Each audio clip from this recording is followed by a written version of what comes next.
All right, starting the live stream.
Hello.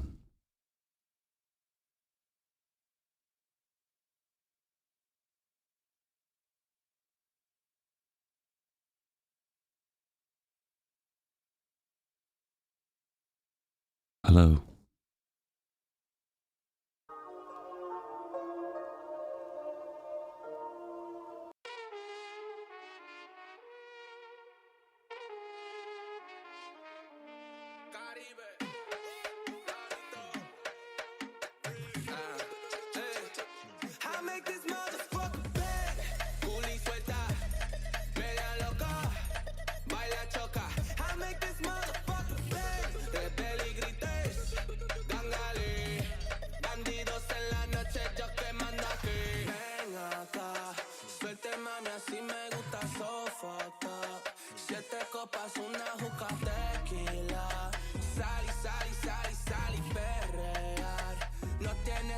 Mami, baby, quiero ser el río de tu Tokio. Chingamos en la casa de papel sin negocio.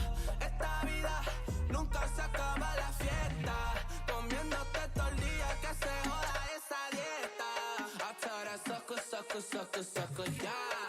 I tell that sucker, I make this motherfucker beg. Culi suelta, media loca, baila choca. I make this motherfucker beg. Rebelde y grites, dángale. Bandidos en la noche, yo quemando aquí. Ven acá, suelte mami, así me gusta sofocar. 7 copas, una juca tequila. Sal y sal y sal y sal, perrear. Sal y sal y sal y sal. No tienes vergüenza, mami. Sal y sal y sal y sal. Ajá, no tienes vergüenza, mami. I got the fattest ass in Queens, bitch. And we really getting money. B. What's up? Robando corazón y todo el dinero. Me gustan los bandoleros. Blowing the bank, tíralo pa' cielo. Hey. Papi, te quiero. Que tu problema. Yo tengo sueño. How's it going, guys? Me like he trying to fuck. Pokemon, I need your help to deal with DMs. We robbing the bank or we fucking or what? Venga acá. Suerte papi, si me gusta so fucked up. 7 copas, una juca tequila. Sal y sal y sal y sal, perrea. No tengo dinero, papi, te quiero. Que tu problema, yo tengo sueño. I make this motherfucker bang. Culi suelta, media loca, baila choca. I make this motherfucker bang. Rebelde y grites, dángale. Bandidos en la noche, yo quemando aquí. Papi, te quiero. Que tu problema, yo tengo sueño. I make this motherfucker bang. Guys, hello. How we feeling today? We're doing good. So, this is something I've talked about during the week, and it's finally arrived. This is Dave's mini demo tournament. I don't want to up this and hype this too much because this is a bit of a demonstration. It's a work in progress, and it's something I'd like to do more of, but I don't know how successful this will be. It might be a pain in the ass to micromanage. And who knows? It's going to have a few kinks, put it that way. But today, I'd like to introduce the very first FeedBackGaming International. That's just a stupid placeholder name. We'll get a proper name in future. And here we have the contenders for this mini tournament. Are we ready, boys? Are we ready? So, welcome to the first FeedBackGaming 1v1 tournament. It is a proof of... I can't remember what the expression is.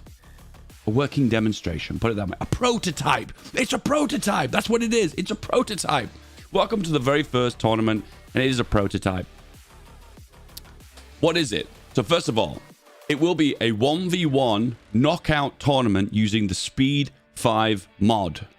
Every game will be a one-game, one-win knockout situation, apart from the final, which will be a best of 3. Games will be played at a constant 5 speed, okay? And that roughly translates into a 40 to 50 minute game. Very, very fast, very, very intense. Not what a lot of multiplayer people are used to. But we'll test it out. We'll see how it goes. All games will be played on Across the Rhine. I personally am not a big fan of the other 2 maps. Sonnenblume and Pacific War. I can't remember the other one's called. Across the Rhine seems fun to me. Anyway. The quarterfinal and semi-final will be selected to be hosted and spectated by me on live stream, and the other games will be played offline. Yep. The third place will be offline too. We're playing with this mod. The max game length is about 50 minutes. The full runtime will be 5 hours if you reach the final and we play all the final games. Yep. The winners will win $75 and the runner-up will win $25. I thought about doing like a prize pool that you guys could submit to, but I don't really want to beg for donos for you guys, okay? So I'm just going to submit $100 of my money, and it gives you guys an incentive to actually play a proper tournament. And who are the contenders? We have... here we go. We're going to butcher a bunch of names here. Pizzle 3. No. Yep. Did I get it? Edem Potato. Taco from Ill. Bot 11. Made in Heaven. PSEGL. Mr. Peng Peng. I like that name. And Lun. These are the contenders. These people were selected from my Discord. Some of these may be terrible at the game. Some of these may be okay at the game. We're going to see some flops and we're going to see some champions. Once again, it's all about the esports. It's all about having a good time. It's all having a bit of a spectator sport. The problem is there's an issue with skill at the moment. We don't know who's good. We don't know who's bad. And we'll just basically go from there. Have you guys got any questions? Any questions? Any questions? No? Yes? No? Is that it? Is that pretty much good to know? Are we good to go now? Can we load up Steam? Can we load up Hoi 4? Can we get on to our very, very first game? Will there be any of these? What does that even mean? I love you. Shush. Are there rules? They're all based within the mod itself, so you'll see. It'll make sense in a moment.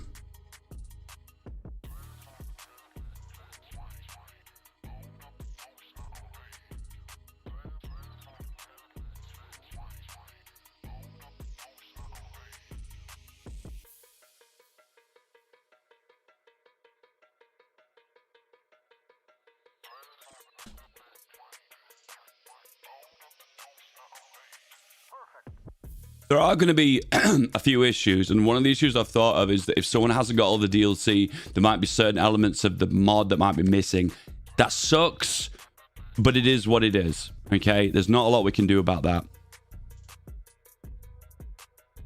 It sucks, but it is what it is.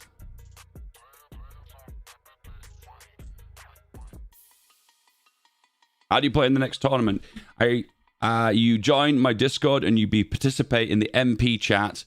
And when I say there's an opportunity to join the tournament, you can join the tournament.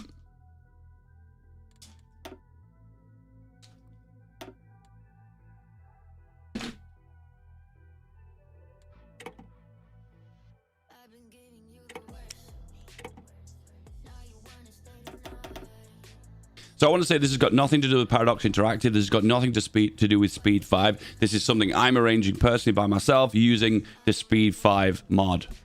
I haven't really spoke to anyone at Speed 5 if they're okay with this, but this is a public mod, so I presume people are okay to play with it. I don't want to talk about it too much because I don't want to bring too much hype for something that's still a work in progress.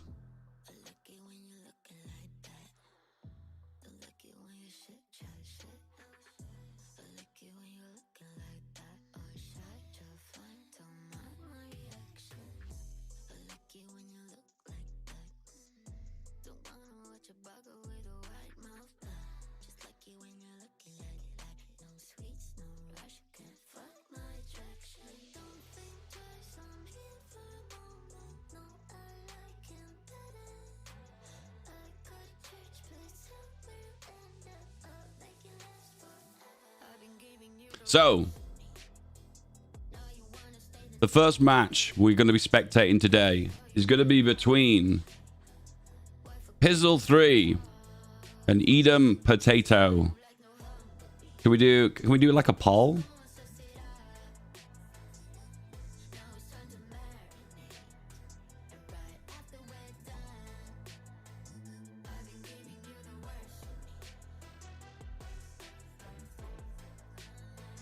Boom, we'll do a little poll. These guys, I'm not familiar with. This guy's been active on my Discord, Pizzle, a little bit longer than Eden Potato. But whatever, we'll do a little poll. Just for funsies, right?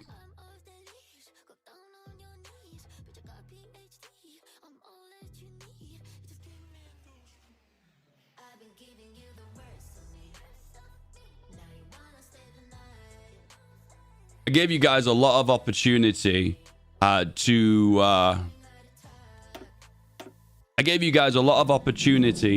join this tournament. Throughout the week, I've been saying I'm doing a tournament. To participate, you've got to be in the MP chat. So you snooze, you lose, okay? And here we are. We have got our very first match. Edam has surprisingly changed his name to confuse me, and he's going to be playing on the Allies side, the Allied nations. And Pizzle 3 is going to be playing on the side of the Axis powers. What I need from you, Pokemon, to massively help me out, this is a big deal.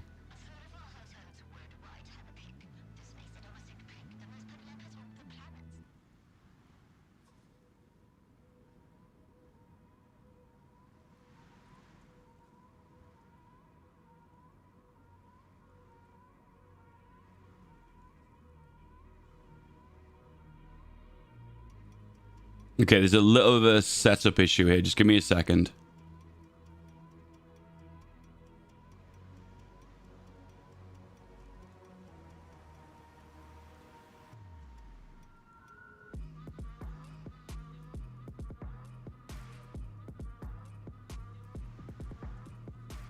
What I need you to do, Pokemon, is DM these guys and help them out. I'll be on to this match in a second, guys. Just give me a moment. Yeah, Pokemon, your job, it could be massively help me out. I need you to DM these guys and basically help them out. Well, actually, it's going to be... I'm going to get rid of this message. Basically, these guys. I want you to basically DM them because they need to be arranging an offline game. So, Taco versus Bot, Heaven versus PSEGL, and Peng Peng versus Lun.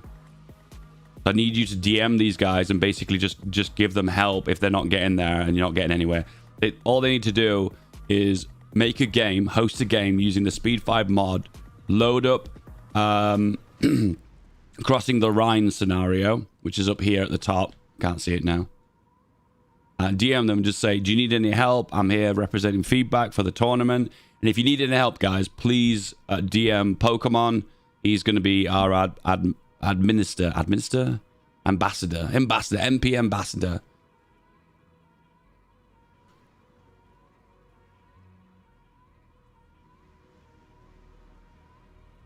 Just give me a little bit more, just sorting any teething issues we get to begin with. The things that I think the most important is you play constantly at speed 4, okay? We need constant speed 4 games because we can't have the tournament lagging behind. We've started a little bit late. I wanted to start at 12 o'clock. I'm a little bit late because I slept in. Is what it is. My fault. So just to keep the flow going, we need to keep the speed 4 going. It might work out too fast. We might get feedback in future tournaments that that's not a good thing to do, but we'll just go from there anyway. If there's any confusion, Pokemon, and you don't know the answer to a question that they're asking you, or if there's someone lagging behind and you don't know what's happening, just DM me and I'll look at it personally and I'll see if I can fix it for you. Does that make sense? Anyway, back to the game. We have the very first game of the match, boys. We have Mr. Edam Potato versus Pizzle versus Allies versus the Axis Powers. You know, the bit that I'm going to struggle with the most with this, is remembering people's names. All right, guys, when you guys get set up, and we'll be good to go. All right. I love how quick we've transitioned into the game. That's so good. I'm so happy about that.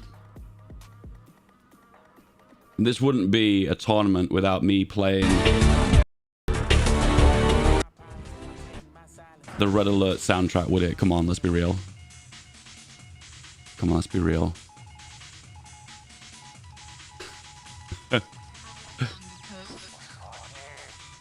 All right, let's begin.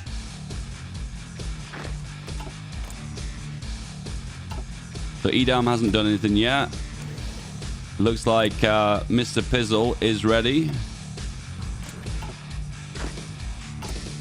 He's deciding what to buy, what focuses. I think he's checking the focuses. So we've gone for a Soviet focus to begin with.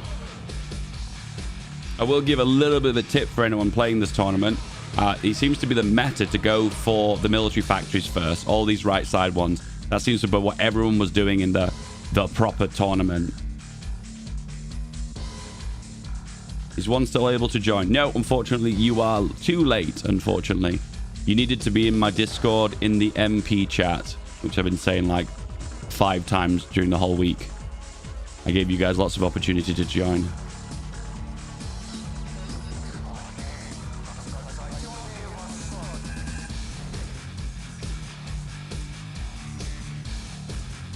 Do you know what? It might be a better idea just to include them all in a big group chat. I never even thought that.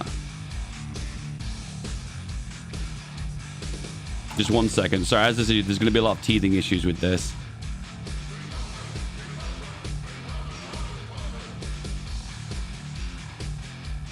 How do you even make a group chat?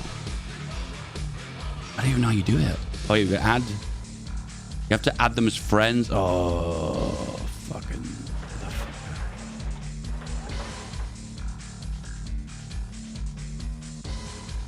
Will there be another tournament? I mean, we're still doing this one, my dude. If this is a success, then we'll do another one. Can you still join? Unfortunately not. No. You missed the boat. The boat has sailed.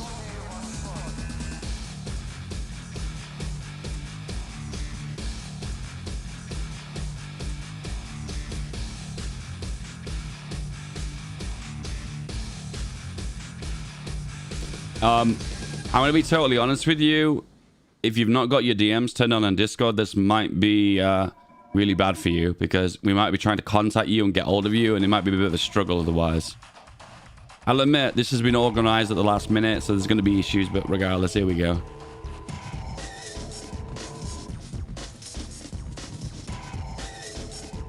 All right, are we ready for the to begin? Are we ready to begin? It looks like we are. We are going to be constantly playing at 4 speed.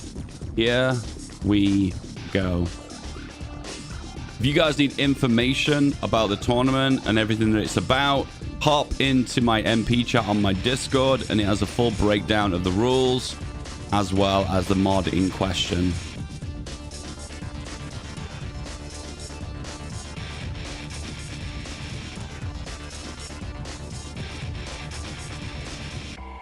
So, if you guys aren't familiar with this, this is the Speed 5 Across the Rhine 1v1 multiplayer scenario. The music's a bit loud.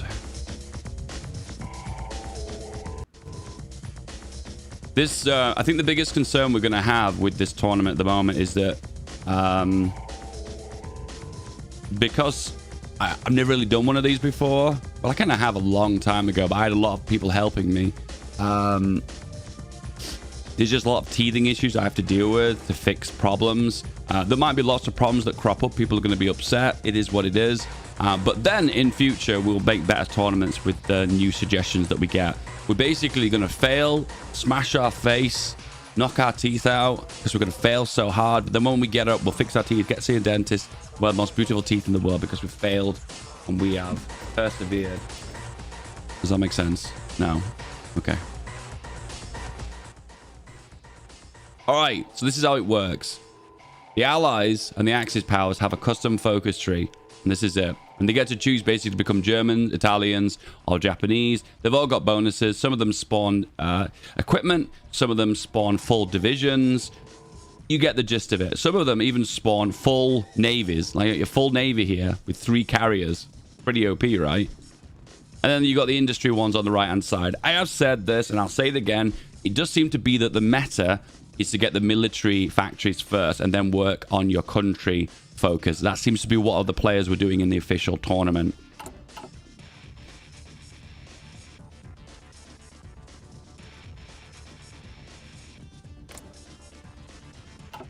The way it works is the first year of in-game time is just building up, okay? You get to select your focuses. You get the nice build-up before the storm, like a classic Hoi 4 game.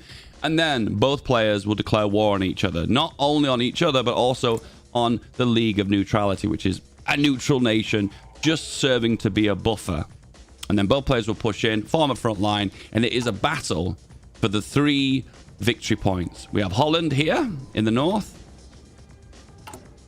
We have the Rhineland here. And then finally, we have Hessen. I might be pronouncing that wrong. Not German. Hessen. There we go. Frankfurt. I will simultaneously be using the term Hessen and Frankfurt interchangeably. And also maybe Amsterdam and Holland as well. I don't even know how to pronounce it. Is it Köln? See what focus they're going to take. Yeah, I'm explaining the rules. Jeez, dude. Chill. First of all, Germany is going with the Weimar. So he's not going for the meta. He's going to be going for the German focuses immediately, which gives him access to tanks, shifts, and aircraft designs, and it gives a bunch of infantry and a fleet to begin with as well. He has gone for the very first focus, interesting, the civvy factories, which is feels a little bit very Hoi 4-like.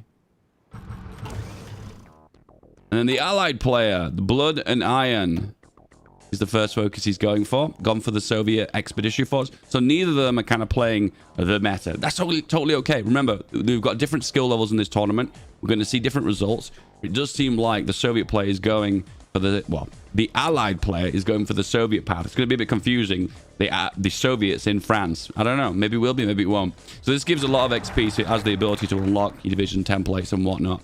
You choose your generals here. And then you've got some really cool ones here. Look at this one. 10% cheaper heavy tanks and medium tanks. And 15% cheaper super heavy tanks and heavy tanks. So potentially you can stack both of these and get like a 25% discount for heavy tanks. That's pretty sweet, right? It's all about the tanks, basically, if you've not already guessed. This is about mechanized army as well as heavy tanks. Well, this path normally focused towards artillery, infantry, militias, trains. This gives a CAS variant, interesting, and paratroopers and a motorized division.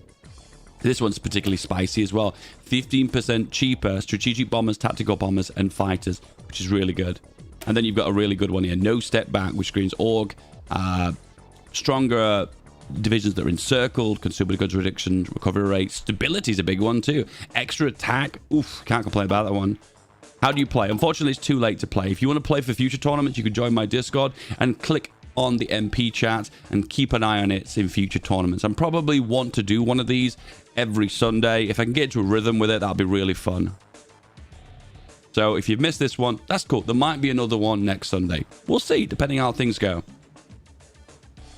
Let's check on the focuses once again. So the German player is now going for the military focus. He must have heard me. He might have heard me through the microphone. Oh, he's going for the military focuses.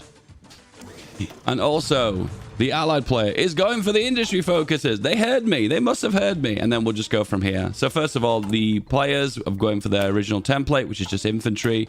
We've got the cavalry one and just the same infantry one as well. Nothing particularly interesting. And this is the navy they get for going down the Soviet path, I believe. So that's the Soviet navy they're given. Yeah. And then we have the Germans. And it looks like the The observer is bugged out. Does anyone know how to fix this? I saw this yesterday.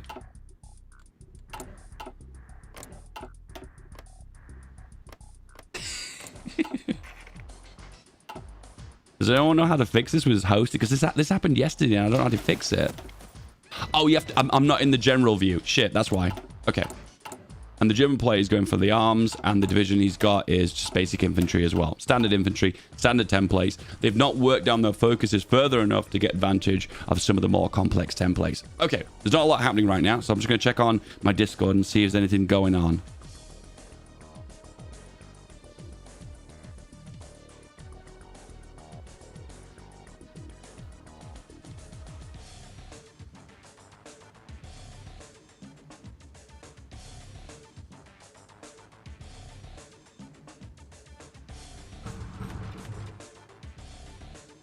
In future, I might have to make a new Discord and sling them all in this new Discord.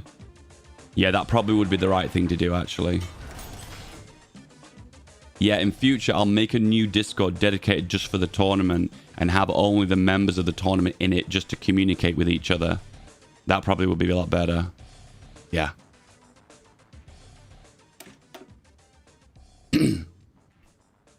So guys, how are we feeling today? Is this a good idea, do you think? So I'll admit, I watched the Speed 5 tournament and I was inspired. I really liked it. I thought it was really cool. I'll admit, I wasn't a big fan of the Pacific map. I think out of all the 3 maps, I think that was my least favorite. And then the Libya one was interesting, but it all kind of like focused on Malta. It was always like, who captures Malta seems to automatically win the game. I didn't really like that either. The only map that I felt like had a bit of a back and forth and a little bit of a challenge was this one. And I also like the idea of playing Speed 5 constantly to kind of make it really intense with the micro. Lots of mistakes, a lot of paying attention. I kind of like that idea, make it more intense, a bit like speed chess. You can play regular chess, which is a little bit slow, but then speed chess is more fun, you know, because everyone's moving so quickly and mistakes are made because you don't see things and whatnot. And I think that will be more interesting. And I think the European map is a little bit more relatable to players as well, because you can clearly see this is Germany and France, can't you? I think the League of Neutrality will win. Pokemon, I'll drop you a DM on Discord. You don't mind replying to me?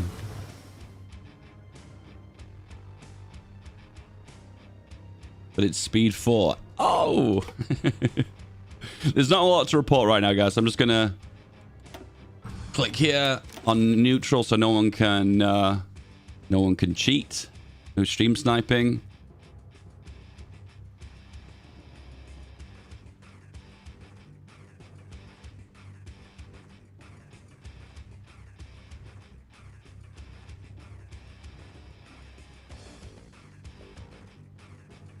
Just give them temporary roles and make a new text chat that will allow them to have that roles. Yeah, no, I think you're right. I think it's just important that there's a message that they're put into their face that they can never ignore.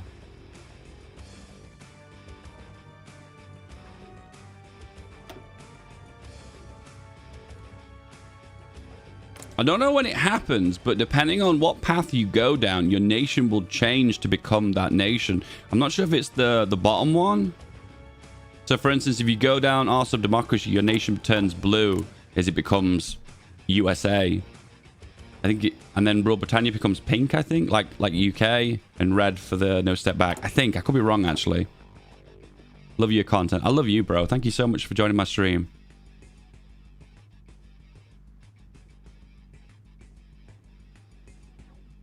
Can you see the German buffs? Yeah, sure, no problem. Let's have a look. So the Axis player right now is currently going for its industry.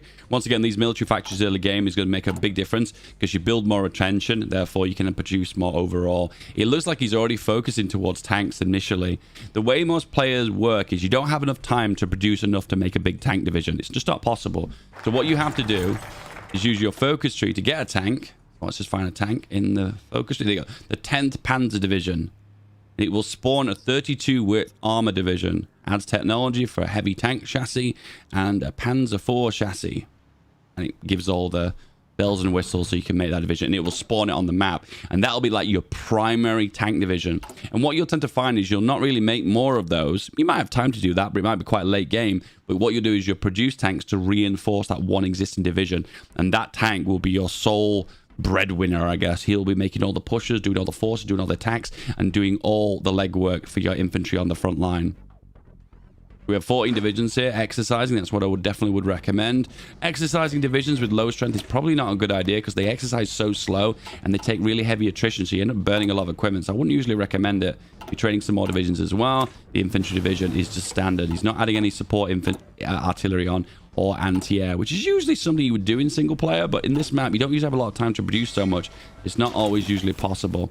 Let's have a look. So you got the 4th Army. So we've got infantry here. We have anti-air, cheaper. Interesting. Lessons of the Blitzkrieg. Medium tanks are cheaper. The Singing Dora. We've got Dora the Explorer, boys. The railway gun. I love the railway guns. Then we have 200 fighters. A 20 width tank division. So a very small tank division. Not a big one. Just a small one.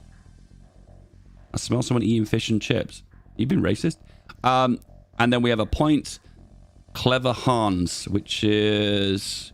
Oh, so this is what makes you become the nation. Interesting. So I'm presuming... Is this like the Eastern Front, the 4th Army? Doesn't have a text prompt. Gives extra entrenchment, planning speed, and a colder climatization factor. That's not very good. And then we have Panzer Group West, which gives entrenchment speed. A massive tank division. We have loads of equipment, infantry support equipment, towed artillery, and transport planes. Very good transport planes because you need 50 transport planes to do one power drop of a paratrooper of any size. We have the Y-mark, and a German word, reduces supply consumption and fuel consumption by 15% and 5%. That's pretty good too. 2 15-width motorized divisions. Now these are really good for making like punches in the front line. Then we have 100 units of aircraft. It doesn't actually say what kind of aircraft it is, but I presume this is a bomber. I assume Junker is a bomber. I could be wrong though. And then we have the Desert Fox. So this is Africa, isn't it? Out of supply penalty. So if you ever get encircled, you can hold up and fight a little bit longer. Massive boost to army XP gain. 50%. And also heat attrition. Interesting. Interesting. And this one on the left side is interesting too. 20 submarines.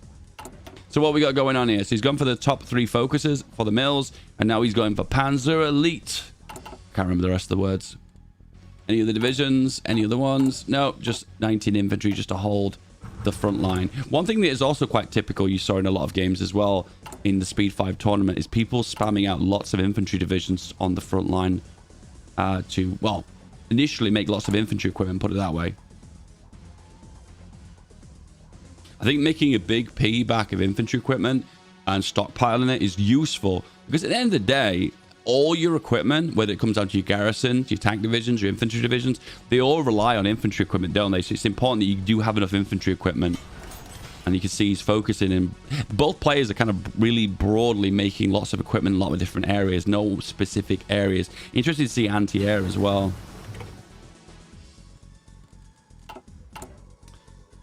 Got production of mills for the allies, and on the Axis side we have production of mills. I would play exactly the same way, to be fair.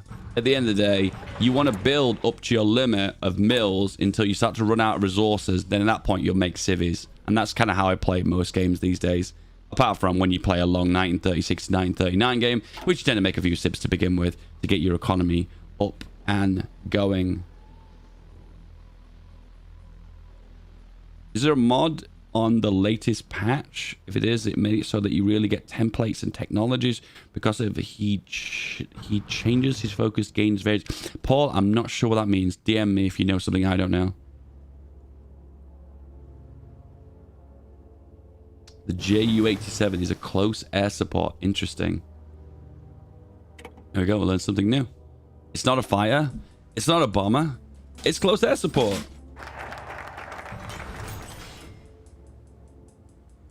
There you go. Even I learned something new.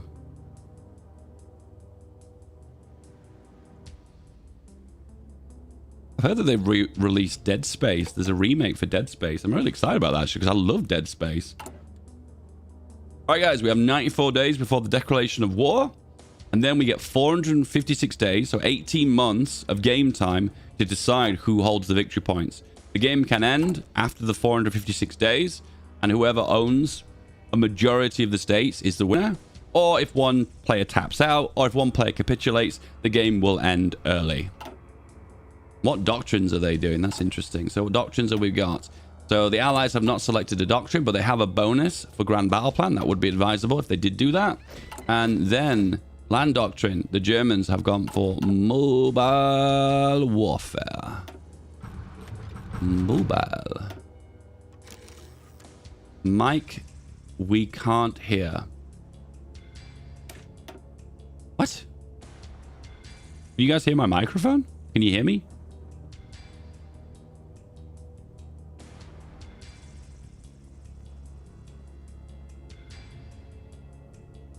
We hear you. Germany, I'll give you 10 minutes to sort out your computer because you're derailing my tournament when you spam shit in that chat. Oh, he's trolling. Oh, dear. He got timed out. What a shame. F in the chat, lads. F in the chat. Alrighty, then. I think I will say one thing. That it does feel like sometimes that there's not a lot happening for the first year, and I don't want to be jumping onto each other's nations to check out what they're doing initially. Will you stream Last of Us when it gets released onto PC? Last of Us is getting released onto PC? Ooh. Is that even... hang on. Is that actually true? Are you trolling me? Last of Us Part 1.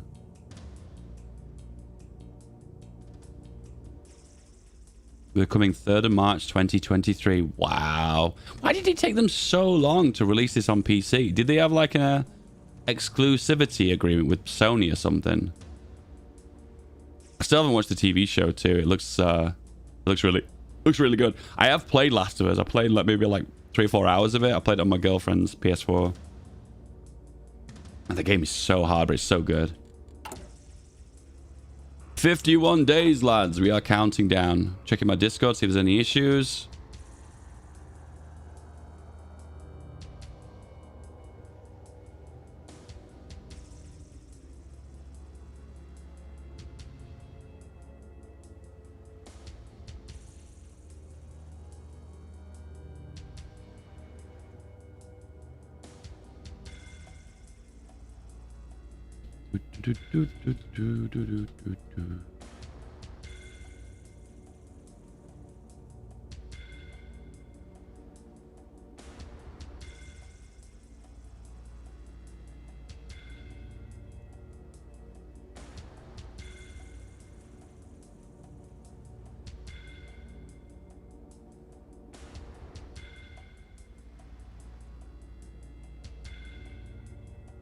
You need a decent GPU and a good CPU.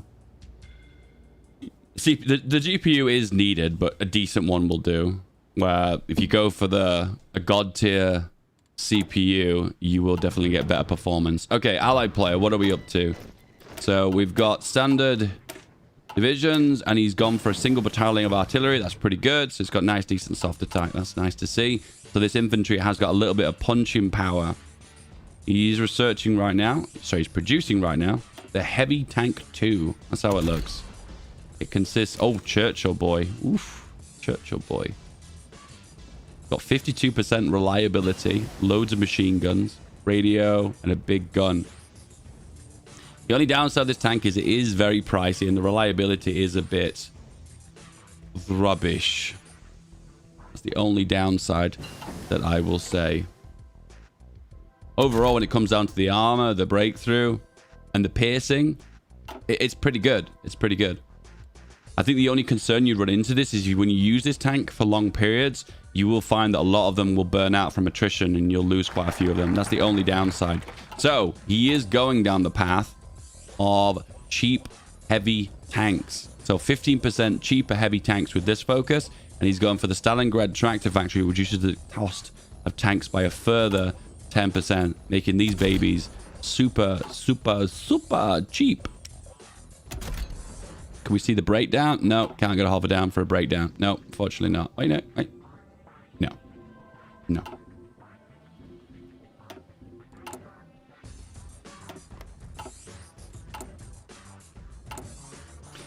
Be aware, with this mod, you tend to find that people can't make the meta combat wits or the meta tanks because there's just not enough time to produce any. So you tend to find that people have slightly less optimal tank template. So first of all, here we go. And it doesn't even look like the ally player is aware that you're meant to push out from here. And the Axis player is making a massive, massive, massive push. Pizzle really knows what he is doing. And he has initially captured the first victory point. Frankfurt has been taken. And Holland has been taken. The Axis player does control all 3 of the victory points. Massive push out. And he has grabbed that automatically. Don't even think he battle planned that. He just manually moved forward. And he's initially still pushing out. Be aware that the League of Neutrality will not capitulate. So there'll never be a situation where you'll find that units are stranded, surrounded by enemy territory due to a capitulation. Usually the best strategy here is to initially push out, but it looks like the Allied player is a little bit reluctant to do so. He is building up his tank division, but the problem is he doesn't even have a tank division. Does he have any tanks from this? Okay, I've just spotted that this is the one that gives you the tank, which is frustrating in a way because it's quite far away. It's quite far down the focus tree, so you're going to get that tank really late. He's not actually choosing to do the tank as well. He's still focused on these factories. I will say one thing. The civilian factories don't really work early game like they would in a normal Hoi 4 game. You need to focus more on mills initially. And if you need the civvies to build forts, for instance, that's something you can do. Has the Allied player even moved? They have. A small amount. 2 tiles here. 2 provinces here. And that's it. Oh, 2 here as well. 2 here as well. So the front lines have stabilized. The League of Neutrality has been eaten. Let's have a look at the Axis player. So, one thing the Axis player has to deal with that the Allied player doesn't have to deal with is resistance. So luckily, the Allied player might be like, well, I've made a mistake here. I've not pushed out. But look at all this attrition. Look at all these partisan activities. And you can see right now, he's eating into his manpower and eating into his guns. It's not a lot initially, but it can add up. And be aware, he's also got a bad template selected as well. He's got a horse selected that has artillery in it. Oh, he doesn't have artillery. Has he just changed the template? I think he's just changed it. Because he lost some artillery here. Yeah, he lost some artillery, which tells me that he had the wrong template selected for his garrisons. So initially we're making a push here. He's already secured the states he needs to win, and the timer is ticking down for 400 days right now. So at the moment, he's just making initially pushes, securing his victory, and then going from there. This could all change just based on how the heavy tanks perform on the side of the Allies, the Soviets. But overall, he's not holding back. He's pushing in immediately, and he's doing damage with very small divisions.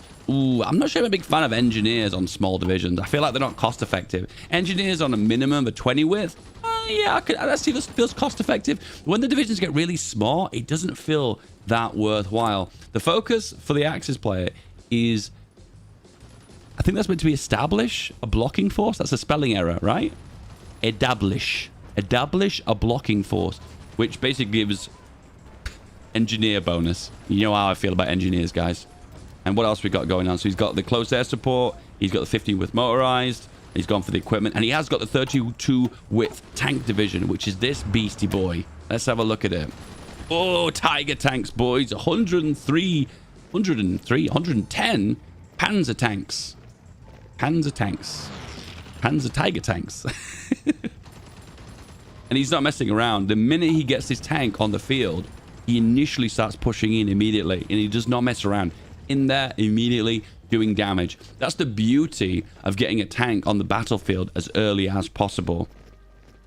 He immediately can start doing damage, can easily start pushing. And here we have the Allied tank is here.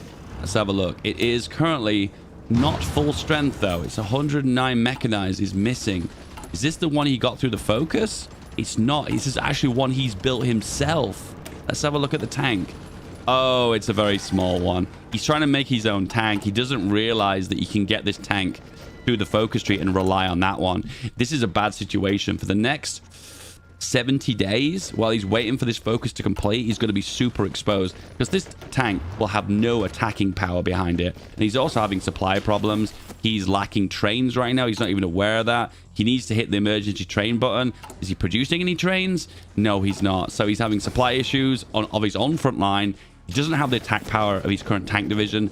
This looks like it's going to be an unbelievably short game. He is trying to make a counterattack. He sees there's a little bulge happening here. The Battle of the Bulge, met much?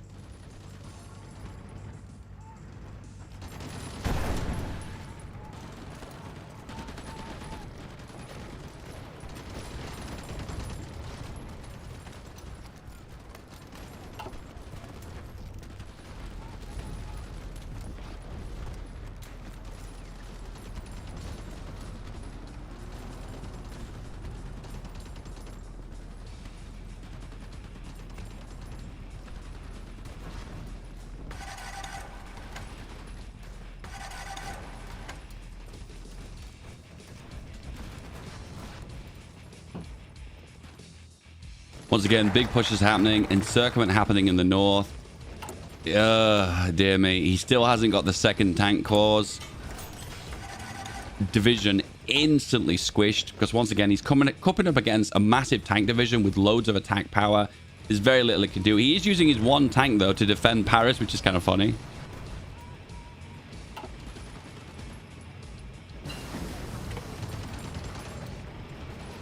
Mini counterattack in the center here. Tank doing all the work. It's very difficult to push with a single tank division because you need more tanks to kind of fill the front line out to actually wrap around the enemy. But he knows what he's doing. The micromanagement is happening. Every push opportunity is there. The north and the south has been separated. Still getting a little bit of supply. Nope, the supply has gone. Initially, the stats will be similar, but what will happen over time is the supply will drop more and more and more. And these divisions will become more and more and more exposed. I think he's aiming for a capitulation. We've got a counterattack happening here. Tank versus tank. I'm not sure if that's intentional, but he just grabbed his entire army to push into north here. Paris is open. Oh, dear. He's not even working on the second tank core. Oh, that's such a mistake. I will say in future, guys, don't work on civilian factories in this mod. Civilian factories don't really work out for you very well unless you're building maybe lots of forts or lots of ports if you need it in that certain scenario. On this map, probably wouldn't even be that useful, to be fair. The pocket has been closed. The tank division has completely demolished them. The tournament is already happening and we already have all the members. Sir Arthur, you are late, unfortunately. I made you guys aware throughout the week the tournament would be arranged on my Discord in my MP chat. If you want to be a part of future tournaments, you can join my Discord and be present in my MP chat when I arrange another one. We are down to 4 divisions now, and as he called it, are we still going? No, he's pushing. I think he's probably going to go for the full capitulation here. We've got almost 2 full-strength tank divisions now. You're getting 1 through focus tree, but it looks like he's developed it. He's produced it through his own means. Yeah, he's producing loads of Tiger Tank. Let's have a look what a Tiger Tank even consists of. Big gun, 3-man turret, radio, boom, boom, boom. And this is a little bit... I'll admit, this is a little bit mean. The fact he's letting him holding on to Paris. Tank division is actually fighting. Unknown focus. And the very final push. GG. All ready to get the focuses. All ready to get the civilian factories. Eaten. Gone. Boom. We have a winner. Congratulations. Peas, Sizzle. Can you just hit confirm? Yeah. We have a winner. Congratulations, P-Sizzle. Is it P-Sizzle? P-Sizzle. We have a very fast winner. Okay.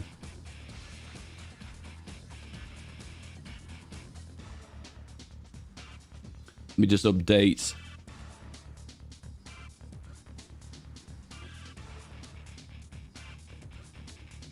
the brackets. So we start tournament. Yep.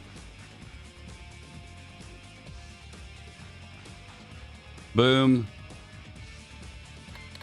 Made in Heaven.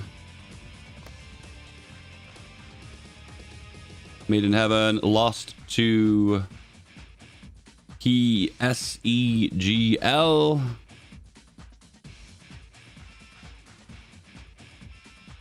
Okay.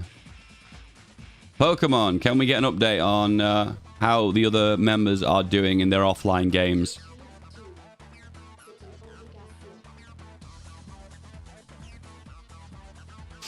Can you download this mod somewhere? Join my Discord and all the instructions are on there. Actually, no, it's in the description of this live stream as well. Just look at the description. It's there. Guys, if you want to support the stream and help me out financially, you can become a member. The link is in the chat. It's join. It's here. You can also scan this QR code as well. We're looking to get 200 members on this chat. So we're going to play as a reward, we'll get a Hoi 1 game going on. Don't have Discord. Well, that's a problem. Maybe you should get Discord then.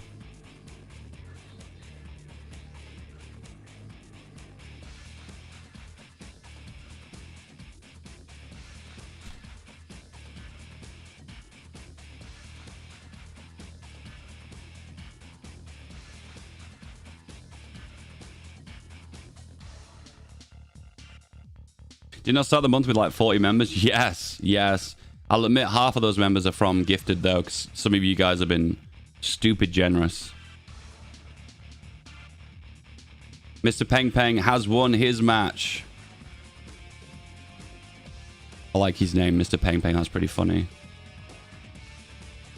And the final match is Taco versus Bot.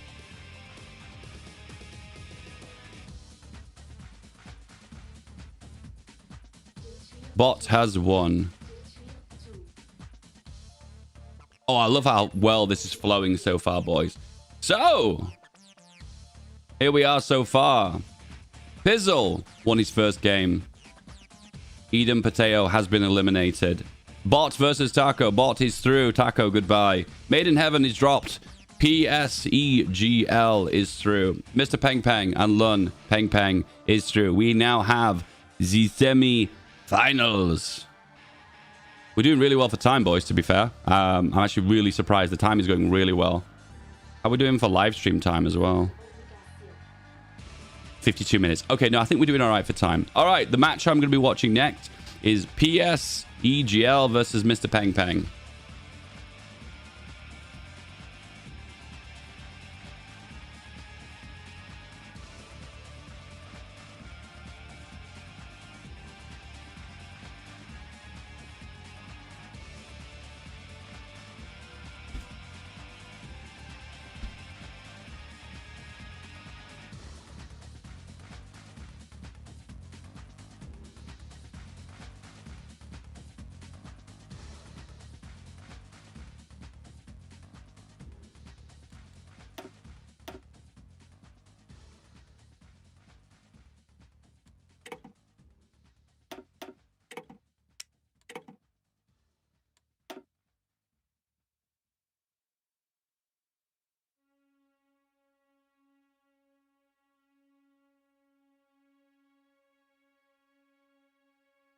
Oops, you're right. I did the wrong one. Oops.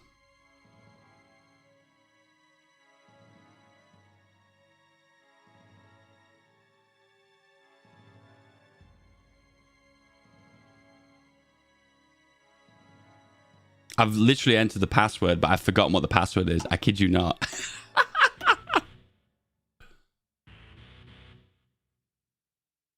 I entered the password and I immediately forgot what it was.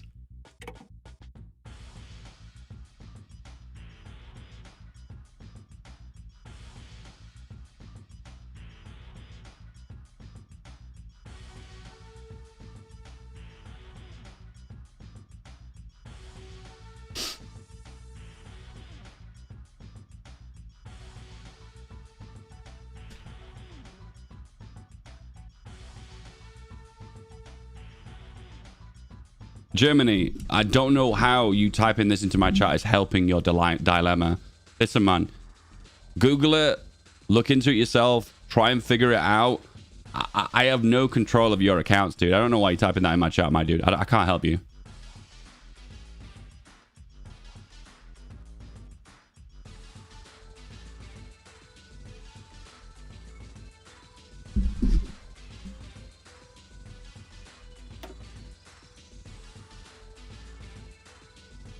All right, Mr. Peng Peng versus SEGL. Is that the same name that we had in the chat? So he's not got the P anymore. No more P. One less letter.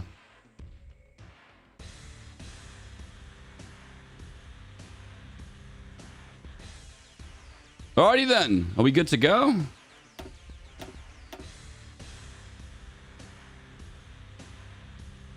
So just be aware, this is a best of one, okay? There is only going to be one game. The final will be a best of 3.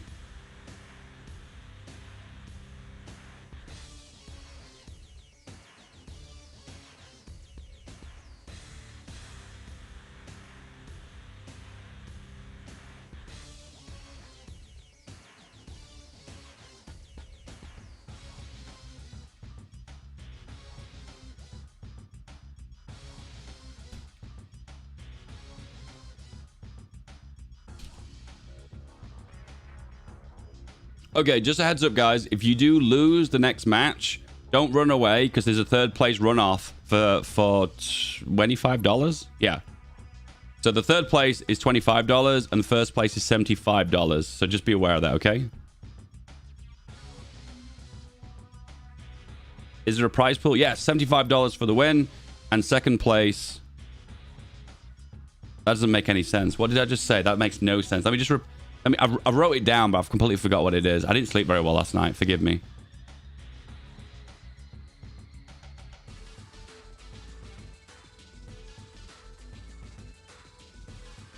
Yeah, that doesn't make any sense whatsoever. No, never mind. Change my mind. There's no runoff.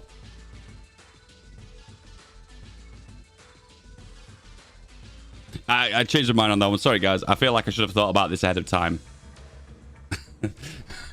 Sorry. There's no runoff. Never mind. There won't be a third place. There'll just be first place and second place. Second place gets $25. First place gets $75. Sorry about that, guys. Whew.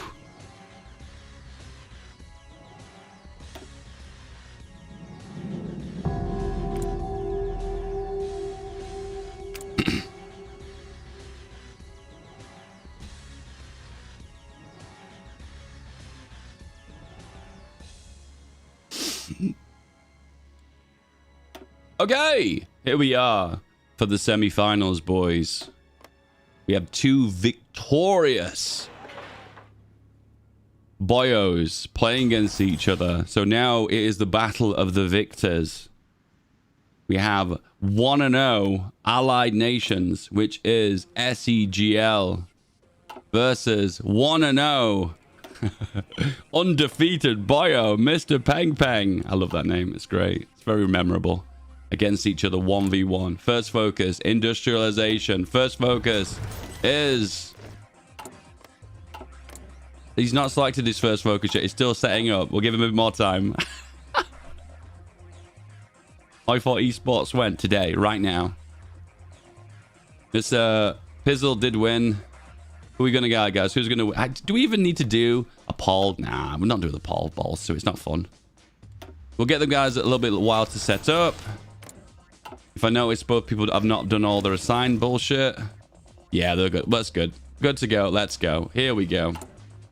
Rapid industrialization versus rapid industrialization. They know the meta, boys. We'll give them maybe like 3 months of game time just to do their initial setup. There's not usually a lot of things to spectate and talk about to begin with. So we'll let them do their thing and then we'll hop back out, in and out from there. All right, how are we going, guys? I got a little Q&A. You guys like to splash lots of questions. So there is a prize pool. It's $100 of my money, $75 for the win, $25 for the runner-up. I think I was gonna do a third place runoff, but I've changed my mind because I'm not priced that one into my head. And I don't want to start splitting the prize pools after I've launched the tournament, because that's not fair. That's not fair.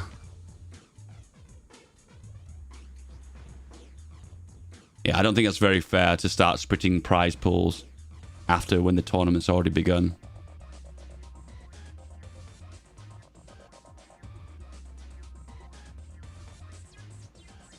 In future, what I'll probably do is crowdfund the tournament and see if I can get you guys to donate towards the prize pool. Then we can make the prize pool more exciting, maybe. I don't know. We'll see.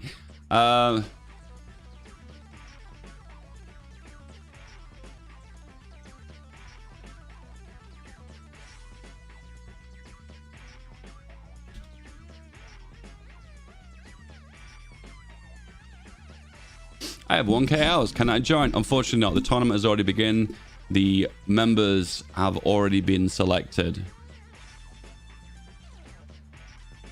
This is currently the results so far, ladies and gentlemen. We have Pizzle versus Bot and SEGL versus Mr. Peng Peng. That is the game that currently are spectating right now. These are the quarterfinals. We have 4 members.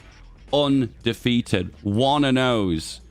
It is the battle of the winners now. I think for the most part, the players that maybe weren't really familiar with the mod fully have all dropped out now because they've lost their first game. But now we have actual proper contenders, 1v1s against each other, battling for the place in the final. This is a single game elimination, and after this game, it will be the best of 3 for the final. The winner winning $75. And the runner-up winning 25. There's even a prize pool. This is better than Paradox. Yeah, and get this as well. This prize fund is completely coming out of my pocket. I'm funding this directly myself. I will say, though, that the Speed 5 tournament, they were paid to be there. There wasn't a prize pool, but it was like a VIP invitational, so they were paid to be there.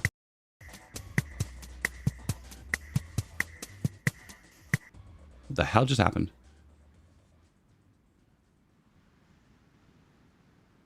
What the hell was that?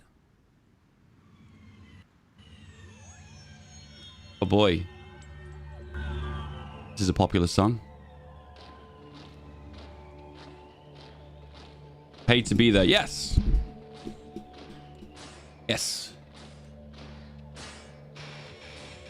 Usually with a VIP invitational tournament, because the gaming company are reaching out to pull talent in, they usually pay them to make an appearance. But then there usually is already a prize pool as well. Yeah. All right, let's check out what the players are up to. We have SEGL.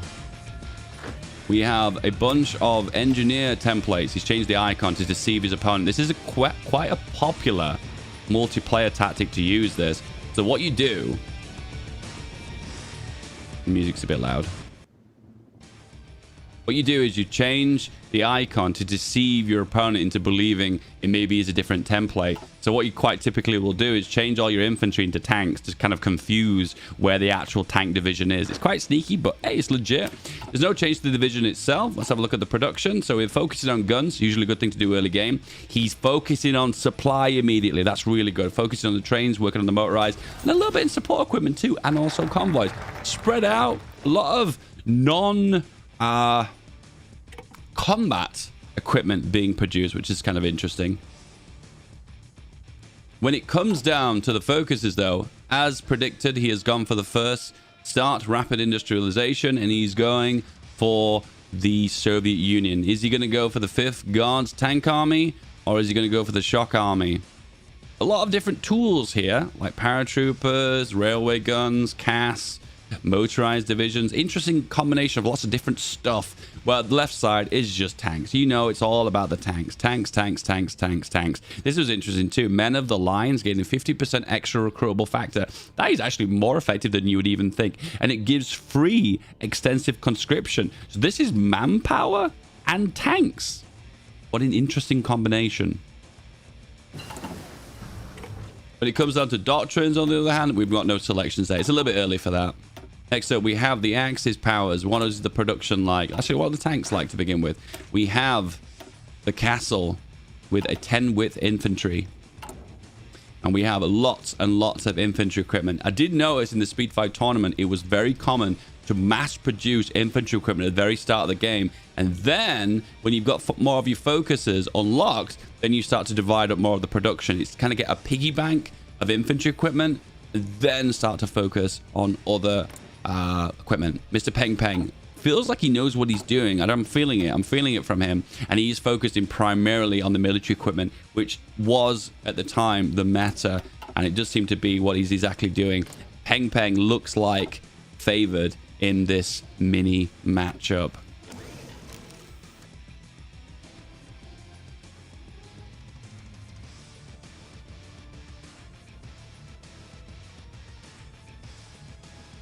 The motorized artillery, I think, is good against infantry. Yes, yes. It can play the role of a punching division like armor. That's good.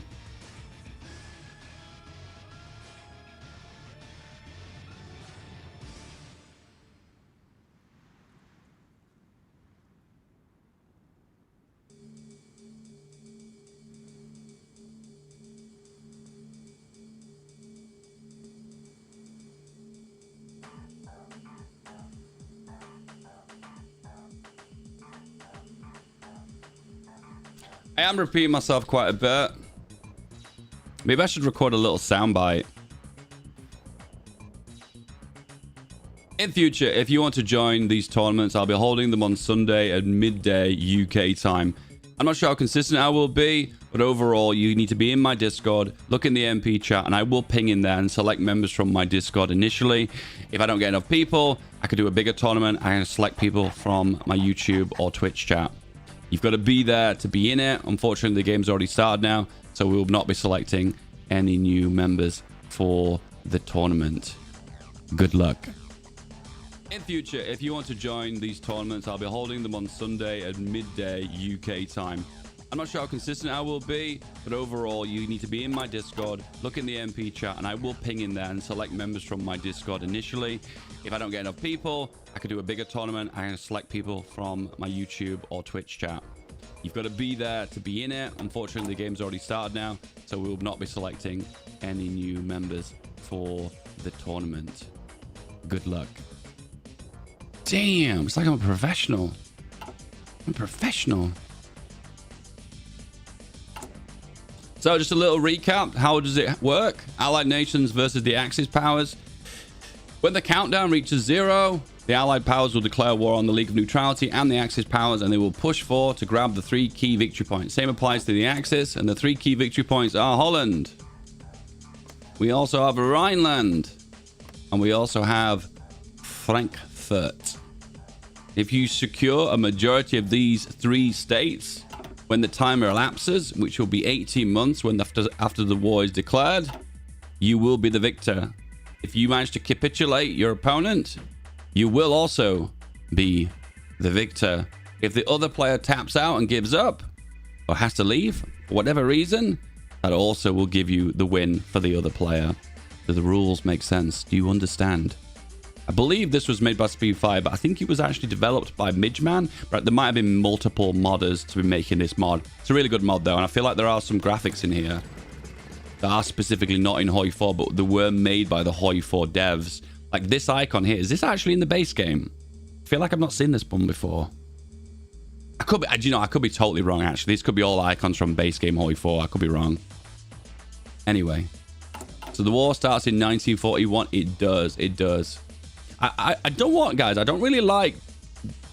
The one thing I will say from watching the tournament, I think it could be improved upon. Maybe it's a flavor-based thing. Maybe I just have a preference for it. But I like these tournaments that are a lot faster. And I felt like sometimes the games went on for just a little bit too long. So I like to make them a lot faster. So the difference between my tournament and their tournament is, one, there'll be a prize pool. Hey, I'm joking. And also, it'll be constantly speed 4, even at war. So if there are 2 players who are microing really heavy, it might get really intense. It might be a little bit difficult to control, but then it might be a little bit more interesting because we're going to have mistakes being made, players getting frustrated, a bit more of a back and forth. I feel that'll make a better viewer experience. And so far, so far, it does seem to be the case. We do seem to be getting a better experience of the game when we're playing on 4-speed, but that might change at any moment. Of course, I'm looking to tweak things, adjust things, and go from there. Also, another thing I think is a bit frustrating as well. By the way, this isn't me dissing Speed 5. Speed 5 are awesome, by the way. They did invite me to be a part of the tournament, but I wasn't. I can't really play multiplayer. I'm not a big multiplayer guy. I'm more of a commentator, so it's not really my cup of tea. So yeah, I declined it. I was like, I don't think it'll fit what I'm going to do. I'll cry. I'll lose and I'll cry. It's not really my cup of tea. Anyway, yeah, what was I going to say? Forgot my trail of thought now. Is this a multiplayer? You guys get a multiplayer. It's a 1v1 multiplayer deathmatch tournament between the two players. I'm not going to look at the players yet. I'm going to wait for them to build up. I don't want to ruin the surprise of what path they've gone down, but then we'll go from there. Can you do naval invasions? You can do naval invasions. Yes, you can. And naval invasions is a really good way of breaking the stalemate. Can you role play as Hitler if you want to? Sure. Isn't the Axis play an advantage because of the Rhine if you manage to get there? Kind of, because I suppose it depends how quickly you can get to Holland as well. You could do a naval invasion from there. Also, this city from the Rhineland is on the west side of the Rhine, so therefore it's easy for the ally player to get to that one. I don't know. I think it's pretty balanced. I think it's pretty balanced. Well, what holds the rest of the world? Well, most of the world is not owned by anyone, but there's a black nation here that has no name. Ooh, spooky. They only hold England and Wales. They don't hold Scotland, surprisingly. What music do I personally listen to? It's a combination of indie stuff. Indie rock, soft rock, pop rock, stuff like that. And to be fair, at the minute, since I've gotten old, I've kind of branched out to a lot of other stuff. I've dipped my finger in everything. A little bit of R&B, a little bit of dance, stuff like that.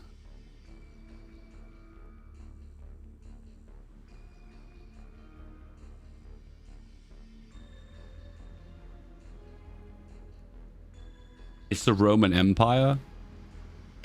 It does look close to it. You're right, actually. Oh, it is. You're right. I think it actually might be.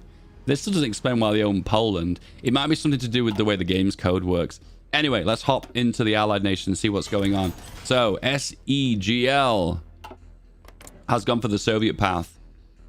He has maxed out his military factories, and now he's going for blood and iron. This will allow him to go for his doctrine, and it will allow him to go for his division templates he designs to make with the XP as well.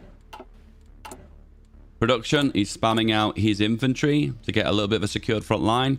And we've got a mixture between medium tanks, non-combat equipment, and a little bit of anti-air. Anti-air is a bit unusual. Most players don't usually make anti-air. I think he's going for like a no-air Soviet build, which was quite common prior to No Step Back. But now it's become kind of out of favor due to the way logistical strikes work. Let's see how effective that is. Next up, we have the Axis player. So we have some heavy production on fighters here. So this is leaning way towards an air build. And it's interesting that the ally player kind of knows what he's doing because he's made the anti-air to try and counter it. So we have a combination of fighters to get air superiority and then to get uninterrupted close air support damage to be assisted and escorted with it, which is really interesting. And it also looks like he's playing more defensive build too because he's going for the anti-tank as well. So it might be favored towards more of an infantry defense in depth build with air superiority. It's really interesting. The focus wise, he's going for the tank division. So he's going to basically, it hasn't decided yet though. He's going for Panzer Elite, but he might be Group West to get the big fat tank division. To be fair, that's a bit of a no-brainer. It's a bit of a win, but he could go for 4th Army and take advantage of the cheaper anti-air. Probably wouldn't do that. More infantry, more armor. The 200 fighters is going to be big though, so big. Oh, the railway good is so good for digging in as well. It does feel to me like a 4th Army build he's going for, but it's difficult to say. But we have a very interesting mirror matchup with one player focusing towards air and then another player focusing more towards land-based forces. Definitely making the most of the medium tank build. Do they have spies? They can have spies. Yes, they can. Let's be real. The faction owns Poland because it has to. Nobody in their right mind would want to otherwise. True. Who would want to live in Poland, right? I'm joking. I'm joking. It's a joke.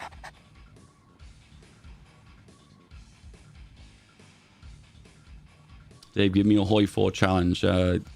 Conquer Poland as Belgium. Does intelligence work in this mod? It sure does.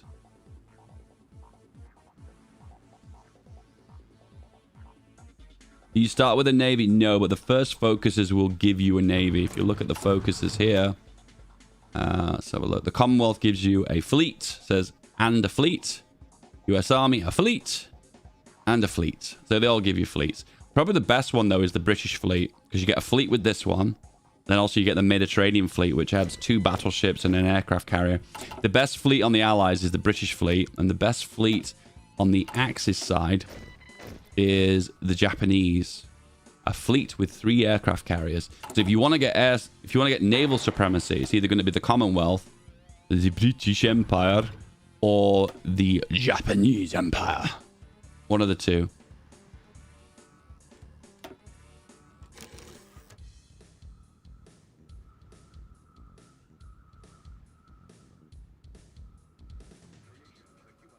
Because this mod doesn't have many countries in it and there's very little AI activity, the result of that is the games run incredibly fast. So for the most part, I don't think we're going to experience the kind of like input lag that you usually get at 4-speed in a big multiplayer game. And that's the reason most of the time players don't like playing at 4-speed at war, because they're not able to micro due to the input lag.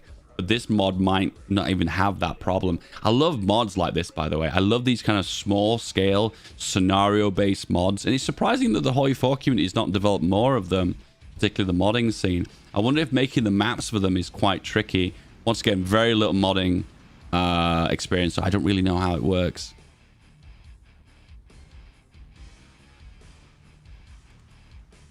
So, how are we feeling, guys? How are we doing? How's the viewers? Are we doing good?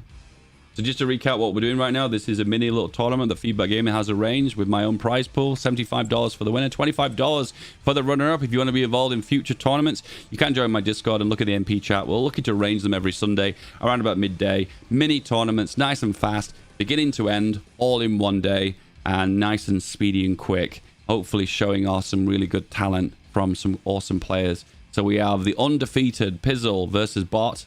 And then SEGL, which is named in game without the P, versus Mr. Peng Peng. That's the game we're currently spectating right now. It is a best of 1. The winner will advance to the final, where the final will be a best of 3.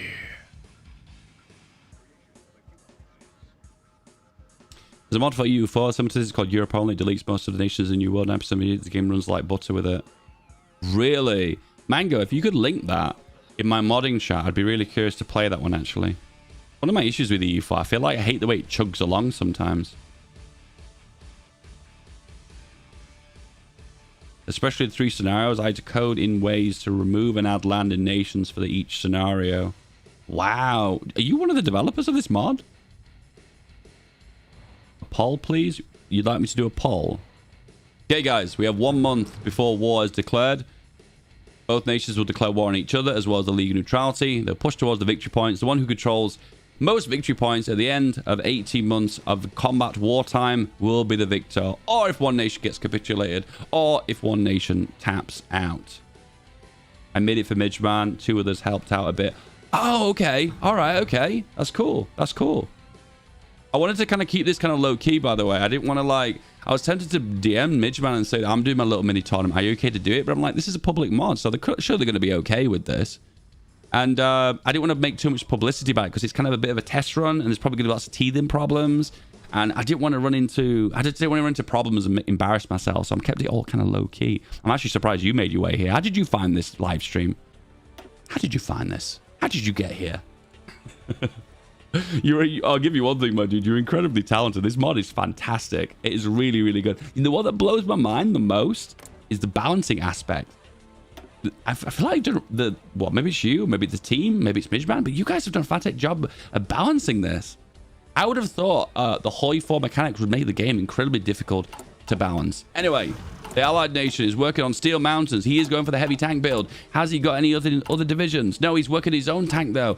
The Axis player is going for submarines. Surprisingly, Okay, is he predicting a naval invasion? But he is doing his own naval invasion. Look at that naval invasion. Oh, this is going to be very interesting. And he is doing exactly what I thought he is. He's spitting out planes on the back of heavy tanks. The war has been declared. What game makes that sound when you declare war? Is it EU4? It is, isn't it? That the horn sound.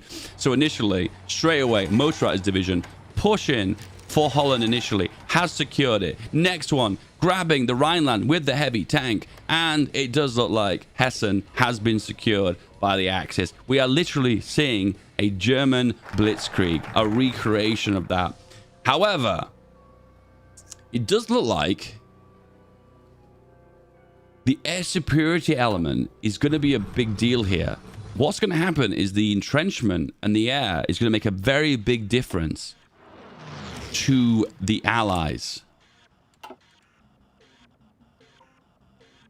he deleted his front line here. Was this intentional? He secured this front line here with the heavy tanks. He's positioning his troops in a really advantageous way. He hasn't secured all the land around it, though. The west side of the Rhine is definitely a lot safer. He's immediately going for the pin here. Has he spotted this? Straight away, 2 infantry divisions, 10 widths. Yeah, 10 widths. Doesn't look like he's going to break out of that. He's trying to push back, though. Pushing back with infantry, though, is it even going to be worthwhile? To be fair, he needs to be freeing these infantry. He should not focus on the victory point here. The tanks have arrived, though. He has 2 full-strength armor divisions here. Is he going to try and save them? He is counterattacking. If he's lucky, he could last stand here to hold here for just a little bit longer and to create a diversion. He could create an encirclement on an encirclement. We have a little bit of a convoy interception here. What is happening? And then we have the full air to be expected from the Allies. The Axis, sorry, the Axis. 1 division was saved, but unfortunately 1 division was encircled. Got to be very careful here because you're in a situation where the tanks could get encircled. Oh, don't leave this province empty. It's going to cause problems. I just spotted too that those tanks on the Allied side were in 2 combats, and that would result in a situation. Oh, he's force attacking with the tanks. Oh, I wouldn't usually recommend this because this will cause a huge amount of loss of tanks if you're not able to secure the win. And he's even last standing as well, but he's pulling out. Okay, this is the first time we're actually seeing a victory point handed to the opposing side. Interesting in this area here, is it Württemberg? I'm not sure I'm pronouncing that right. It's still open territory that no one's actually pushing into. How many tank divisions have we got on the Allied side? We have 3, 2 mediums and 1 heavy. Okay, it's secured.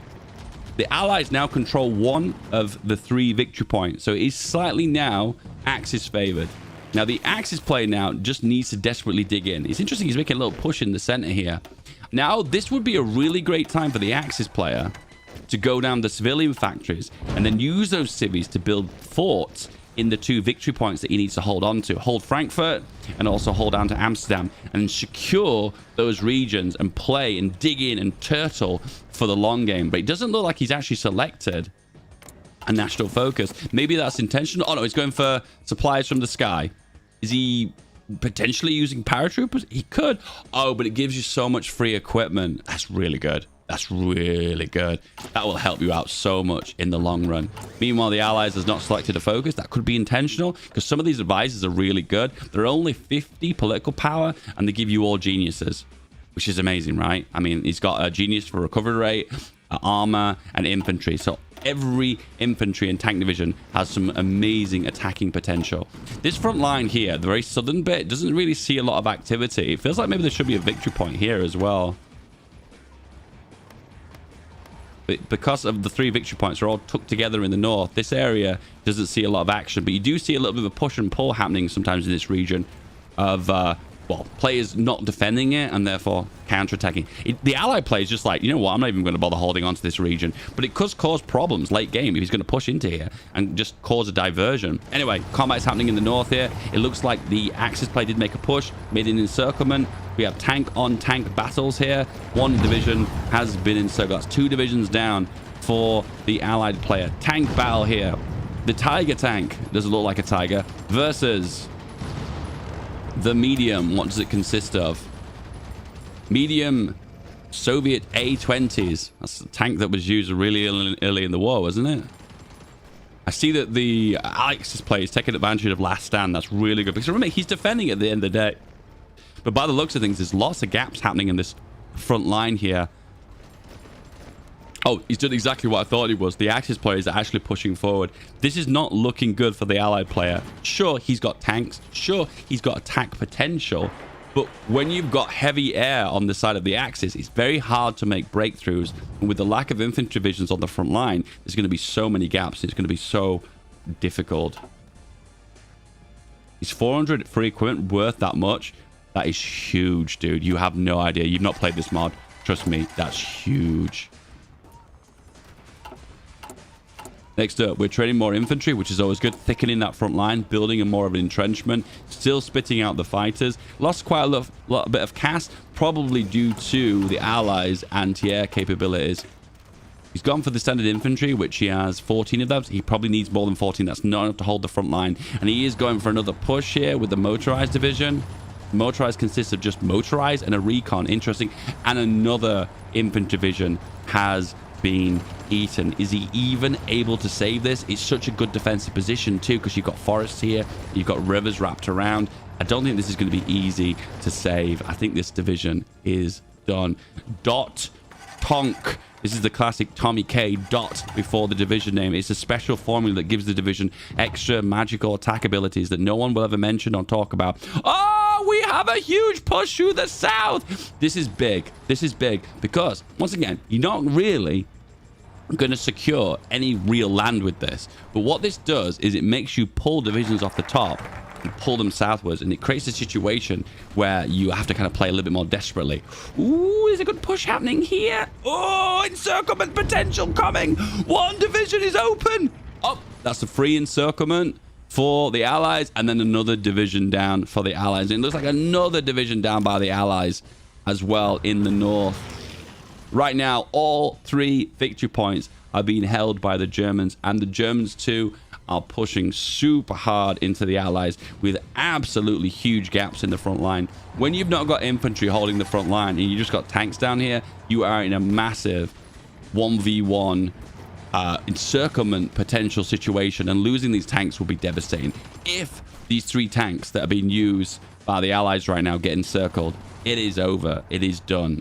It is dead. Let's have a look. The Air Force is being used in Western Germany, but there's no actual combat happening in Western Germany. I don't think the Allied player is even aware what is actually happening. No. In this circumstance, it's not really recommended, but I'd normally recommend attaching this onto your tank divisions. This guy. You want to attach them onto the tank division. Just let the... the AI take care of it. Sure, it doesn't play optimally. It sometimes puts air wings over wrong air zones, but at least it's something, I guess. Another division down for Germany as he pushes out a little bit. I think the German player here thinks he's winning, and what tends to be happening is he's being a little bit greedy as he pushes forward. He sees an opportunity for a push here, maybe another encirclement. This is good in the long run, because what happens is it slowly eats away at all the divisions that the Axis has. He needs to pin this one in the north. Can he get there in time? Is he going to pin it? Oh, no! He can't get it in time! No! And it's a heavy tank trying to push over a river. The modifiers are against you. Yeah, 58% reduction in attack. 43 reduction in attack and breakthrough due to terrain and the river. It looks like he is actually going to break it. Oh, ooh, this is not good. This is not good. Pin. You got a pin here. Ah, no, he's not pinning. Oh, ooh. He only managed to hold on to that and secure that because of the speed of the tank. Then again, it is a heavy tank. It hasn't got much speed anyway. This is a really good situation for the Allied player, the Axis player. Because you've got so many more infantry divisions on the front line, you've got so much more flexibility, and there is no combat happening anywhere else. We have a naval battle! Here we go! So all the submarines of the Allies, as well as the main fleet, has retreated, and he's lost a big chunk of their submarines. He's not assigned an admiral here, which is a bit of a mistake. You're losing out on loads of great stats here. Did he actually go ahead with the naval invasion? Because he did plan it earlier. No, it looks like that has been cancelled now. He realized he's winning on land here, so there's no really not point in dividing his army and potentially losing divisions just to create a diversion. How long have we got left? We've got 285 days. We're into the final year. Has the Allies got any air? That's a good question. Let's have a look. There is no air on the Allies. This is basically a classic no Soviet air build. He has got anti-air, but I don't think he's actually using it in a division. He's not using it. So he's currently producing anti-tank, mechanized, and heavy tank. No, that's wrong. I'm reading that wrong. He's basically not producing those things. So therefore, he needs to put them into the division. I don't think he's using his anti-air, though, is he? Let's have a look. He is. He's using it in the tank. And that's so needed. Because at the end of the day, when your attack potential of your tanks is less due to CAS, it's just going to cause problems. Was that another division that was lost there? Ooh, breakthrough in the center. Ooh, this is very bad for the Axis player. He could potentially lose a tank here. This is big. 1 tank division, 2 infantry divisions. It is pinned. He secured tanks on the front here. Oh, this is massive. This is a turning point. 3 tanks, 4 tanks for the Allied players breaking that encirclement. That is a massive, massive win by the Allied player. That is huge. Now it's all on the Allies side. Once again, in the same situation he was in before. He's lacking infantry divisions on the front line, but he has lots of attack potential. Oh, we've got 8 new divisions here. The front line is about to get a little bit more dense on the side of the Allied player. However, the attack potential from the Axis now is more limited. I think he's lost that big division that you get from the focus he has. So this is bad. This is so bad for the Axis right now. The Axis has no attack potential. I mean, he's in a good position. He's defending. He has all 3 victory points. So he is in a defensive position. But right now, the cards are all on the Allied side. He has the visual ability to make encirclements, cut down the amount of divisions on the front line, to eventually beeline and grab those victory points. It will be super difficult, though. We've got no forts here, no forts here, and no forts here. So he's not actually taking advantage of the extra forts. What is he actually building? Is he building anything? He's making more military factories. So this is looking proper hairy in the south here. I can see that the Axis player is desperate because he realized he's lost all his attack potential. But pushing further southwards here is not a good idea. He needs to make this front line narrower. 6 divisions lost here, cut away, so far away from the front line. These divisions are going nowhere. This is a massive, massive comeback from the Allies. This just shows the power of tank divisions. And now, luckily, the Axis player has realized he's not using his planes in the right location. But the problem is this really enough planes to make a difference? It really isn't. With planes, you need a critical mass of like 300 CAS at least to start making an actual difference. And the problem is tanks just do so much damage. There's not even enough time for planes to take off, bomb them enough to make any actual difference in the battle. 6 divisions down here lost. Motorized divisions lost. 3 infantry divisions lost. Massive, massive amount of damage. Right now, he's not going for the victory points. He's going for the slow win. Slowly bleeding the manpower away, slowly bleeding the divisions away, weakening and softening that front line. We have a naval invasion being planned here, and it does look like the Axis has superior naval supremacy. And what are these divisions? What are they? They're the meme divisions. They're the memes. Memes. We have 200 days left, and to be fair, this is a great distraction. But what can you really do with this? Because you can't capitulate in this mod, by the way. You have to take every single province away from the other player to capitulate them. So there is no like really way of like grabbing Paris like you normally would and capitulate them. This is just a really annoying distraction that just makes things a little just bit more difficult, and it just slows the player down. To be fair, this is what the Axis player needs to do. He needs to buy for time, and he's doing exactly that. So kudos to him. You can capitulate with 90% victory points. Okay, I never knew that. Oh, of course, yeah, because the last game, he let Paris fall as the very last one. It's pointless. I completely disagree, actually. So what's happening here is he's pulled divisions off the front line. He's made a massive opening on the front line, and he's made a massive surge forward. I don't know the long-term goal here because I think it's very difficult to make an encirclement here. So it's very difficult to capitulate here. So all he's kind of doing is encircling his own army, and there's an opportunity to encircle here, and he's going for it. He's going for it. He knows we have another motorized loss. He had 3 motorized divisions.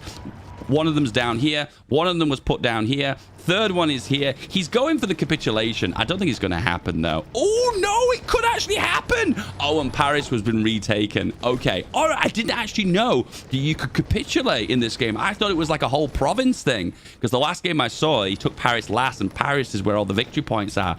Oh, damn. So we're in a really hairy situation. Now let's look at the casualties. 152,000 losses on the Allies, and the Axis has lost 193,000. And it really does show at the end of the day, because there's so many encirclements that have happened. These are frustrating, though, because these are stalling mechanisms. If you were the Axis player, you want to last stand here just to stall for longer, because you're not going to save these divisions, but you need a situation where he's committing more of his divisions not on the front line, because right now he's got way too many divisions here. 5 divisions to put down 1 encircled division. It's just pointless, and that's why there's so many gaps on those front lines. He's made another push here because he wants to grab those victory points, and he's got 180 days to do it, so he has actually got some time on his hands, and he's got the divisions with the armor as well, so it's all in the favor of the Allies right now. Once again, very silly strategies here by the Axis. If he was in a comfortable position, he could see he was winning. Making that push in the south was not a good idea. Making that push in the center was not a good idea. I kind of approve of the little naval invasion just for a distraction. At the end of the day, he only lost a few trucks, so it wasn't even a big deal.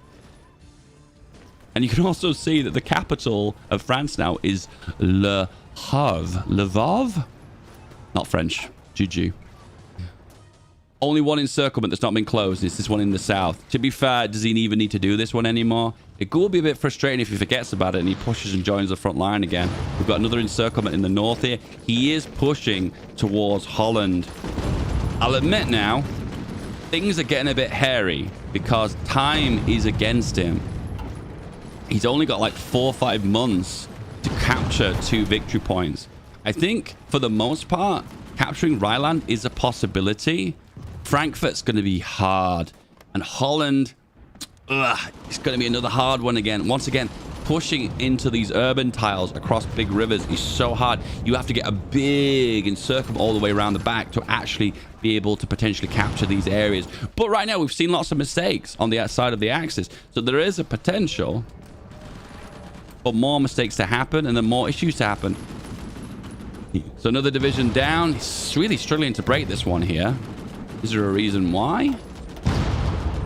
This division consists of anti-tank. Interesting. And they are actually piercing the tank. And he's last standing as well. So he's doing everything he can to try and stall for a longer period. Double check on the production. We're going for civilian factories because he probably doesn't know what to go for. He could push all the way down to the bomb here and try to go for no step back. That would be pretty cool. Axis side, he is going for adopt anti-tank tactics. I mean, right now, that's pretty good. He's against lots of tanks. And when it comes down to production, does he have any tanks? He has no tanks. He's still building them as well. I think he's given up on his own tank armies, but he is producing heavy still. He isn't going to get enough heavies to actually make a tank division, so he should probably give up on that production anyway. When it comes down to air, though, we're starting to reach that critical mass of planes. Where are those planes? Where are they? Let's have a look. The planes. Oh, no, he's not aware. Is he not aware? No, he is. Okay, I thought for a second he'd not deployed most of them. Not all of them were in stockpile. I do like he's splitting them up, though, because he's focused on the south, holding the south, focusing the north, holding the north. I like that a lot.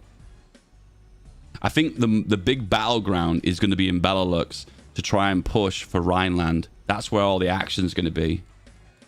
We've got another naval invasion happening here. Once again, another just a frustrating, annoying diversion. Once again, the Axis player has accepted he has no offensive capabilities anymore. It's not going to happen anymore. So what he's trying to do now is to try to create as many diversions as possible to slow down the Axis player. Pulling off these tank divisions is so painful for him too. And you can see right now the logistics of the Allies is starting to hurt a little bit. He's behind on guns. This is the piece of equipment that you don't want to be behind on. And also being behind on your supply is going to cause problems too. 36 supply. At the end of the day, your tanks need a lot of supply. They need the trains, they need the trucks, and if they're not getting them, they're not at the full fighting potential. And some of these tanks, too, have got really low strength. He'd be better off consolidating here and pushing for another attack. Well, how long have we got left? 100 days. So we've still got a lot of time here.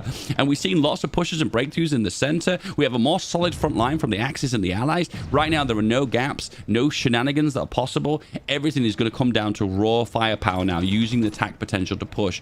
We have 0 trains. So what's happening now is the Axis player is doing logistical strikes, and the Allied player, I don't think he's even aware it's even happening. The supply right now by train for the Allies is 0. This is the beauty of planes. You can play a war of attrition. You can grind down your opponent by getting air superiority, and when you get that full green air with a critical mass of CAS and fighters, you can deny any attack capabilities. And he's just doing a big push for Rhineland, which I can't disapprove of. The only thing I would recommend if I was in his position, though,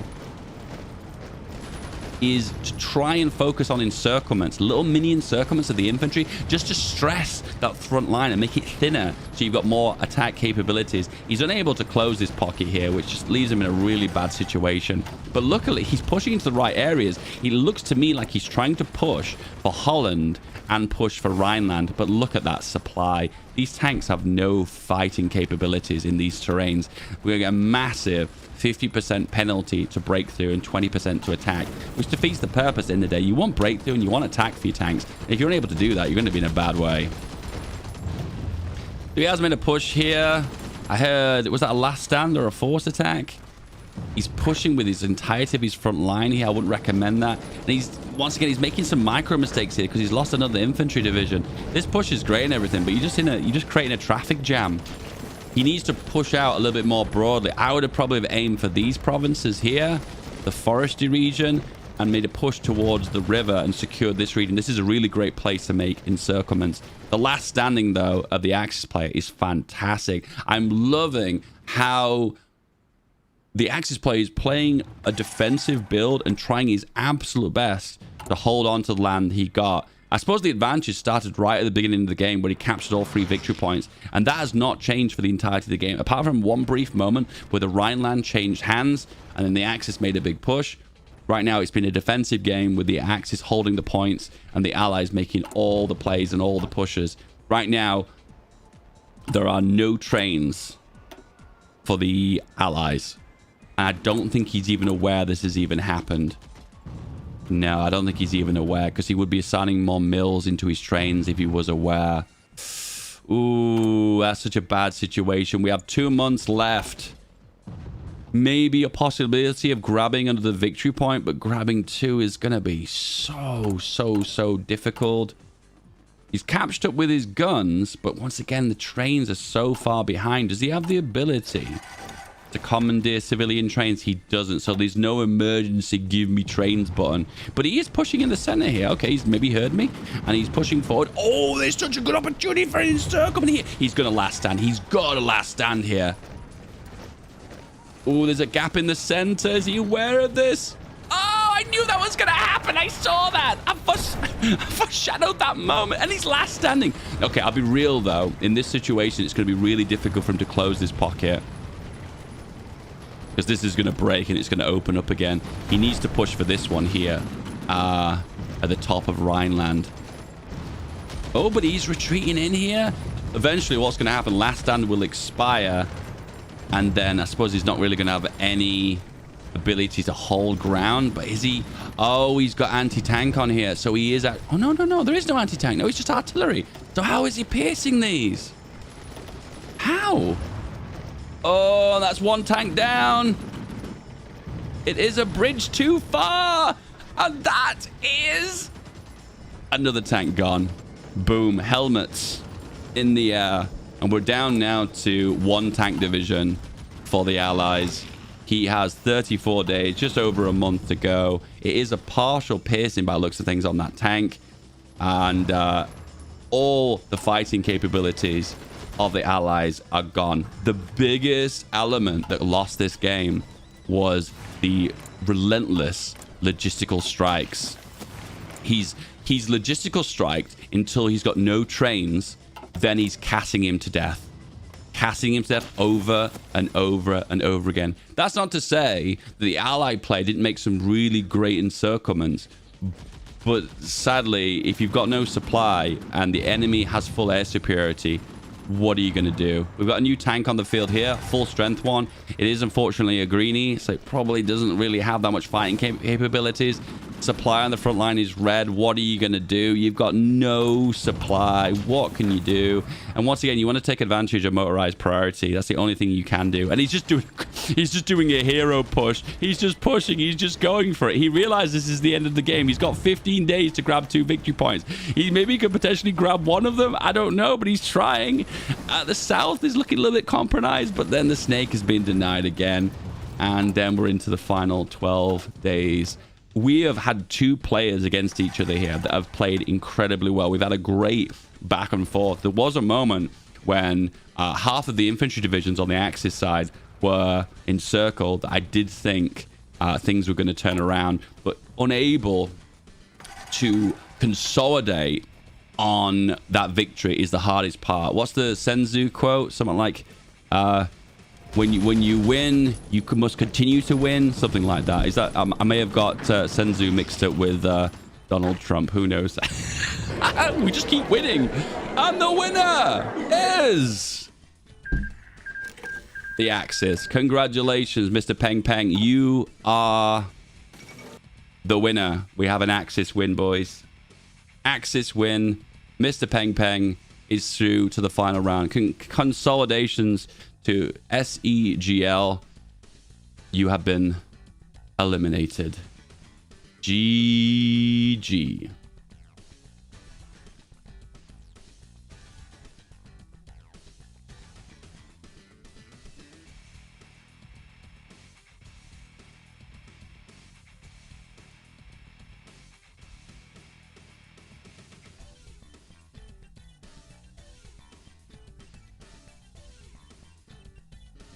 Okay.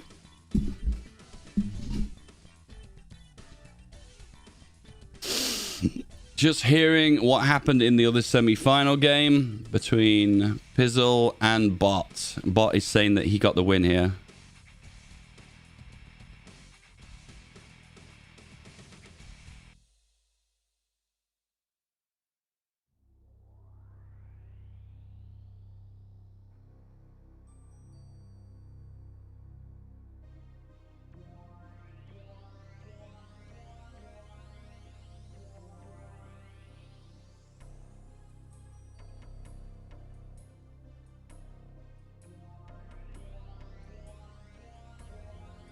Okay, Pizzle has unfortunately gone AFK. We'll give him 5 minutes.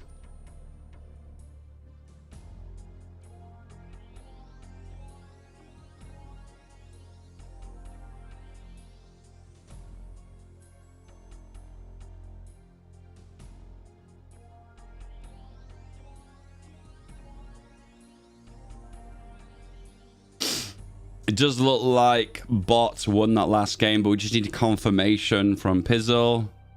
It does look like we're getting reports that he could have rage quit that last game. Whoops. The final is a best of 3, that's right.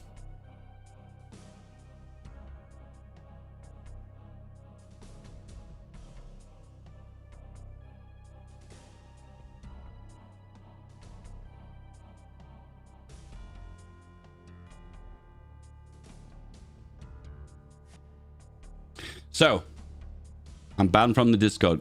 Good. You did something really naughty. Good. Okay. And thank you for letting me know that you're banned from my Discord, actually, because I'm going to ban you from my chat as well. GG. See you later. Okay. Okay. The best of 3 will be a coin toss, depending if you want to be on the Allies or the Axis, and we'll keep changing places through each match.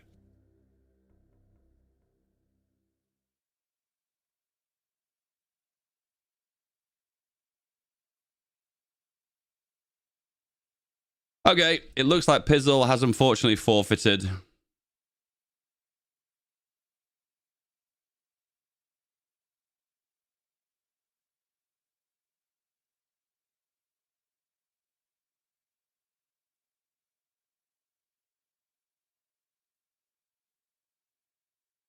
All right. Let's have a look at the scores, boys. Let's see how things are going. We are on to the final. The final. Bot 11 versus Mr. Peng Peng. Oh, boy.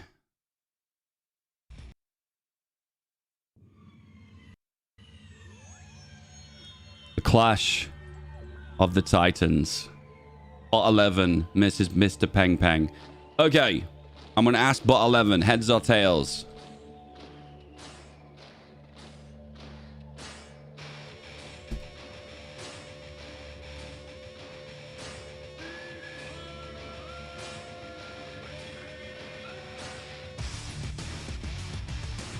Tails. He's going with tails. And the answer is... tails.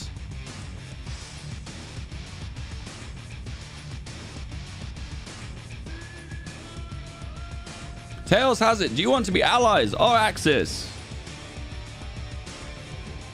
He would like to be the allies. Awesome. Let's go.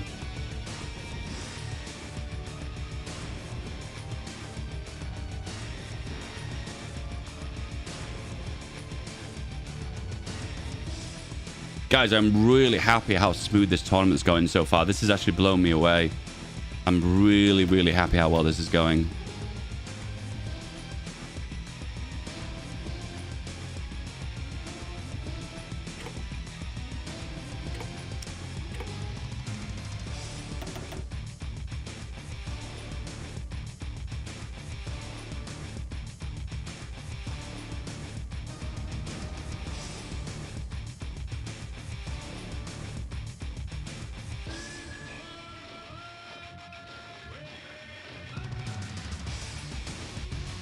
Bot 11 is on the allies.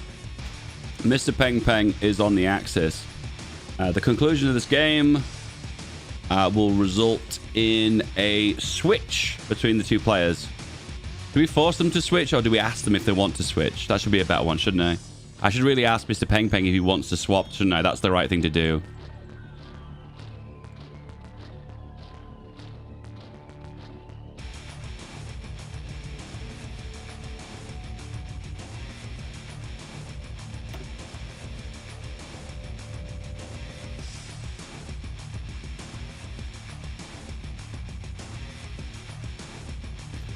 Ugh.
Okay, we're having a bit of a technical support issue with the bot. Bot 11 apparently struggling to join my game. Just heads up, guys, if you're not familiar with Hoi4 multiplayer, whenever you make a new game, you have to join a new host. You should always restart the Hoi4 client. Completely exit out the game, relaunch the game. I know it's annoying, but it is what it is. Unfortunately, Hoi4 is a bit fiddly.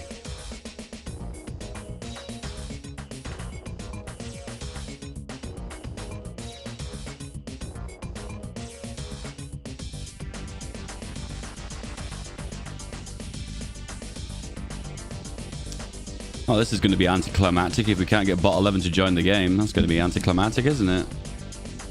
I guess we're going to have to get the runner-up to come to play the final, I guess. And unfortunately, Mr. Pizzle has not been replying to the DMs, so that's going to be underwhelming.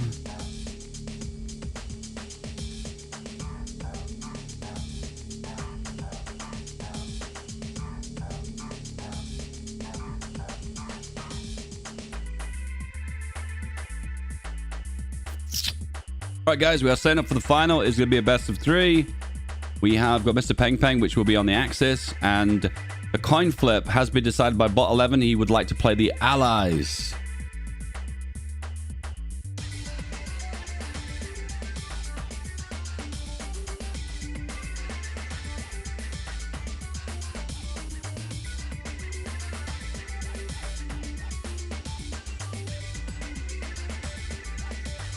Yay, we're in. We're in. That's good.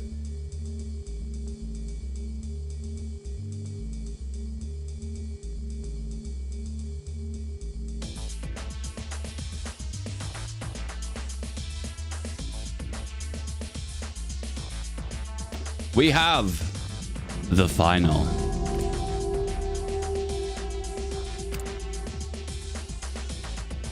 The final. We have on the left side, we have bot 11 winning the coin flip, playing as the Allies. On the right, we have Mr. Peng Peng on the Axis side. 4 speed. Speed 5. Battle for the Rhineland. Allies versus Axis. We'll let them do the initial setup. I'll not spectate them just to avoid any stream sniping.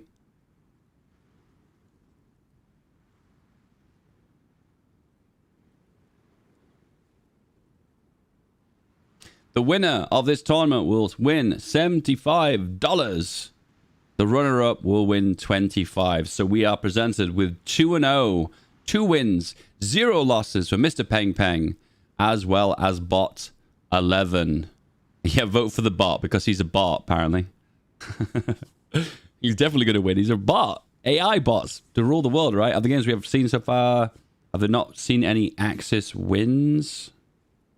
The 2 games that I've spectated have been both been Axis wins, yeah.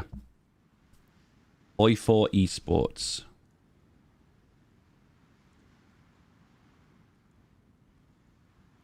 Okay, we'll let them initially set up and then we'll go from there.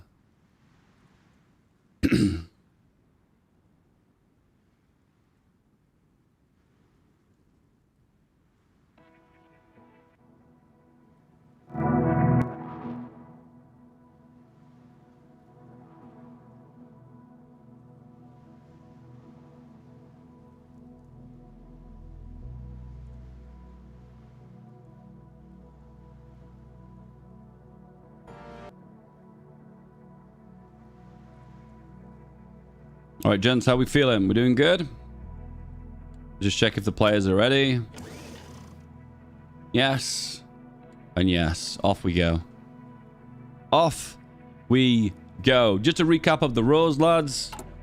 We have 1 year of build-up. Selecting the focuses, building your factories, producing your equipment, making your divisions. Then we go to war for 18 months.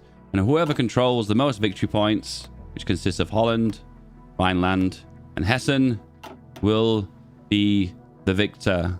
If a player taps out early, they will also lose. And also, if a player is capitulated, they will also lose. This is a best of 3. And Bot 11 won the coin toss as the allied nation, so therefore he chose to play the allies. And then I'll ask Mr. Peng Peng if he wants to continue as the Axis for the next game, or if he wants to switch to the allies, which he will be able to do so. And we have begun. I'm just going to go AFK for 2 minutes to get a drink. I didn't sleep very well last night, so my brain is a bit fried. I wasn't even sure if I was going to do this tournament today. But luckily, I'm here right now, so we're on it. All right? Yep. Yep. Okay.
How are we doing? How is it going?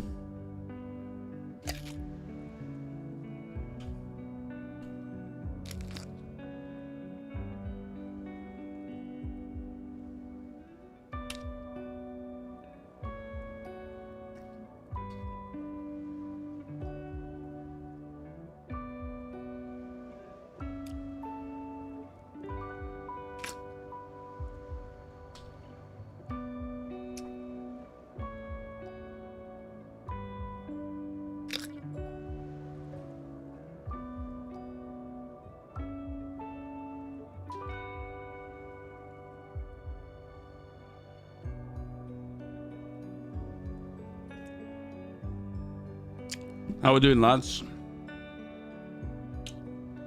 I'm just gonna enjoy my pear.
To be fair, the first bit is a bit boring, to be honest with you. Let me just finish my food and then we'll play.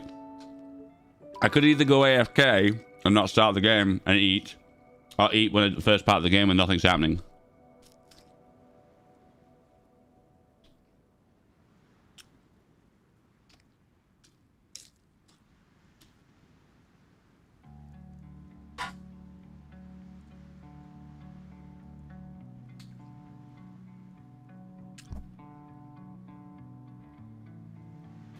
Okay. It's really interesting to see the League of Neutrality researching artillery. Neutrality with artillery? I think not. In future, if you want to join these tournaments, I'll be holding them on Sunday at midday UK time. I'm not sure how consistent I will be, but overall, you need to be in my Discord, look in the MP chat, and I will ping in there and select members from my Discord initially. If I don't get enough people, I could do a bigger tournament. I can select people from my YouTube or Twitch chat. You've got to be there to be in it. Unfortunately, the game's already started now, so we will not be selecting any new members for the tournament. Good luck. Guys, we are back, and it is time for the final best of 3 between our undefeated winners of Bot 11 and Mr. Peng Peng. How did I manage to speak there without moving my mouth? That's insane, isn't it? How did I do that?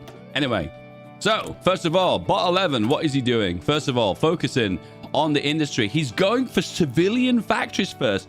Okay, this is not meta, but looks like he's building a strong industry base to play a long game. So the strategy behind this is you build civs, you have a big piggyback of civs to work with, and what that allows you to do is play a long game where you can build up more factories than your opponent by building off the back of the civs. Is he playing a long game? Maybe. Is this a the biggest issue is when you don't have many mills to begin with, your production initially is a little bit weak and your front lines are going to be a little bit weak. But if he's playing a long game with planes or digging in and entrenching on jumping for the victory points early, there could be a strategy about this. I do like the simplicity of his production to begin with, though. Artillery, guns, and non-combat equipment. That's pretty good. The only thing he's probably missing is some trains, but he has got a little piggyback of trains. No, he hasn't. He's only got 2. At the very start of this game, you start with very, very few trains. Anyway, when it comes down to other research, there is none.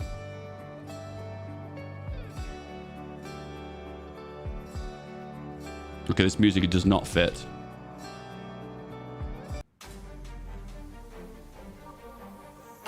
Okay, this fits. There's nothing really to declare. He has got no XP. He is trading lots of his initial divisions. He's making a good front line. The Axis player, Mr. Peng Peng, undefeated, 2-0 in the first round of the finals. And he is going the full meta strategy by stacking as many mills as possible. It does look to me like Mr. Peng Peng knows what he is doing. And he initially is probably going to go for the victory points initially straight away like he did in the previous games, and the build is pretty much the same. It's about jumping for the victory points, building up a strong air force, digging in with anti-tank and artillery, and playing a long game. Where on the other hand, our allied player, Bot 11, he's not showing any signs of what build he's doing. There is an advantage to this, by the way. You can wait for your player to make a move. You can use spies to see what they're doing. So he's actually he's going to react to the playstyle that he's actually doing. So in that case, he knows he's making mills, but he hasn't really got an idea of what kind of production he's going to go with. Maybe he could look into his intel. Let's have a look what he can see. So going to intel right now, he can see that he's got lots of mills. He's producing on... Oh, he can see that he's producing on planes. This is why having spies is such a big deal. Now he can react to what he's about to come up against. And then more than likely, he's going to make anti-air. Or he's maybe going to try and counter his planes. Let's have a look at a little bit of the plane designs he's actually gone with. So the Fighter 2 is meta. Yeah, it's super meta. Yeah. You could argue that he could have gone for the engine too to keep the costs down. Just changes the speed ever so slightly. But overall, could he even done that? No, because it would have been... Oh, no, he could have done that. It would have just been overweight. Just underweight, sorry. This is kind of... This is the Tommy K design, this was the design that Tommy K used to win the tournament. The YouTuber dogfighting plane tournament. And to be fair, the meta of this is actually to get rid of that turret and replace it with another armor plate. And that actually is meta. But he's gone with the Tommy K design. And he's also making CAS as well. The CAS consists of loads of close air support damage. This is a heavy close air support plane. And he's just on the margin of weight as well, with 2 bomb locks and an anti-tank cannon on the front, dealing horrendous amount of close air support damage. Every time one of these hits a target, it's going to do so much damage. And it's got so much defensive capabilities in the air as well. He knows how to make his planes. He knows how to make good planes, and he's just living proof of that. And that's initially what he's putting his production into. The only downside to this strategy is because he's not prioritized equipment as early as some of the other builds, he might find himself at the very start of the game kind of lacking infantry divisions. And if he's presented with a rush build and he's up against a tank division early game, he's going to get absolutely demolished. It looks to me like both players are playing for more of a late game strategy. So what we got going on here? Same production, no changes there. He's going for the US Army, overwhelming firepower, and he's either going for, let's have a look at the options. I haven't really looked at these. So we've got artillery, loads of free artillery, 500 artillery pieces, a 32 width armor division, cheap guns, which is always good, research for rockets, interesting, a 20 width infantry with support. Only 1 though? Okay. This one gives those of planes, passing the torch, max planning factor plus 30%. I've never even seen that before. It's usually just called max planning, not max planning factor. I wonder what that is. Anyway, next up we've got Marines. Good for cheesy shenanigans. Division training time. Oh, that's rubbish. Makes tactical bombers 20% cheaper. I mean, that's good for a bit of air damage, I guess. Amphibious landing vehicles are 15% cheaper. Okay, he's more than likely not going to do the right path. He's going to do the left path. I suppose this one's pretty good. Supply reduction and marine artillery. Pretty good, right? Okay. So it does look like there's a massive focus on industry to begin with for both players, which would suggest to me that they are focusing on more of a long game than going for a rush strategy. The rush strategy would be to kind of ignore your factories and just rush for a big tank division, like Hell on Wheels or the Canadian 1st Armored Division, something like that. Or for instance, if you are playing as Germany, to go for the 10th Panzer Division with its big fat 32 width. I would really love to see how effective a rush strategy is by making a really fat tank division early on by rushing the focuses. But it does seem to me that most players are focusing on building up initially by getting all those factories.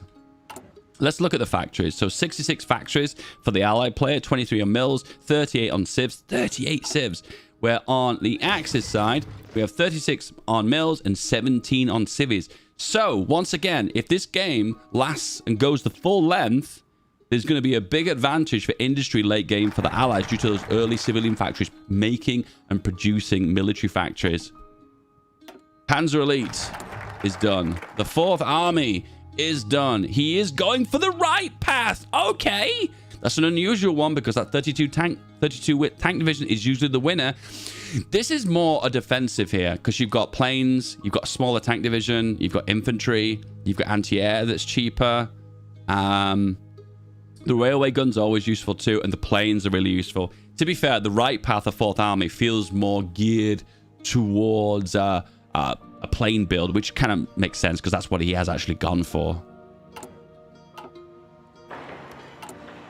Meanwhile, America, and he's gone for Hell on Wheels. So this is a tank build. So it's basically tanks versus planes. And I think we're going to see something very similar to the previous game, where initially the tanks are going to dominate. They're going to have push potential. They're going to be tearing through the front lines and doing lots of damage. Then As the planes reach critical mass and you get at least 500 of them, then you'll see the planes will absolutely dominate.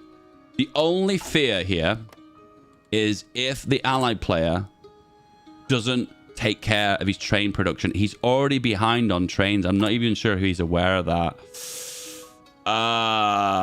You know how you fix this, guys? Do you know how you make logistical strikes like 100% less effective? Armored trains. But beware, 145 days, it's a long research time. You need to be researching that from practically the start of the game. This will basically deny 90% of the effectiveness of logistical strikes because these trains are so hard to take out due to their armor, and plus they can also fight back with their anti-air capabilities. To be fair, armored trains go so well with armored divisions because you need to maintain that supply on the front line. We have a navy for both sides, and we do have a naval invasion planned for Holland.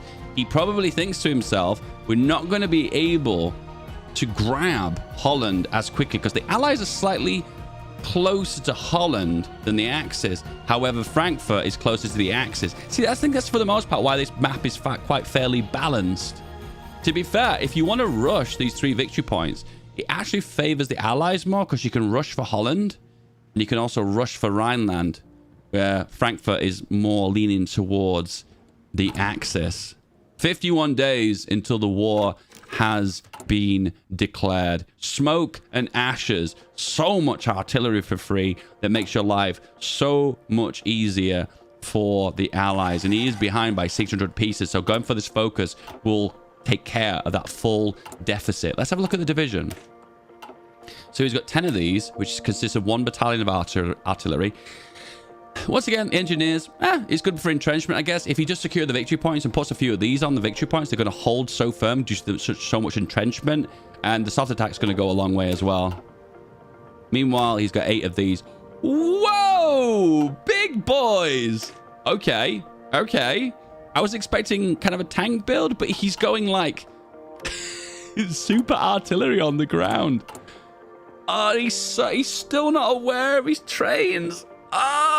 Every bone in my body wants to DM him right now and say, dude, trains, bro. Trains, bro. Trains, bro. The link to the mod is in the description of this video. 30 days left. Let's have a look how the division looks for the Axis. 10 width. We have got 24 of those, so a nice thick front line, lots of divisions, no gaps, some fighting potential, but to be fair, a 10 width doesn't hold for very long.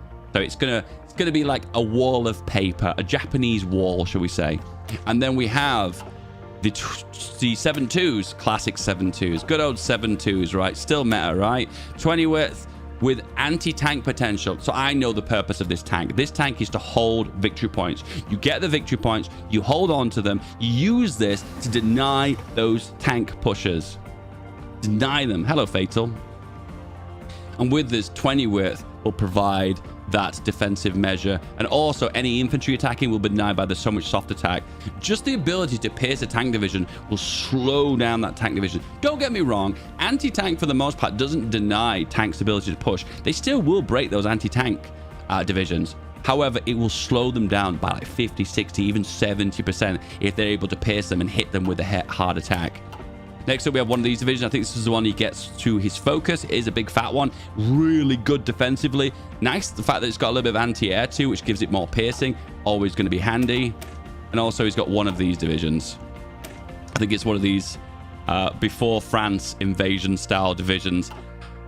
Please, just add some infantry to this division. Please, please. Because the problem with this is it's got 600 tanks on it, but these tanks will burn out so quickly due to the fact there's so little HP. If you're going to use that, please put some infantry in it. Please. Please. And we have war. Off we go. So, bot 11 is... Oh, he's moving out. He's manually moving. That's interesting. Where on the Axis side, we've got the naval invasion. And he is going to get there first. Is he? Oh, is he? He's going for Amsterdam. He's right outside it. Oh, he gets it. He just gets it. Meanwhile, in the middle, the Axis has pushed out for Rhineland, and taken it, and Hessen is all by the Axis. Axis do own all 3 of the victory points at the moment. All 3 of them. Hell on Wheels has just arrived. Look at this tank division. Ooh, so much armor. Here comes the Allied armor. And he still hasn't taken... Oh, he has. No, he has. Has he heard me? He's got more trains now. No, he's not. He's still behind in the trains. His logistics are an absolute nightmare. Absolute nightmare. So, the Allied player here has issues. And the biggest issue is the front line is just paper thin. Where I feel like there's a little bit more structure on the Axis side. Because you can see the front line is just so much more pronounced. You always got to be careful down the bottom here. Because here you can dedicate too many divisions. And you'll be in a situation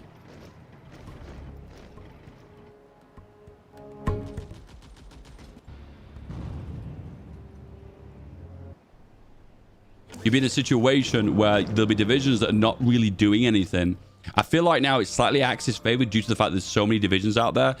But he still hasn't realized yet. And straight away, you know what's happening right now? Straight away, the Axis player knows what's happening, and he's logistical striking him.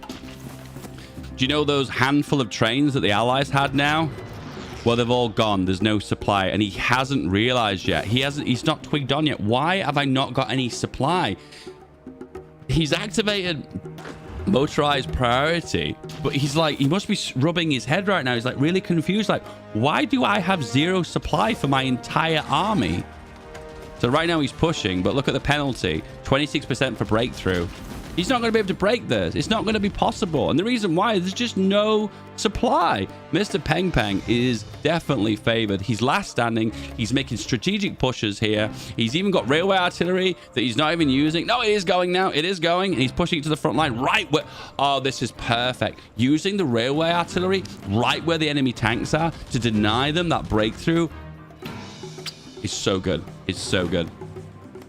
Meanwhile, focuses for the Axis. Expand the sector. He's adding civilian factories. I wonder if he's realized that the Allies are focusing really heavily on their factories. So that's what he's going to do.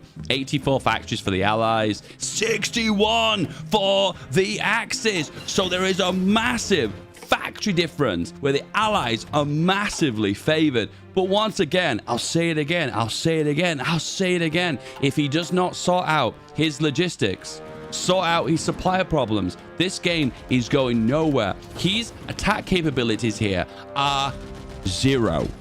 He has no supply. He's suffering a... Look at this railway gun right on the front line. Basically, the barrel of that railway gun is so long, it's basically into enemy territory right now. Meanwhile, the logistics on the side of the Axis, he has 23 stockpiled trains and he only needs 6. Is he actually producing trains? He knows what he's doing. I wonder if he assigned 1 mil into trains at the start of the game, and then that was it.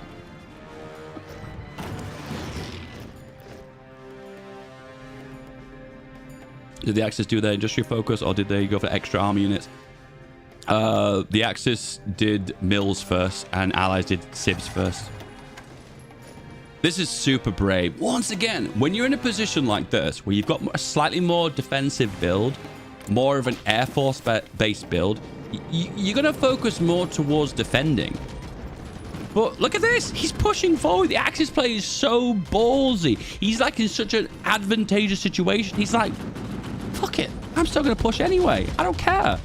I'm going to tease the front line. I'm going to have fun right now. And Mr. Peng Peng right now, he's definitely having fun. He's pushing forward. He's having a good time. He's having an absolute blast. Logistics-wise, a little bit light on the light tanks. He doesn't need to be producing light tanks, though, because he's going to be losing to that 1 tank division. But right now, he doesn't actually have any of the tanks other than that really rubbish 1 tank division. Bit of probing attacks here on the front. Once again, I call these probing attacks because these aren't really attacks that you're actually going to make any kind of push with. You're just kind of testing the front line. But he has snaked a little bit on the front line here. The Axis has to be careful here. He's in a defensive position.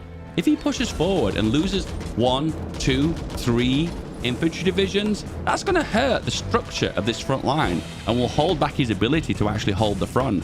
So it's not really a good idea to keep doing this. But you can see his production now is so massively favored towards the plains.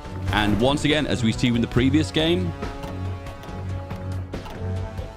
if you manage to get that critical mass of plains, you will be in a position where you will win the long run. He's not quite there yet. He needs to produce a lot more planes. I think the difference with this game is the ally player has a few planes of their own.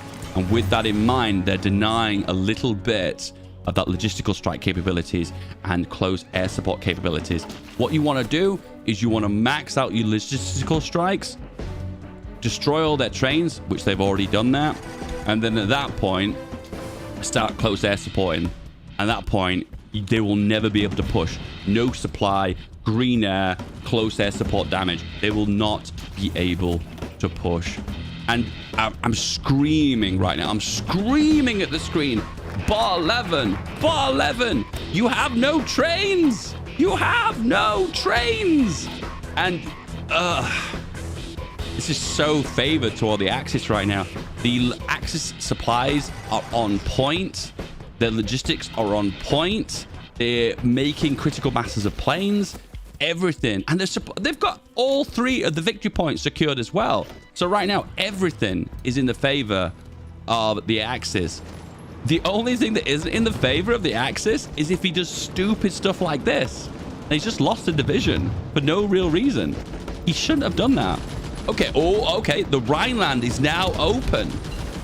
But he didn't take it. Take it. Why?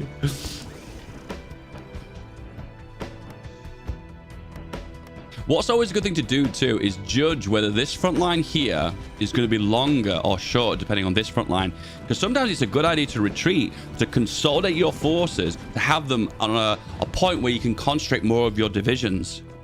But be aware too, holding this area is worthwhile because you do get supplies here. Oh, what? No? There are actually no supplies in these territories. The only areas that have extra resources are the victory points. I never knew that.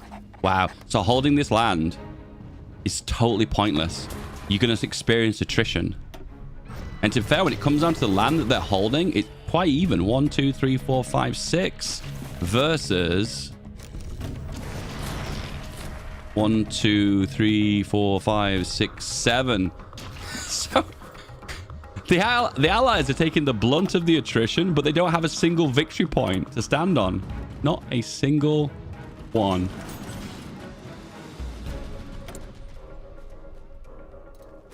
How's it come to divisions? How's it going? We've got 1 medium tank for the allies. It is low strength. It is low supply. It's not looking good. It really is not looking good. So look here, guys. Can you see these X's here? You know what this means? No supply is getting to this region at the moment. Supply is being completely denied. What will happen is supply will flood in randomly as one train arrives due to a limited amount of trains, and then all of a sudden the supply will cut off. That's why it goes from no supply to a little bit to no supply. You need consistent supply, otherwise you're not going to win. He still hasn't realized yet that he has no trains. He has no trains. Arsenal of democracy. This is good. Look at this. Wake up industry, construction bonus, stability, consumer goods reduction, efficiency cap growth, and efficiency cap factory output. These bonuses are insane. Insane. It's a late game boost, and man, is it so worth it. The war of our existence. So he's getting the extra war support. How does that help him? I don't know, because it only gains him core defense, and his core territory is here, so he's not even on core territory. So why would you select that? Meanwhile, the Axis are going for civvies. I think he's spotted that the allies have got loads of civvies. He spotted it, and because of that, he's making loads of civvies off the back of it to compete late game with the factories. So now the factory count's not that far away. 96 versus 71. Oh, it's still 25 factories though. 25. That's big. And there you go. He has turned into the blue USA. The arsenal of democracy has been unlocked. Listen, I sound like a broken record. The record player is stuck, but you know what I'm going to say, right? This? Yes, that's the problem. This is the problem. Low train count. Supply issues. Just no fighting capabilities here. If you're suffering from a 25% to a 50% penalty for your attack and defending capabilities, you're not going to be actually winning battles. Those extra artillery, those armor divisions are just not going to punch through. So it's just going to be completely pointless. And yeah, he's probably, I think what's happened here is he's confused. I think that's the truth, is he's rubbing his head right now and he's like, why am I getting no supply? Why can't I push? He's basically red at the top of his screen right now with 0 supply, and he's not seen it. He's not seen it. So it's still a little bit of a probing attack at the top of the screen.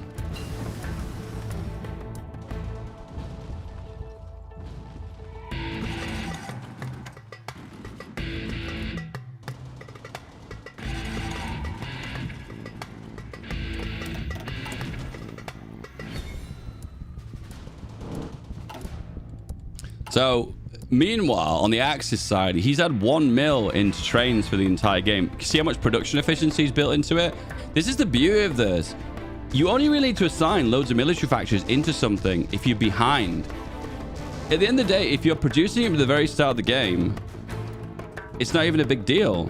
Oh, I just spotted something. The Allies have captured the railway gun. The Singing Dora has been secured. Okay, this is really interesting. So he's making pushes in the south here. And he has actually made some gains. Supply is dreadfully bad, though.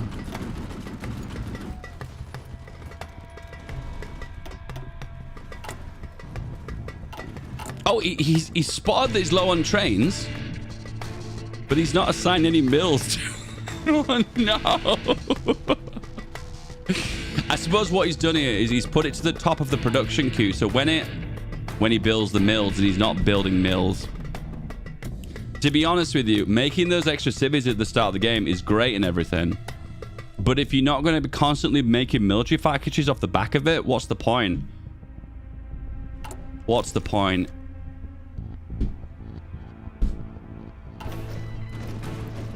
Credit to these pushers in the south here. Credit to that. And capturing that railway gun is big. But one of the issues with railway guns is they use a lot of supply. 0.2 for one. It's not even a division. It's just one piece of artillery, isn't it? The railway gun will get bombed anyway due to logistical strikes. Yeah, that's right. Yeah, you're right. So right now, I don't know if I approve of this, because if a player has gone heavy on air and you're late to the game and you're making air 2, I don't think it's a really good idea to try and contest them. Let's have a look what plane that they've gone for. The Fighter 2 is what they've got.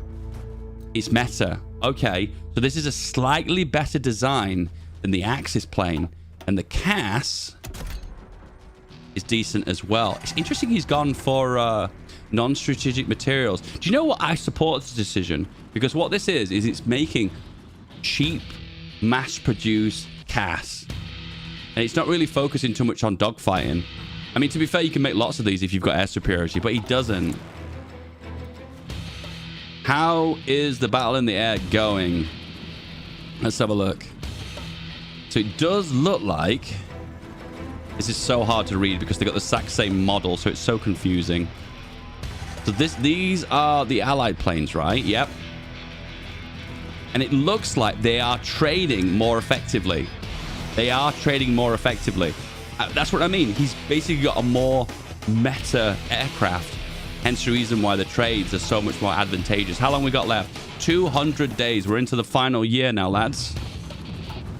Has he assigned mills into his trains? He has. We're actually producing trains. But the only problem is that they got full air superiority and they're doing logistical strikes, meaning that every time he produces a new train, it's going to get blown up immediately.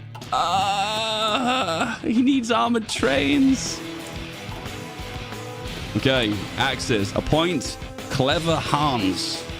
Some of those bonuses are a little bit underwhelming. Let's have a look. Entrenchment speed is going to be helpful. Playing speed is somewhat helpful. Cold acclimatization is poop. Political power is good, I suppose. Can't complain about that. And then the bottom one gives extra attack and speed, which is not amazing, but it's cool. It's cool. Look at the Cass. Oh, the Cass is doing so much damage. One thing I will say, though, if he's playing the game to catch up to the Axis, he's making the right kind of plane for it. Put it that way. The music's a bit loud.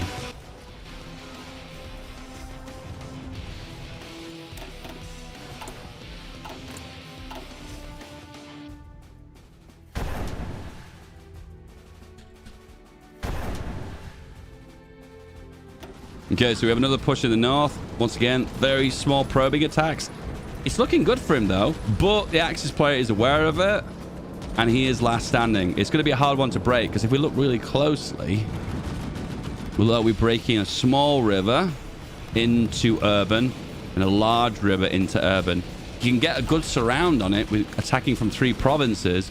But he's breaking into hard terrain types. He's decided to push in the north here. And he's actually doing okay. He's breaking Amsterdam. Oh, leaving that one empty is going to be good for him because he can get a surround on them. But once again, same problem. Big river into urban. When you're in a situation where the terrain is so bad and is against you, the only thing you can do is encircle it. And that's the reason why when Amsterdam... try to push for Amsterdam, you're in a situation where you just can't make the full break. And he is actually building forts as well. Let's have a look at the forts on the side of the Axis. So we have 1 fort here and 2 here. He's also built 2 forts in Frankfurt as well. He's doing all the right things. If you're making civvies in this mod... Oh, we have... Okay, we have the first victory point that has flipped to the Allies. And it is the one that's the most accessible to the Allies too, which is the Rhineland. The Rhineland has been secured by the Allies. The map is still Axis favored, and it looks to me like he's prioritizing his attacks around Frankfurt. He's gonna go for Hessen. He realizes the terrain here is just too difficult, so he's focusing all of his damage here. However, he's having to deal with the wall of air. However, he's trading really well when it comes down to his air. Let's have a look at the air. So fighter, once again. And the fighter 2. Once again, the allied player has a better build. He has more air defense. The air attack is not going to be useful in these dogfight situations. He's gone for the Tommy K fighter versus the better fire that no one built in the tournament anyway. Let's have a look. How's the supply situation? Still dreadful. Every time he makes a new train, it gets blown up. He's making no difference.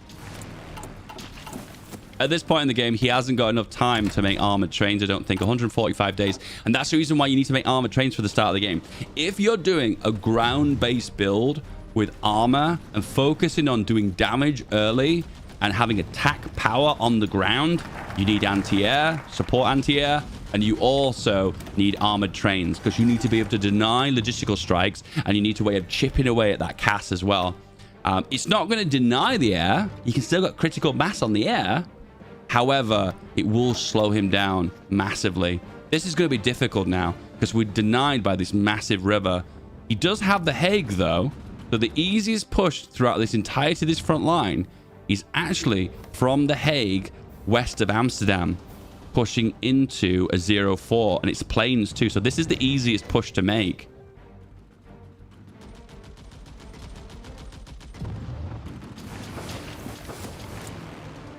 It's really interesting to see the allies catch up in trading on planes. That's really interesting to see. And he's even making his own Cass, which is interesting as well.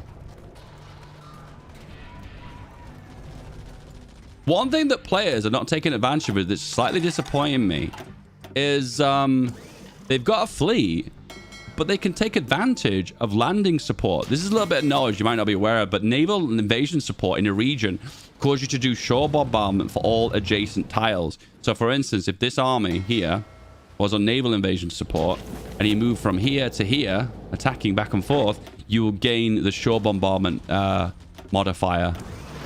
It's just something to be aware of. And it only eats into fuel when active combat and shore bombardment is being done. Alternatively, you can put them on hold ground here and it doesn't use fuel. So right now we have nothing happening. Literally nothing happening. The allies are trying to make up for their loss of trains, but they make a new train and then... Yep. Yeah, they lose that train immediately. Oh wait, no, that actually went down. That didn't go up. No, it's gone up again now. Yeah, the air control is still favored by the Axis, just based on pure air power. Just more planes at the end of the day. More planes. This is kind of what players are going for right now. They realize that the land war is a bit of a stalemate. However, Western Germany is an air battle right now. And it seems to be that they're both playing on playing a long game with this by winning the air war, which is a strange thing for the Allied player to do because that's not the focus path that they've gone down. It looks like the Axis plays focus on mass production, where the Allied player... Oh, okay. There was a counterattack just below Frankfurt. It looks like to relieve Frankfurt from the south. But then the Allies have made a counterattack and retrieved that land that has been captured. Where the Allied player is focused on more of a meta build. The Axis player might not be aware that this is more of a meta build. They might not be aware of that, so that might be a factor. He could make his fighter even better if he wanted to by going for the light aircraft company, giving that agility and speed, and that would completely demolish his air power in Western Germany. Let's have a little look as well. These are... I love focusing on the planes. These are heavy machine guns, and he got heavy machine guns? Yeah, they're all heavy machine guns. So you research heavy machine guns at some point. All right, so he's done exactly what I heard. He's heard me. You're listening, boy. You're listening. And he's made it slightly more push north. This is good because this is putting more pressure on Amsterdam. And if he can encircle Amsterdam by taking the north, which this is a good place to hold because there's a strait here, and this is really hard to hold on to. And he is trying to break it and relieve it, but he won't be able to. And then if he's managed to secure east of Amsterdam as well, this will put him in a perfect situation where Amsterdam will, one, be out of supply, but two, will be more likely to be encircled due to the encirclement penalty. And he just pushed into there with his tanks. And it was like a knife through butter. And immediately he encircles. Immediately. This puts him in a situation for a win. Are these troops here in this pocket low supply? They don't seem to be experiencing a supply penalty. They're not. I wonder if they're not able to reinforce, or maybe they're reinforcing over the lake. Now, you'll never be able to break from there to there unless it's Marines due to the strait. He has supply from convoys. Okay. This is a really good situation, dude. It's a level 5 port. Ugh. Let's have a look from the Allies side. Oh, he's taking it! He's taking it!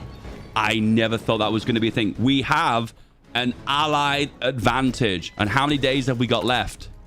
We have 38 days left. He's pulled it back at the very last second. And he's doing this. He's doing this on no supply. How is he doing this? So what's happening here, guys? Just a heads up.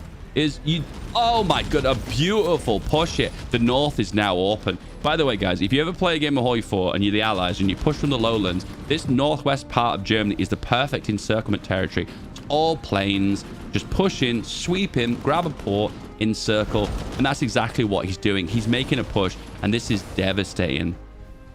So you're probably thinking, how is he doing this? He's got no supply. Well, what happens is you do gain a little bit of supply, but then every now and then you get pulsed by low supply due to the fact that supply comes in waves.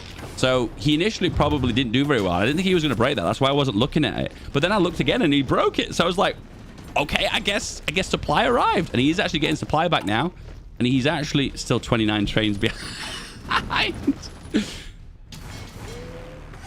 And look at this point. It's reached a point where the Allies now have enough planes to contest Germany, and he's even going for the final victory point. He is going for the fatality. This is not a friendship, boys. This is not a babality. This is a one and truly... Oh, he's trying to break out. Oh, no. Pinned. Yet stay there. And all 3 victory points are now held. Oh, no, 2 are now. 2 are.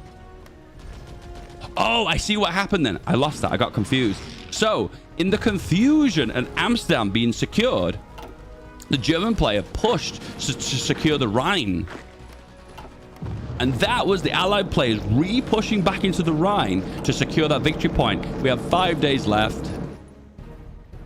It's surprisingly, which is kind of a little bit disappointing in a way, the Axis player was not able to fully take advantage of... We have... Whoa!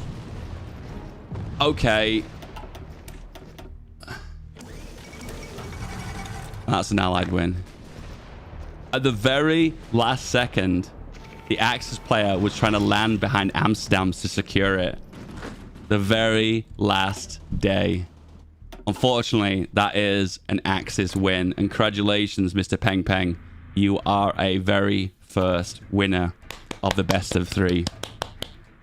Best of 3 has been won by Mr. Peng Peng.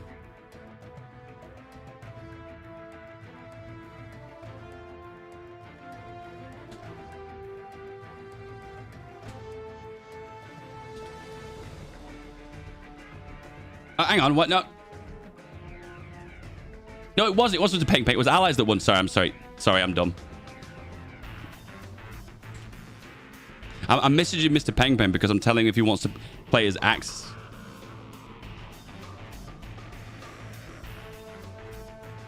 Sorry, I got so confused. Sorry, guys. I realized I had to DM him to ask him if he wanted to be Allies or Axis. And I got confused. I thought he was the winner. Never mind. Sorry. Bot 11 did win that one. This room is getting so hot. I should open a window. Feedback's getting old. I slept like shit last night, guys. Honestly, when I woke up this morning, I was thinking to myself, do I still want to do this tournament? Okay, Mr. Peng Peng has said he wants to play. He wants to play the Allies. Sorry, guys. I slept like absolute ass last night. Honestly, I could not have slept any worse.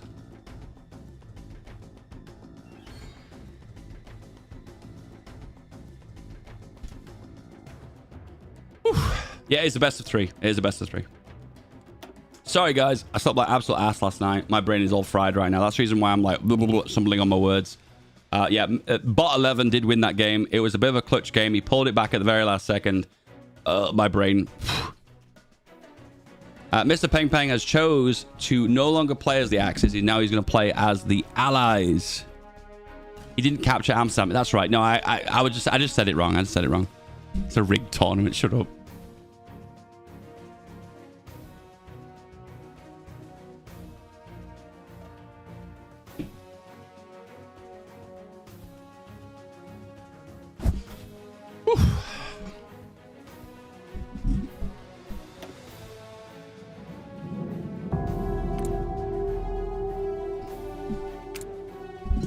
So, just to recap, guys. Mr. Peng Peng looks strong as the Axis, made of superior air force, looking to go all in on his air force. At the last second, massive change in production from the Allies, making a meta fighter slowly clawing back that air power in the long run. And it was enough. It pushed them over the edge. They used the last tank division to secure Amsterdam. Recapture of the Rhineland in the center. Axis, Mr. Peng Peng, tried to do a naval invasion to secure Amsterdam at the very last second. But unfortunately, he was 2 days out, so it was not possible. And that was such a good game too, because it had that situation where someone secured the victory points, but then it flipped at the very last minute, which is really cool. I'm not a big fan of the Africa map, and the reason why is the game seems to revolve around Malta, and I don't like that. It feels like the games where Malta secure the victory point, it makes that game the win. So I'm not a big fan of that, to be honest with you. You know what they really should do on the Africa map is to have Sicily available. I know it doesn't make sense historically, but Sicily's available, and that's the victory point. And then at least you can make landings into Sicily. And yeah, I think that's what they should do. Guys, I'll be honest with you, my brain is totally fried today. Oh, got some coffee left. And I really dislike the South Asian map. It's so slow. The pacing is so slow. Listen, I think these multiplayer maps are fantastic, by the way. But I'm just like chipping in with a little bit of criticism that I found from the tournament. I found the South Asia map, the pacing is really slow. There's like one big naval battle over like a 2-hour game, which is just so boring. And I also feel like the African map with Libya is just a bit slow.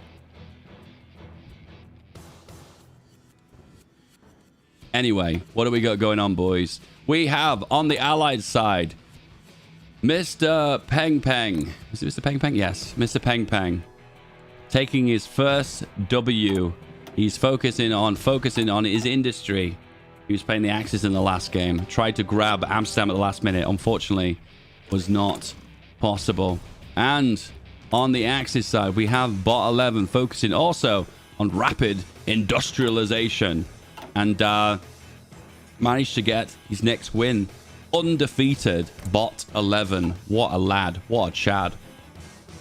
And we are into round 2 of the best of 3 of the final with a cash prize of $75 for the winner and $25 for the runner-up. The cash pool was sponsored by FeedBackGaming, who sponsors this live stream. If you would like to give back to the live stream and fund more of these multiplayer tournaments in future, why don't you consider becoming a member on my live stream so I can fund more of these multiplayer, big prize pool, multiplayer style events? The link is in the chat.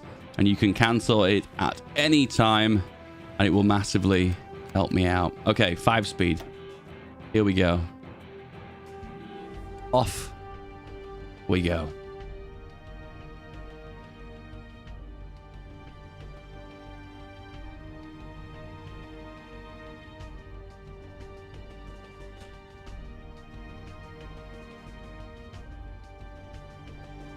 Oh, Wolf! You crazy motherfucker!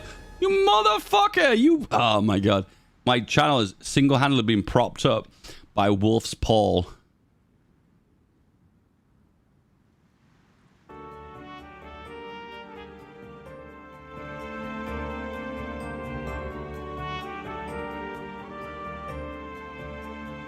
Damn, dude. Thank you so much for the 10 gifted memberships, dude. I really do appreciate that. Thank you so much. What a god. What a god. What a legend. What a god. What an amazing individual. Guys, I am so happy the way this tournament has gone so far. Everything has gone super, super smooth. One of my big critiques of the Speed 5 tournament is I feel like the pacing was a little bit slow. There was lots of breaks. It was over a 3-day period, like a total of like 16 hours worth of gameplay, well, live streams. And I felt like the pacing was just a little bit slow for me. And I was jumping in and out constantly. I just wanted to watch the games at the end of the day. I want to and when I make my tournaments, I want to do it. Obviously, of course, I want to do it my way. Obviously, they can do it their way. But I wanted to focus more on speed and gameplay and getting into games, and that's why I'm focusing on playing only 4-speed, which might not be everyone's cup of tea, and also focusing on fast, really quick gameplay and nice small tournaments from beginning to end immediately. I think what's going to happen in future, guys, we might have to start up a little league for future tournaments, because we might find that we get more than 8 people every week, and it's going to be it's going to be a weird mixture of talent. So, guys, if you guys want to be involved in these tournaments in future with future prize pools, feel free to hop onto my Discord, MP only chat, and show your interest. And next week, roughly around the same time next week, on around about midday on Sundays, we'll do another tournament. And if you guys are involved, we can get lots of players involved and go from there. Of course, if I see names of people from previous tournaments that I know have won games, obviously they're going to have priority. We obviously want it to be more of a system where we want people who are skilled to be a part of the tournament. And if not, if we get too many players, we might have to do like a little league where we can eliminate players that potentially are weaker, for instance. Can the same people apply again? Hell yeah. Hell yeah. Hell yeah. To be fair, people who have won previous games tell me that they're talented enough to be in the tournament. Because in the day, I want it to be more about talent than it is about like one player who's OP demolishing another OP player. I don't know how we'd keep up with the leagues though. I wonder if there's maybe like a system online that we could submit leagues and have players win, lose games to get an idea of people who are more talented than others. Is there going to be a tournament next week? I can't see any reason why not. I can't see any reason why not.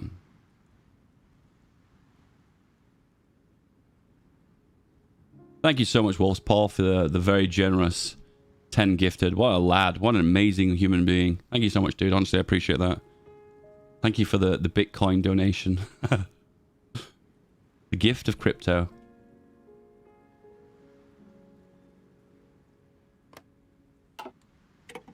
We need to play like a Hoi 4 song, shouldn't we? No! Copyright!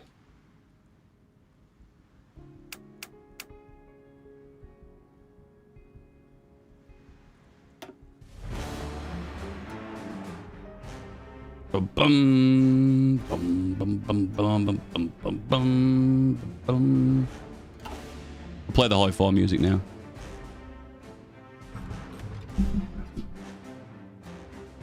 All right, guys, we'll let the guys set up, do their initial division templates, pick their builds. Try and minimize stream sniping. Obviously, I don't want to look at the players too much until they've got their initial build set up. And obviously, I've got something more to talk about. Hoi 4 speeches, you're banned. Can we get rid of that guy? I'm joking. I'm joking.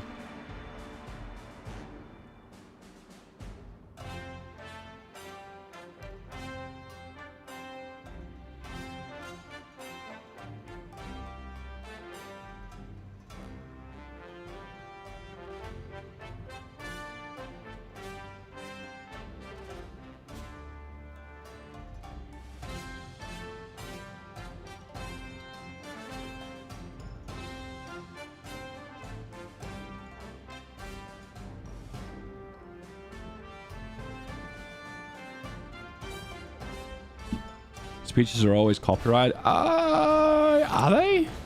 Are they? What's that song with like sounds like a radio broadcast from music from the 1930s or 40s? What's that one called?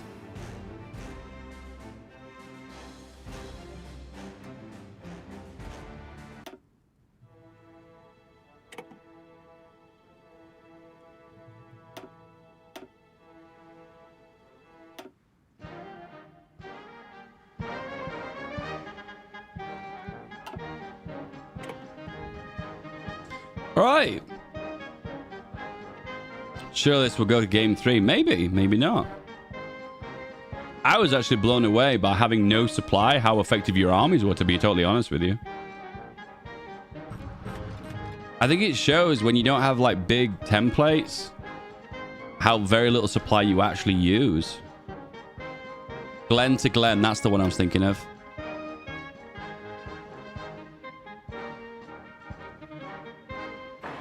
Can't find it.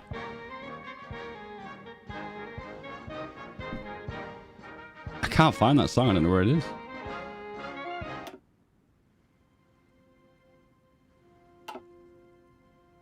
Alright then, boys. We are into May. May. Bot 11 playing as the Axis, focusing on his civilian production.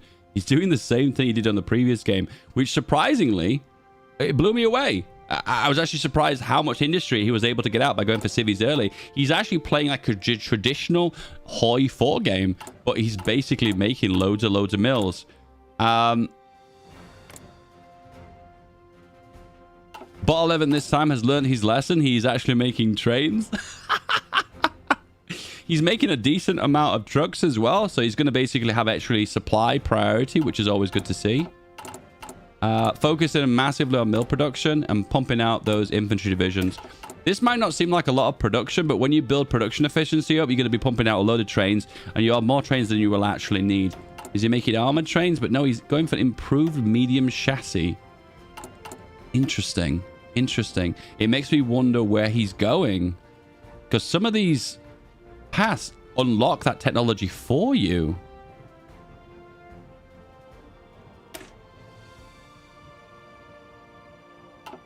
So he's going for a medium tank. So it would suggest to me he could be going for the 7th Panzer Division, maybe? Potentially. Potentially. Next up, we have the Allies. With Mr. Peng Peng. Did I call this guy Mr. Peng Peng? I'm sorry, guys. My brain is absolute fried today. I need to get a good night's sleep. I messed up last night. I really messed up. Someone watched too much Speed Fight. I know, right? I was inspired by it. And once again, he is doing the air build once again. And this time he's gone for a slightly different loadout. This is interesting to see. So instead of going for the full meta and stacking defense, he's gone for the drop tanks, which give awesome range. It's not going to give them the full fighting capabilities. However, it is going to give them the more air efficiency when they are performing dogfights in an air zone for air superiority. He's gone for cast 2 and he's gone for the exact same build as he went before. No, actually, maybe he's not.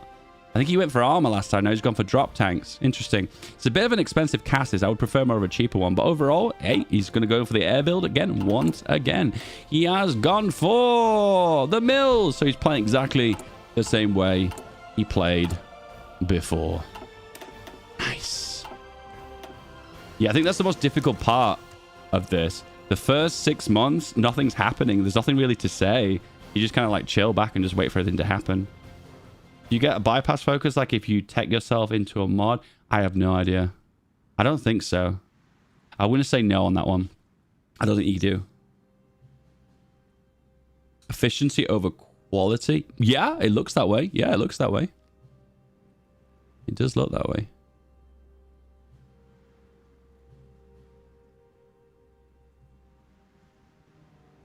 The Crisis 2 soundtrack.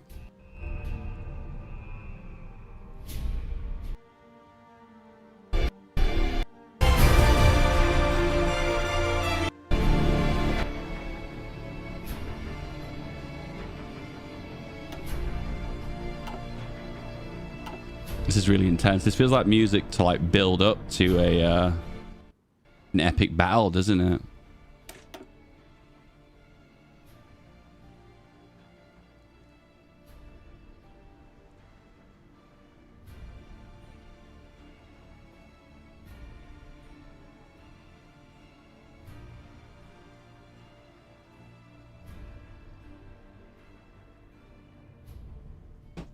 The one thing I wish I was able to do is do 5-speed. Can we do 5-speed? No, we can't do 5-speed.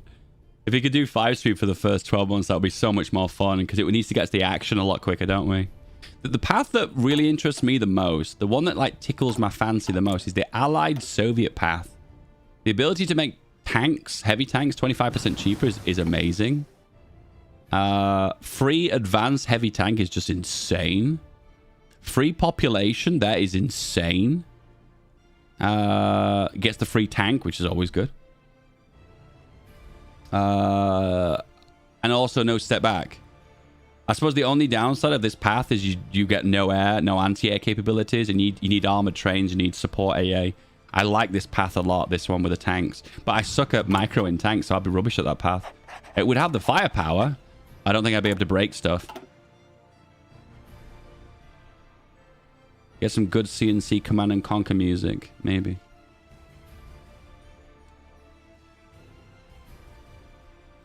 The music sounds like a movie trailer. Yeah, it'd kind of be good for like a promotional piece, wouldn't it? Like a build-up to something.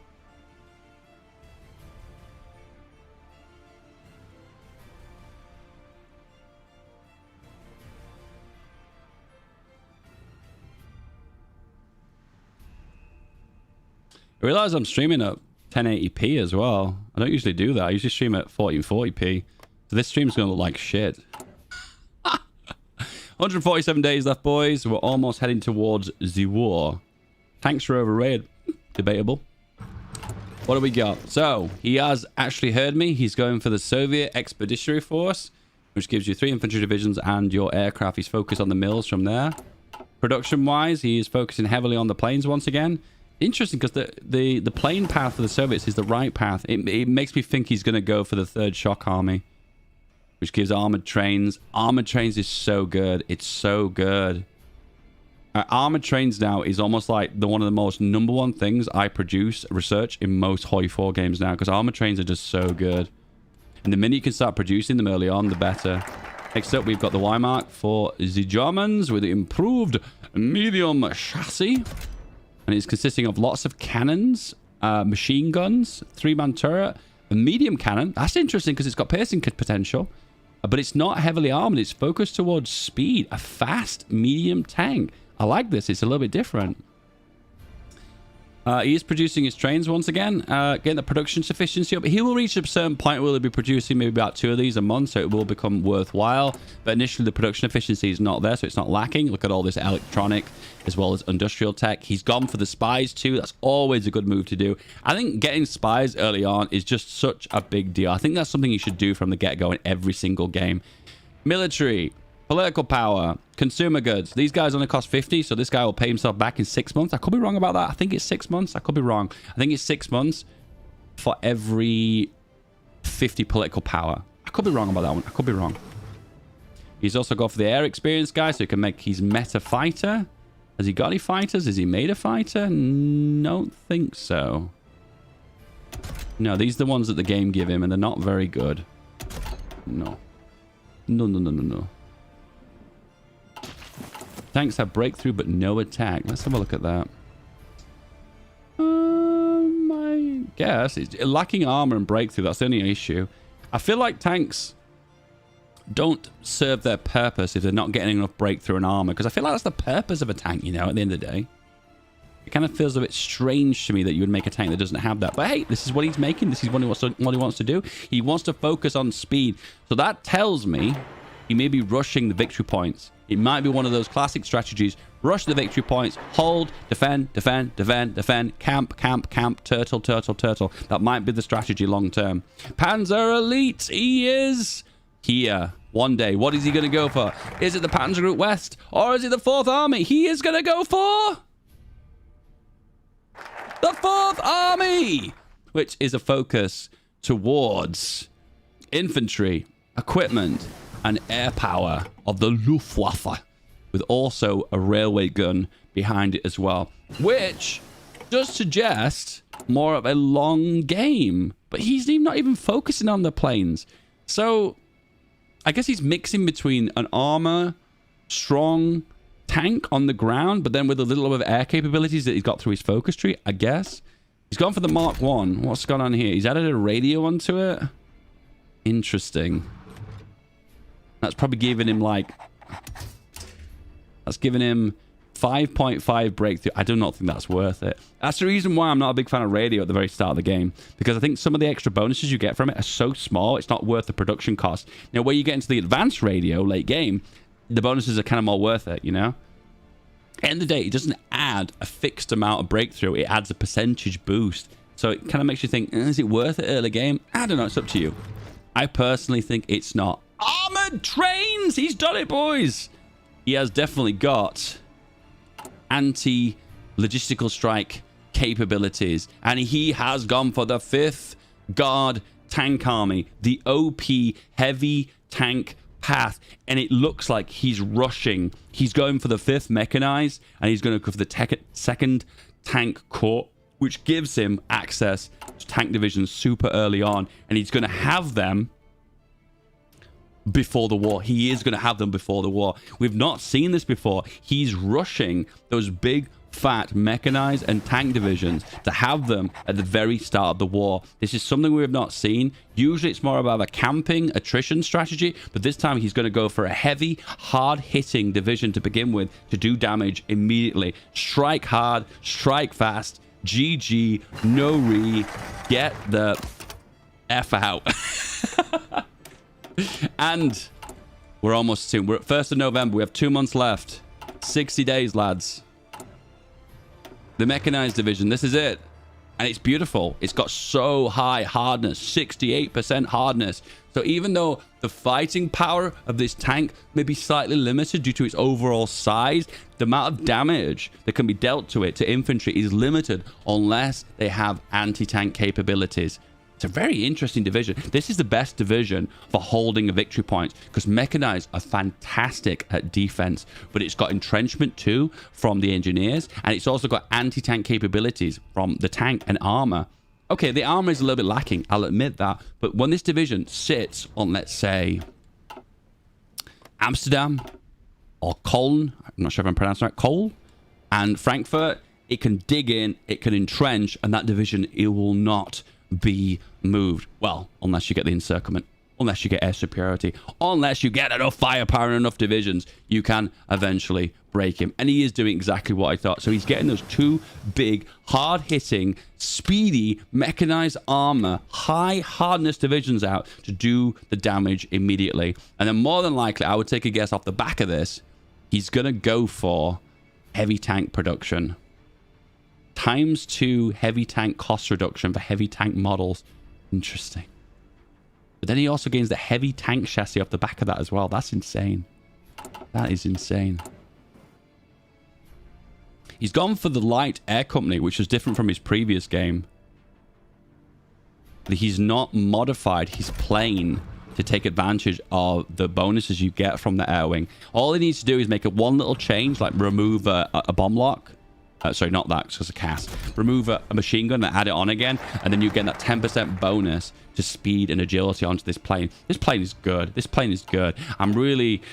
ooh, it's hard, this, guys, because both players are going for slightly different strategies. I feel like, for the most part, Bot 11 is focusing towards kind of a long-term dig-in strategy with the civvies and building a strong industry off the back, and also the 4th Army by making a strong air force. So it's kind of a long-term attrition game, but he needs to secure those victory points first because he has no attack capabilities until he gets critical mass of planes. Now, however, the Allied player, the Axis, the Soviets, he's focusing on damage, hitting hard, doing the damage, wrecking hard. And he's also going for red pilots. So he is trying to mix the planes. He understands the power of planes, but he also understands the capabilities of rushing these divisions out. The bit here that's going to be big is who is going to secure those initial victory points. Because if the Axis secure the victory points early, and he manages to dig in, he is going to be in a position to win long-term a war of attrition by building a strong air force off the back of it. However, if the Allied player, using the fast armored divisions that they secured from the start of the game, is able to secure those victory points at the start of the game, it's going to be a position where the Axis player is going to struggle to break open those victory points with the lack of tack potential. And we are on. Initially, straight away, naval invasion to secure Amsterdam, pushing for the initial victory points. Intercepted the convoy, but he just landed next to The Hague. Is he going to push for Amsterdam? First victory point has been secured. Rhineland is secured. Hessen has been secured by the Axis. Is he going to secure it? No, he's not even attempting to go for it. Because this is on the side of the Axis, he's letting him take it. So, the Allies are in the lead right now with securing 2 states. Rhineland and Holland is secured. Initially, a little bit of a pushback on the front line here. Back and forth, back and forth. Fighting in territory you don't really want to fight over, because this is areas that's got big rivers and the terrain penalty is just massive. 60% penalty to attack and break through. Oh, don't try and push big rivers. Don't push them. It's not worth it. The front lines now have secured. And classic, the south-south is open because nobody wants that land. Oh, he's deleted his front line. He's made it a front line. He should be creating a field marshal front line by control Z clicking, but he's just Z clicked. So he's split them over multiple front lines. He has got his 2 tank divisions though. He's mechanized and his heavy tank division. This consists of KV-1s, which are the old heavies. And now he's making steel mountains. He's investing heavily into the tanks, and we have secured front lines and more stable front lines. The final 2 provinces of neutrality has been eaten, gone. So what he's got now is a massive cost reduction for fighters. Fighters are significantly cheaper due to 25% reduction from red pilots. So this could mean he's good. He knows what the other player is going to do, and he's going to try and compete in the air against his opponent. And he's got a decent fighter off the top of it. How's the things going on the side of the Axis? He's got 3 new tank divisions he deployed.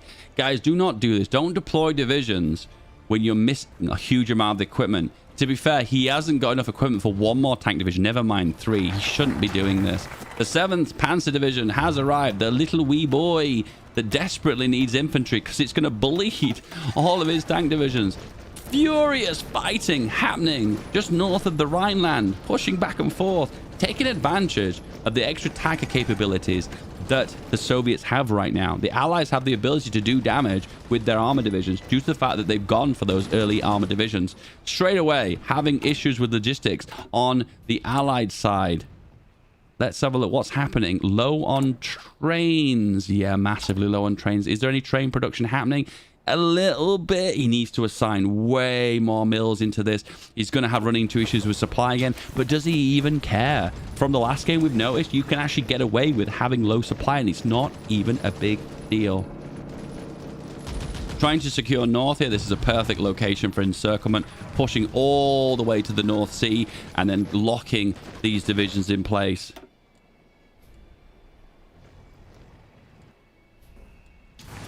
Here we go. The air war. We have logistical strikes happening from the Allied side. The Allies is massively bombing this region. This is a mirror matchup of the previous game, and he's hitting it super, super hard.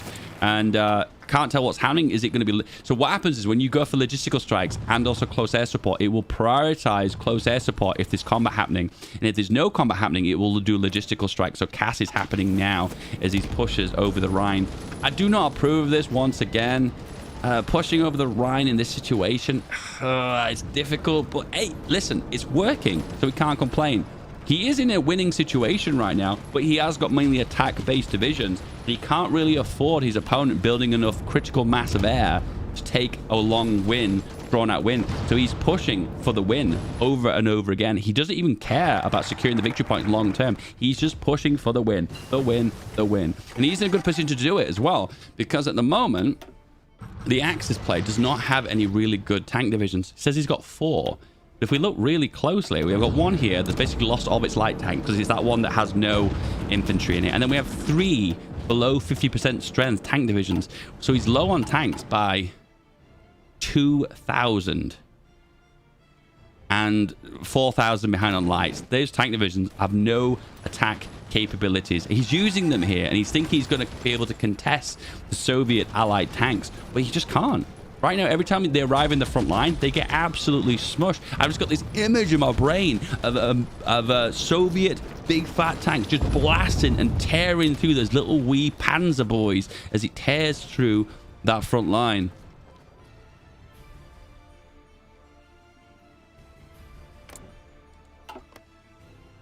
Mr. Peng Peng here is pulling all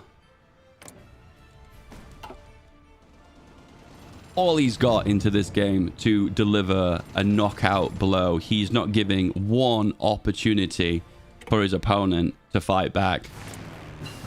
To be fair, in this situation, this is the right thing to do. And it looks like now, surprisingly, now the Axis are working on their air tech. Is he adjusting his planes? No, so he's focusing on planes now. Right, okay. He's realizing the power of the damage of the planes are happening here. So now he's trying to contest it by making his planes too. But he's in a situation, once again, where he has no supply.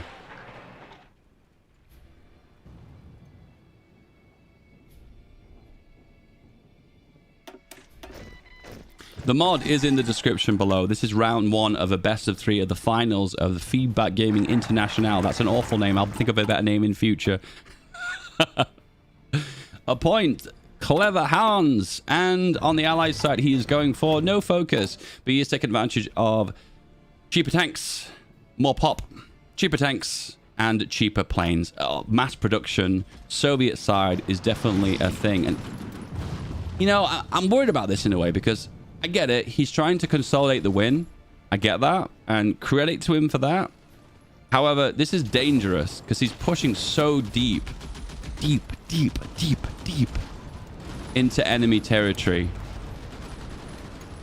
However, there's a big encirclement about to happen. And is he spotted? He has. Oh, there's a gap here, though. There's motorized. Is he going to get the motorized here in time? It looks like he is. Oh, he's pinned him. He's pinned him. No. 3 divisions down for the Axis. He's well and truly consolidating that win right now. He has the victory points he needs to win, but simultaneously making pushes, going further, keep going. Going for a cheesy encirclement here. This is so rude. The BM also following it up with a naval invasion. Is he going to try and pull his troops out? Because there is 2 ports here. Or is he going to take the massive encirclement? Hey, do you take the L, boys, and run away? But do you try and delay by holding inside of the pocket? It's going to be so difficult to pull back from here. This front line is naked. Look, there's no troops on this front line on the side of the Axis. This is a massive encirclement. He knows he's going for it because he knows this is going to be the point where he's going to turn this game around, because he is going for force attack too. He doesn't care about the manpower losses. He doesn't care about the equipment losses. He's just force attacking, throwing that manpower out. He's basically become Stalin. Manpower is something we have lots of, so just keep go. And he is mobilizing more because he's gone for extensive conscription, which was part of his focus tree. The heavy tank path for the Soviet Union is mean, it's brutal, and it is OP. Right now, the front line in the south is getting very desperate. Let's have a look on the Axis side. There is another gap. Oh, what do we have here? Naval invasion? Oh, it's just making me aware of the previous naval invasion. That's good. And they're pushing all the way in. Once again, this north is still empty once again, having supply issues once again. Look on the Axis side, we have massive issues with logistics once again. Bot 11, man. Bot 11, he's always having logistical problems. And right now, he's low on steel, so his production has ground to a halt for his trains. He's got 2 lines of trains. I'm not sure if he's aware of this. He's got two trains. He needs armored trains, basically, because the logistics here is doing so much damage. And it's funny because they've not even focused that heavily into planes, but just a handful, 100 planes doing logistical strikes is doing enough damage. Once again, continuing the push. Was that an encirclement? It was. The Allied player pushed 2 further out then. He actually got encircled. We have 2 German tanks that have arrived. Once again, very low strength. Once again, so the fighting capabilities are going to be limited. He is last standing. He's holding on for his last breath. He's going for another encirclement. He just doesn't even care anymore. He's like, go for another one, another one, another one. And he's once again pulling out of the pocket. You've got to make a choice here. Do you last stand inside the pocket with an effort of delaying, but you're going to lose the manpower? Or do you put your tail between your legs and you run away? And he's choosing these 3 divisions on the front line. He's choosing to hold. It's not what he wants, though, because he's pulling out. And at the moment, it's not looking too good. How many divisions have we got so far? We have a total of 17 divisions for the Axis, where the Allies have... Let's have a look. Total amount of 34. Absolutely demolishing them. Luckily, though, the front line is getting narrower, so you're able to consolidate your divisions a little bit more, hold them in place for longer. But he's just pushing for this. He's going for the W. He's like, he smells blood right now, and he's pushing, he's hitting hard, and he's not for a second holding back. Every push is a win, and every single push he makes to is an encirclement. Is he going to go around here as well and try and grab Hamburg? It looks like he is. We have Soviet Russia. Division attack for armor, max planning factor, and speed. Let's have a look. Max planning factor. Let's see what that even does. 41% max planning factor. Doesn't actually say any numbers there, does it? Boom, he goes for it again. And Berlin has been secured. Mr. Gunther von Kludge is now in the Führer bunker. F in the chat, boys. And every single division now, apart from this one in the south, has been completely encircled. And that is a GG. And that is a W for Mr. Peng Peng. What a comeback. And he's even been merciful. He's even puppeted him. Who are you? Who are you, genetic man? Generic man. Okay, restart the game. That is 1-1 in the best of 3. 1 game to bot 11 and 1 game for Mr. Peng Peng. We are into the final game of the best of 3 of the final in Feedback Gaming International. Ooh, yeah.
Here we are, boys. The final round of the final.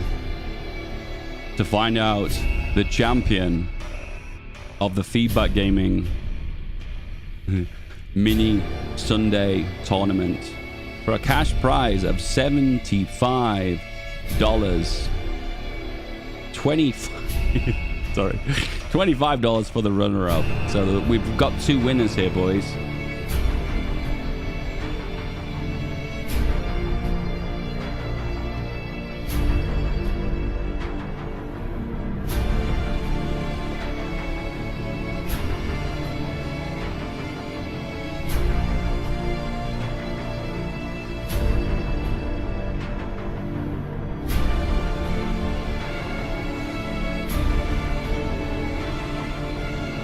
Okay, I'm asking bot 11, does he want Axis or allies? Bot 11, do you want Axis or allies? How do you join? It's too late.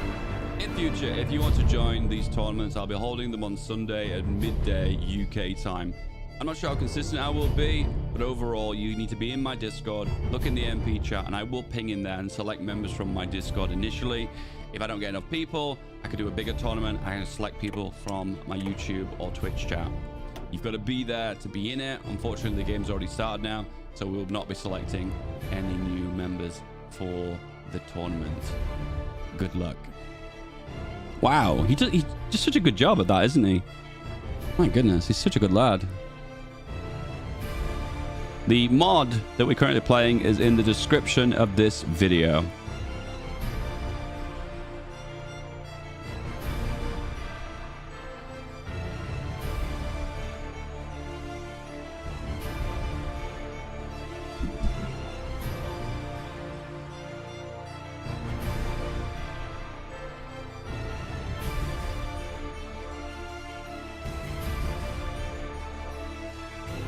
Guys, if you're looking to support the stream and future tournaments that I might do on my channel, feel free to become a member. Membership is a small paid amount to pay monthly. You can cancel at any time, and it helps me grow my live stream. If you want to see more of these tournaments so far in future, you can do that, and that will help in future to hopefully do bigger prize pools. The $100 prize pool today was donated and sponsored by me, Feedback Gaming.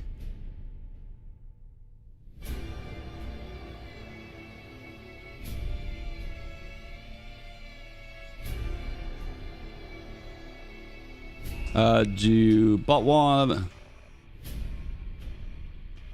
The chat's not working. Bot 11 is selected allies. Is that what he wants?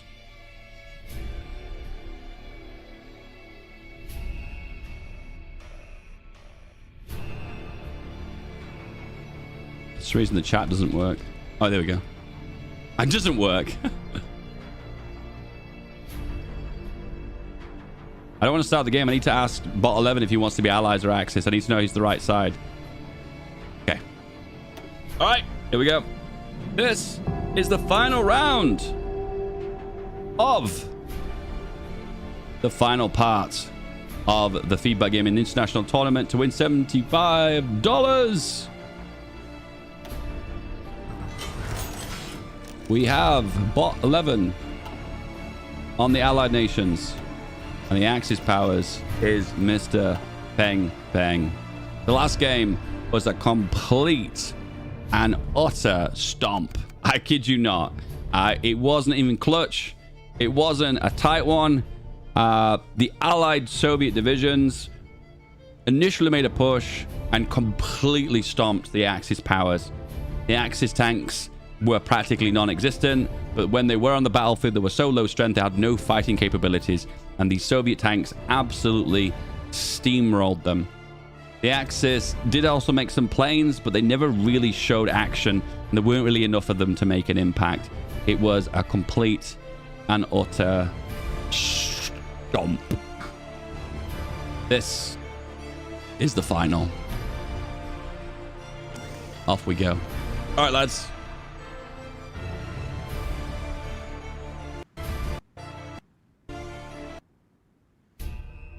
Okay, so to begin with, I don't like to view the players. I don't like to see what they're doing. Just avoid stream sniping. And plus, I feel like there's not a lot to talk about at the start of the game anyway.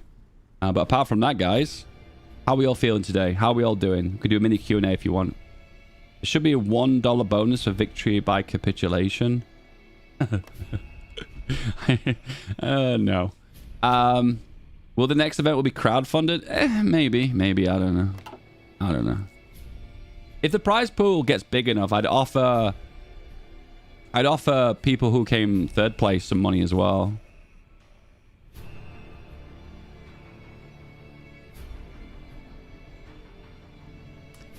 You like blowout victories. I want to see whatever winner gets another victory point. It's tough, really. Sometimes blowout victories are quite fun to see. Big encirclements are fun, but those clutch last minute, last second wins are also kind of fun as well. It goes both ways. Will the winner have an interview afterwards? Yeah, if they want to. I'll ask them if they want to. If they say no, that's also totally cool as well. For time reasons, we've actually done really incredibly well. I was nervous that this tournament was going to go on for too long, and it was going to be long and drawn out and really frustrating. What do you think of Tommy K's great game? I think his very first multiplayer tournament that he ever did was the best one. The one that had like the adverts and they had multiple commentators. The ones that were like big multiplayer things, I don't feel like the one... I didn't enjoy those ones as much. I can't think of a reason why, though. Sorry, I can't give you a good reason why.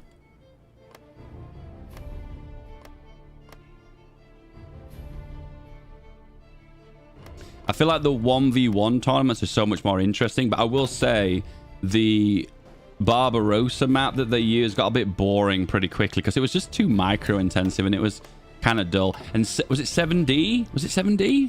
That Scottish guy, he just demolished everyone. It was like a no contest. There was no clutch matches. There was no edge of your seat moments. He just demolished everyone.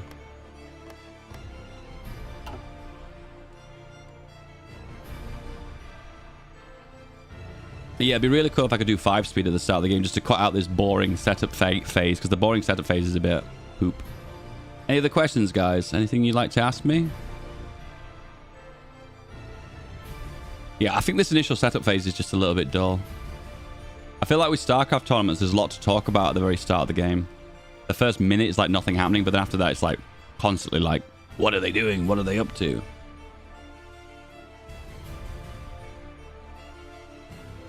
Even beat Dankers. I mean, sure. I think the reason why Dankers didn't do very well in the international is because he's not very good with navies. And when he played the Pacific map, I just don't think he was at his full potential there.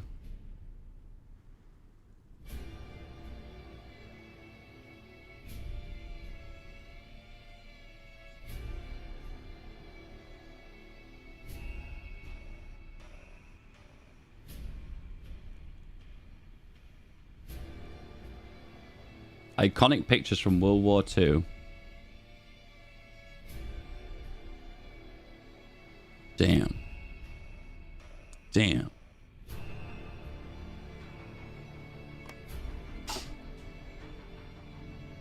You ever thought about making the tournament cooperative? Yeah, I could do 2v2s. Yeah, 2v2s could be an option. Any more than that just gets too much, though. Any more than 2v2s, it would be too much. I think it's quite difficult for a commentator to follow a 2v2 too, because there's a lot of clicks going on. But I could give it a try and see how it goes. So just to recap, guys, if you're new to this tournament, welcome aboard. This is something that Speed 5 has been doing recently and made a really good job of it. So I thought I felt inspired by it. So I made my own little mini tournament today that started today and it will end today. And it's the best of 3 final here between the 2 components of Bot 11 and Mr. Peng Peng. They both have 1 apiece and it's a best of 3. This is the final game of the final round of the final. The final.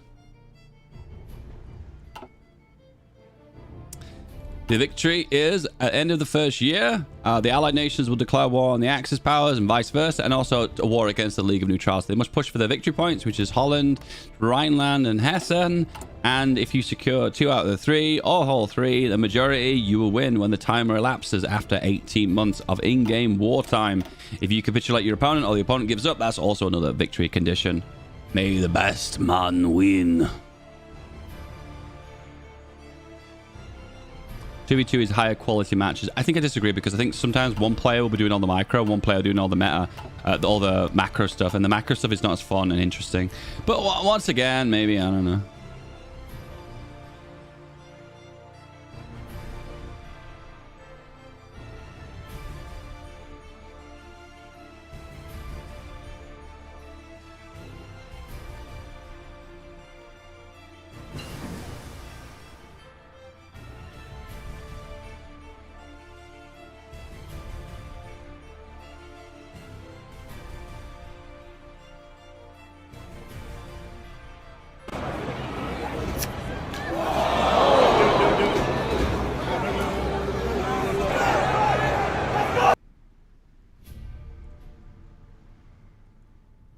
Okay.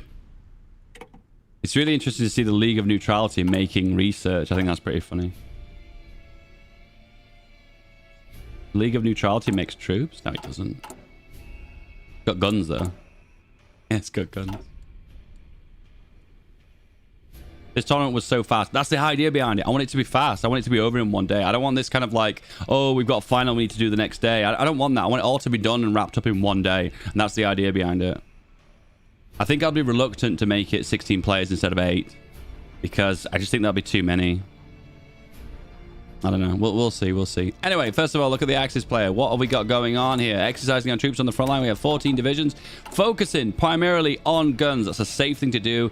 Make a nice piggyback of weapons, but also focusing heavily on the planes and all the other non-combat equipment, focusing on the same build they did before.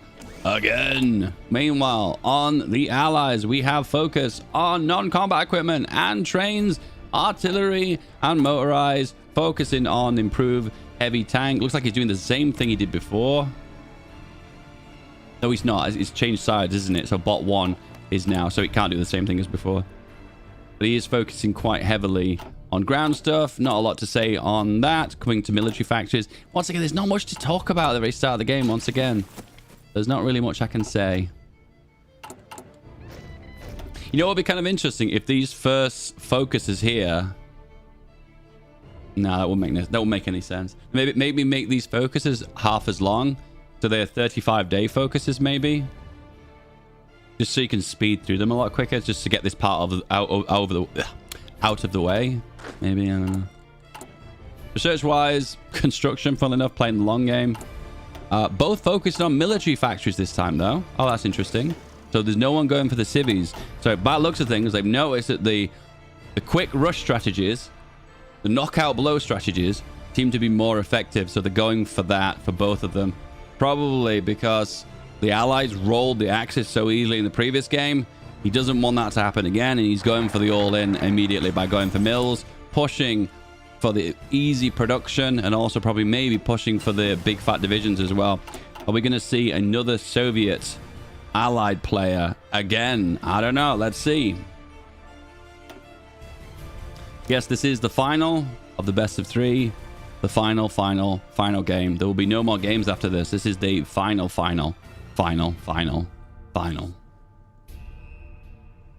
Final. After this, it is over. Guys, you want to take part in future tournaments, you can join my Discord and be active in the MP chat. I think what I might do is if I do another tournament next week on Sunday, on the Saturday, I will ask people if they want to be involved in it the next day. That way I can get an idea of numbers. And if there are too many numbers, then we can do like a little mini knockout tournament that's offline, just to wheedle out some of the players that maybe are shit.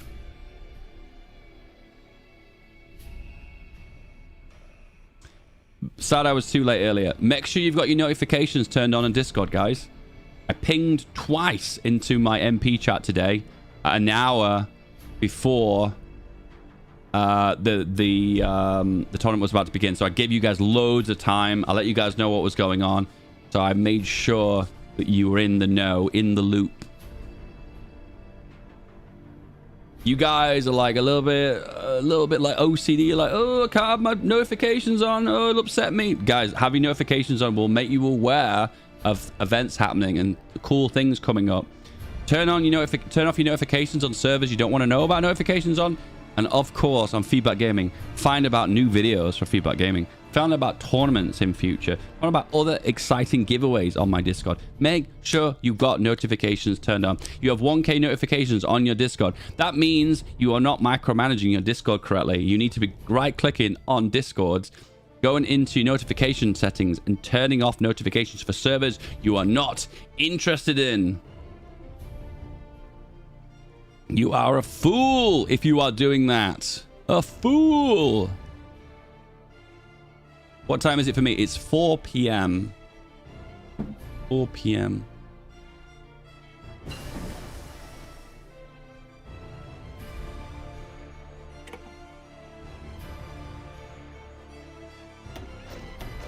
Oh. Well, that's the very first time we've had to slow down. Little brother's turned on Netflix. I like to download that 2 terabyte torrent file now.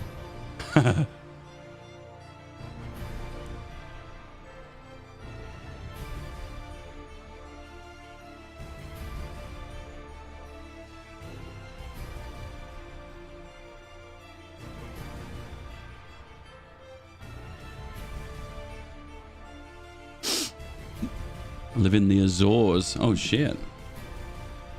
That's pretty out there.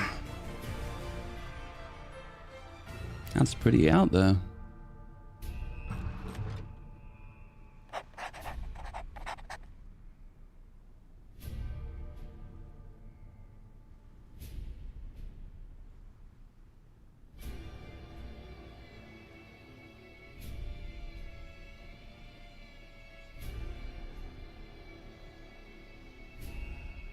Here it's 3 p.m. Wow. So we'd probably arrange the next one to be, once again, midday.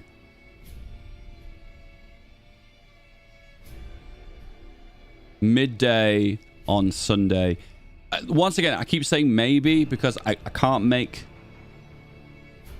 guarantees.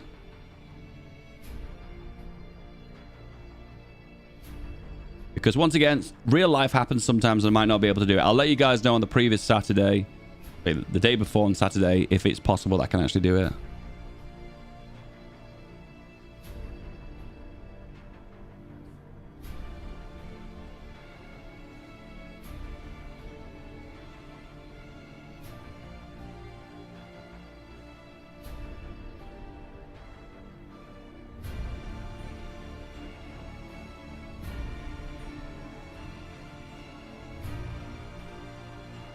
Okay, let's check out the boys and see what they're up to. How long until the war? We have 135 days. I'll be totally honest with you guys. I wonder if maybe we should do something in between and the build-up to make this interesting, because I just don't want to be talking and fluffing bollocks. Maybe when I'm not so tired after a good night's sleep, maybe I won't have this problem. I don't know, we'll see. Anyway, blood and iron. We have the Soviet path once again. I have a funny feeling what's coming. I think we're going to go for the 5th Guard Army. We're going to see another tank, boyos. I think we've found the meta of rushing those big fat tank divisions early on, and we definitely have found that. Production-wise, heavy on the guns. Everything else not so much different. When it comes down to production of the divisions, we've gone for engineers, surprisingly, and as well as artillery. Interesting. I think what I would have done differently is maybe when I land on the victory points, I probably convert my infantry into the ones that have got engineers. So I don't have every division with engineers, only the ones that are on the key victory points. Research-wise, just production. Nothing special there. Meanwhile, Axis player focusing on lots and lots of soft attack as well as a little bit of industry as well. Production, loads and loads of 12 width. Infantry. Making that nice, secure front line. I love this front line. Nice and secure front line. Nice and full, therefore not lacking any gaps. I thought you despised multiplayer. I'm not playing multiplayer. I'm commentating it. I think about that. I do still despise multiplayer. That's not changed. But I'm not playing. Yay, Panzer Elite. Something elite. Can't remember the words of the song. Boom. What are we going to go for? 4th Army or the Panzer Group West? I have a funny feeling we realize the power of rushing armor divisions. And I think we're going to see another 10th Panzer Division with the Panzer Group West. I think it is incredibly likely. Panzer Elite, here we go. What is it going to be? 4th, all Group West. It's Group West! And he's going to go for the 10th Panzer Division. Is he? Is he? And it's the 10th Panzer Division! Focusing heavily on air. Has he gone for the same plane as before? Yes, he has the exact same design. And the exact same design for the cast as well. Allied player. No focus on air whatsoever. Heavy production of trains this time. He's upping his train production every single game. Is his bot 11? Bot 11 is the one who always have issues with supply, isn't he? Yeah. We have 87 days until the war, boys. Heavy tank in production. We have gone for the big shonky. It is a land battleship. I kid you not. It's got 1, 2, 3, 4. It's got 4 turrets. How much soft attack? All the soft attack. 39% reliability. Oh my goodness Christ. With this tank, guys, you either win or you break down on the way to the battlefield. Oh, I can't recommend this. I can't recommend it. It's not good. Not good. We have spies, which is always good. Build a little bit of intel. Know what the player is up to. And you can see that he is producing planes, which is something that's always good to know. Thanks to you, I've left a couple of servers. Yeah, dude, it's always good to purge servers on Discord you're not in. I just think it's dumb holding on to them. And immediately after... Oh, okay, so this is different. Okay, so the last game, he rushed for mechanized and 2nd Army Corps. So he didn't get those initially. He wants to get the production down first. Do you know what? I think the proper thing to do is get the divisions out and then focus on the production. At the end of the day, that tank division is going to be the one that does all the damage. And then you can maybe build one off the back of it. This is going to be a sudden death battle situation, boys. We're going to see fully militarized allies and Axis with armored divisions ready for the war on the get-go. This is going to be tank-on-tank battles. We're going to see securing and pushing for victory points initially, and it could all end in tears if one tank division gets encircled in the first few months of the war. And if that happens, it might as well be a GG, no re. We have our champion. Will it be Bot 1 or will it be Mr. Peng Peng? Mr. Peng Peng, renownedly famous for making lots and lots of planes. And also, the Mr. Bot 11, what is he famous for? I can't remember. He's famous for having no supply. Having no trains.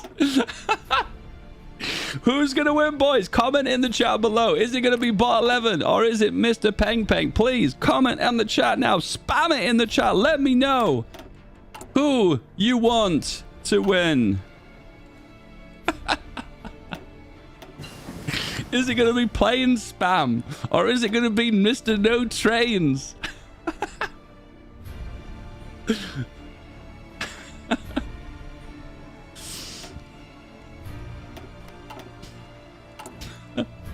I know who my favorite is. I think I've given it away. He's focusing on reducing the cost of the tanks initially, which is a bit of a weird one. But I suppose in a way, if you're going to pump out those tanks, you can do it. Super 40% reliability. Oh, I just imagine in my mind those World War I tanks, those Mark 5s, you know, like going over the front line, and the minute they arrive, they're like broke down. And then what we got on the axis? What focus are we going for? Silent Hunters. So he's having the ability to have a little bit of a naval support, just if he wants to do some nice little naval invasions, which he could have potentially won on the first game if he captured Amsterdam that just a little bit earlier, which he just ever so slightly missed it out by about 2 days of in-game time. It could have been potable that he flipped it at the very last second. It could have been the case. It could have been the case. It could have been the case. He's immediately prioritized the motorized and the tank division because he wants to do as much initial damage as possible. At the moment, it is look like Mr. Peng Peng has that initial advantage when the war declares, just having those big fat motorized and armor divisions to go. However, it doesn't look like the Soviets are going to have any powerful attacking divisions from the get-go. He desperately needs the 5th Mechanized and the 2nd Army Corps. He needs them. But don't get me wrong, guys. Those divisions are insanely strong. The minute they roll out onto the battlefield, they are going to be so unbelievably destructive. Okay, no planes for the Soviet. We have a classic Dankus Mimicus, no planes, heavy tank Russia versus plane air superiority, motorized tank air power Mr. Peng Peng. And here we go. Initial push, immediately securing that victory point almost instantly. Straight away, navies have intercepted each other. There is a naval invasion, but he did manage to land a single division. But one of them has got caught by the fleet of the Allies, securing Holland for the Axis, but he's in such an exposed position right at the front line here. Can he move forward? And he's just walking out Amsterdam. Does he even know? He could pin them. Never mind, it's been done. It's been done. The Axis have control of the 3 of the victory points. The mechanized army has arrived for the Soviet Union, and he needs to now desperately get that big fat 2nd tank officer corps out. And straight away, the motorized and the armor divisions of the Axis are pushing out. But he's in a good position here. Once again, this is advantageous for Mr. Peng Peng. Mr. Peng Peng has the ability to make lots and lots of planes, to dig in, because he's secured all 3 of the victory points. This is a really bad situation, though. Once again, if Bot 11 was aware of this, he could move 1 division here and cause a nice, easy encirclement, but he's actually not. To be fair, actually, there's some big encirclement opportunities here, so he needs to secure this land ASAP. The planes have arrived, and they're doing what they do best, chewing up Bot 11's trains. It wouldn't be a normal game between these boyos if there wasn't some logistical strikes and some trains getting absolutely wrecked. But luckily, supply for both players is perfect. We have combat in the center here. Oh, I'm looking at the wrong player. Boom. So we have the battle for the Rhineland here. He's trying to get the encirclement. It's really, really difficult. It looks like he's going to lose that little bit of an encirclement as he's only able to get them. This is like the Battle of the Bulge. He's trying to close the salient, boys. But once again, winning where it matters in Cologne. 9 days. No, he's looked like he's losing it now, and the air support is making a difference as close air support is actually happening, and they have initially pushed out of that. That attack, unfortunately, has been fruitless. He's not assigned a field marshal too, which is not good for him. He's losing a little bit of attack potential. That could make a big difference. Have we got the 2nd Army Corps? It has arrived. Big tank boy has arrived. Where is he? Where is he? Oh my god, the damage. Oh my god, here he comes. So at this point, if I was the Axis player, I'd be forting up right now. We need to be going for the civvies here. Forting up and digging in. He has considered it. Oh, that's a fort that's at the start of the game. I don't think he's built that one.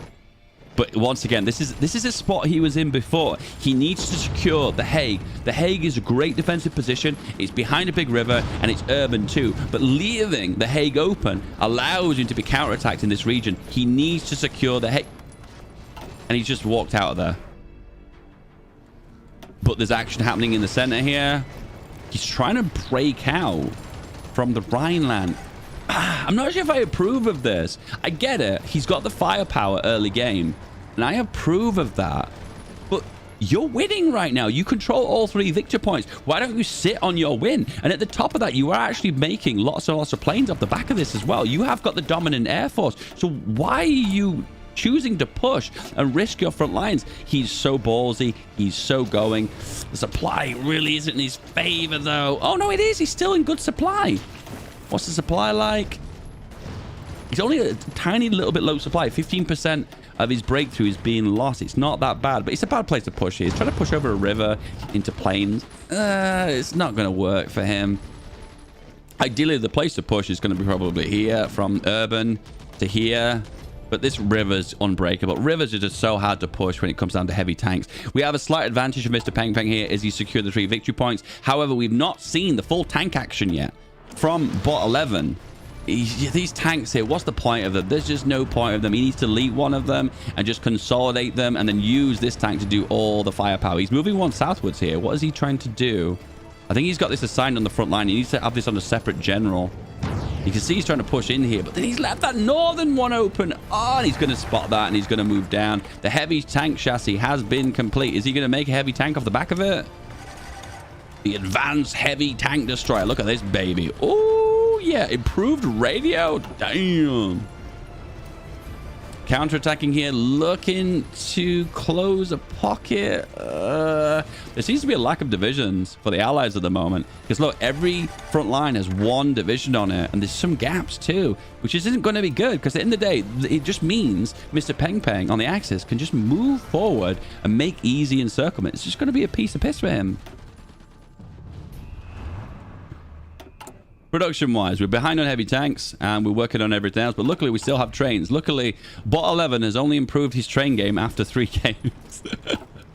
When it comes down to production, he's focused on civilian factories, so he's trying to build an industry off the back of this. Is this really what he needs right now? Not really. He needs to spit out more factories overall. He's got lots of guns too, so he should be producing infantry. Oh, he is. He actually is. Mr. Peng Peng must be so comfortable right now. He knows he's in an advantageous situation, and he knows if he just holds, he'll be in a good spot. But I guess the advantage to this is he's constantly keeping bot 11 on his toes. He's constantly pressuring him and not giving an opportunity to recapture these points. He could do a sneaky naval invasion. He could potentially do a paradrop. He could. However, he's constantly pushing, he's constantly probing, he's constantly looking for places in the front line to make pushes, he's constantly looking for encirclements. And if there's a limit of how much micro, you can only click a certain amount of times per second. And if the pressure is on, this is the final round, the final tournament, it's just too much. It's just too much. And it's working though. Surprisingly, it's working. The problem when you've got 1 tank division is it's so easily pinned by potentially weak infantry divisions as well. So right now, there's only really 1 tank division. Potentially 2, I suppose. You can look at the mechanized division here as well, which currently is low on medium tanks and mechanized. It's lost a lot of its combat effectiveness. If you've got a tank division that's below 70%, 60% strength, it's lost so much firepower. Massive encirclement. This is the problem right now. When you're winning, you get greedy. You get greedy. The greed is too much. Mr. Peng Peng has made a devastating error and pushed too far forward, losing 3 of his tank divisions. That is a devastating loss for him on the front line. But he can afford this loss. Look at all these divisions. 3, 2, 3, 2, 3, 4, 3. There's so many divisions on the front line. But then if we look on the front line, bot 11, 1, 1, 1, 1, 1, 1, 2, 1, 1, 1, 1, 1. So this situation is 1 division lost for bot 11 is a severely weakened front line. However, 1 division loss for Mr. Peng Peng is nothing. Is nothing.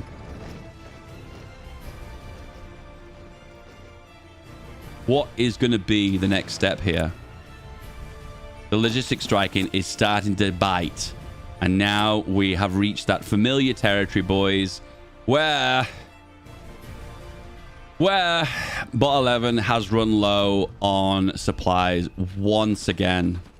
Guys, I'll give you a heads up. The number one thing you should always do is take care of your logistics. The minute this drops below 100%, you need to move this to the very top every single time, because you need to make sure that you're producing your trains and your trucks. If you're not producing them, you're going to have a supply nightmare. And look at all the red and orange here. This is a nightmare. He needs desperately to do motorized supply. And he has the motorized to do it too. He could probably do one tick of motorized supply.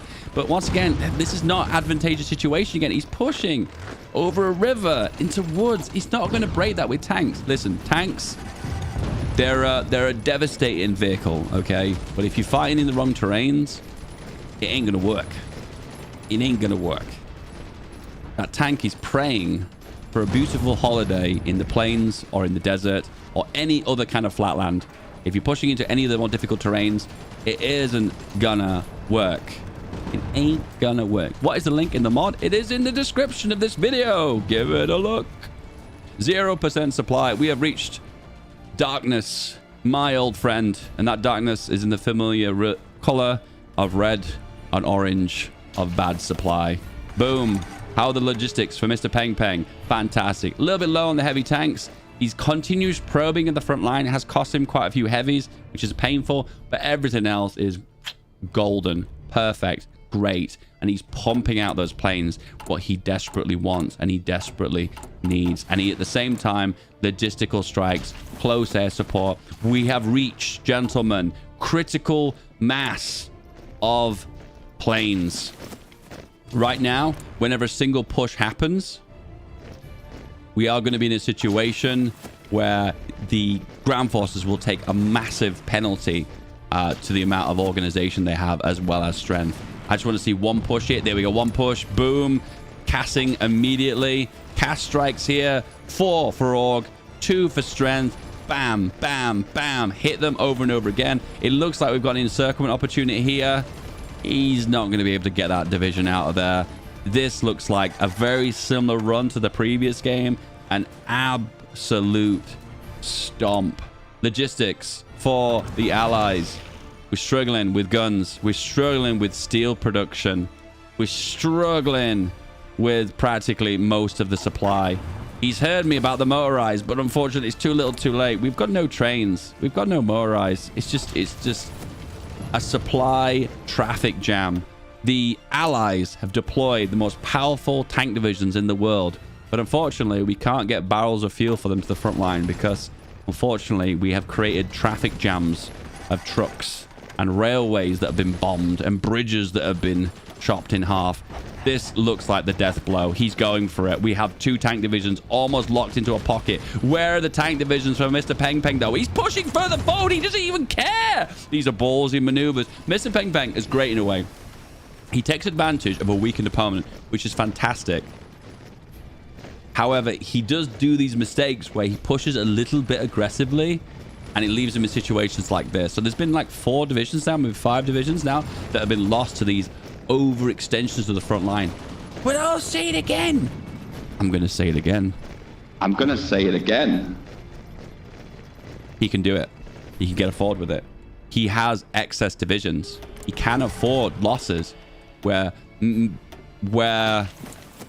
our buddy, Bot 11, unfortunately cannot afford those losses. Boom. 30 divisions on the side of the Axis. Where on the side of the allies we have 29. Oh, he has actually made up the numbers, surprisingly. He has actually made up the numbers. And he's been pumping out loads and loads of infantry as he goes. How long have we got left? We have 245 days left. We've got so much time left. We've got so many opportunities for different games. The Hague is open again. This has happened like 3 games so far. The Hague is a perfect location to walk into, to make a push towards Amsterdam, to start to encircle the front lines. And there's so much action happening in the center. It's really difficult to see what's going on. Oh, no. Oh, no. I said this at the start of the game. And here we are. I said that this could be over if that one big tank division got encircled. He did get encircled for a very brief moment. Luckily, he broke it out. Luckily. If the Axis had pushed forward to Ghent and held it with a tank division, it could have held. But once again, it would have been very difficult. The Cass is doing a lot of the legwork. Oh, no, that's bad. That's really bad. Just losing a handful of divisions on the side of the Allies is going to make that front line significantly weaker. And the opportunity for encirclements just get wider and wider and wider. You know, when you played as Germany and you do little Barbarossa pushing eastwards, you know the minute the Axis start to lose divisions and that front line gets thinner and thinner and thinner, every push you make gets stronger and stronger and stronger and stronger. And by the looks of things, that's the big weakness that our boyo here on the Axis has made. Every time he loses those divisions, that front line gets weaker. And he's never had a particularly strong front line to begin with. Listen, we're looking at a battle, not a battle of the Bulge. We're looking for a battle of Kursk situation here. Look at this. Look at this. These troops on the front here are so overextended. But you know, darkness smiled, friend. We're back to low supply once again. Another one, and another one.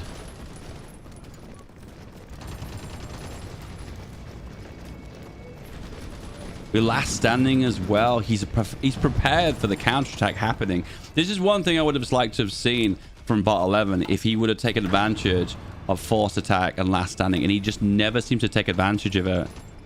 I'll be fair with you, last stand is a very rare one, but sorry, force attack is a very rare one because I feel like some of the attack bonuses you get aren't really that worth it. But overall, I will say one thing: last stand is a winner for infantry, because at the end of the day, if you're losing manpower and losing equipment, it's not a big deal.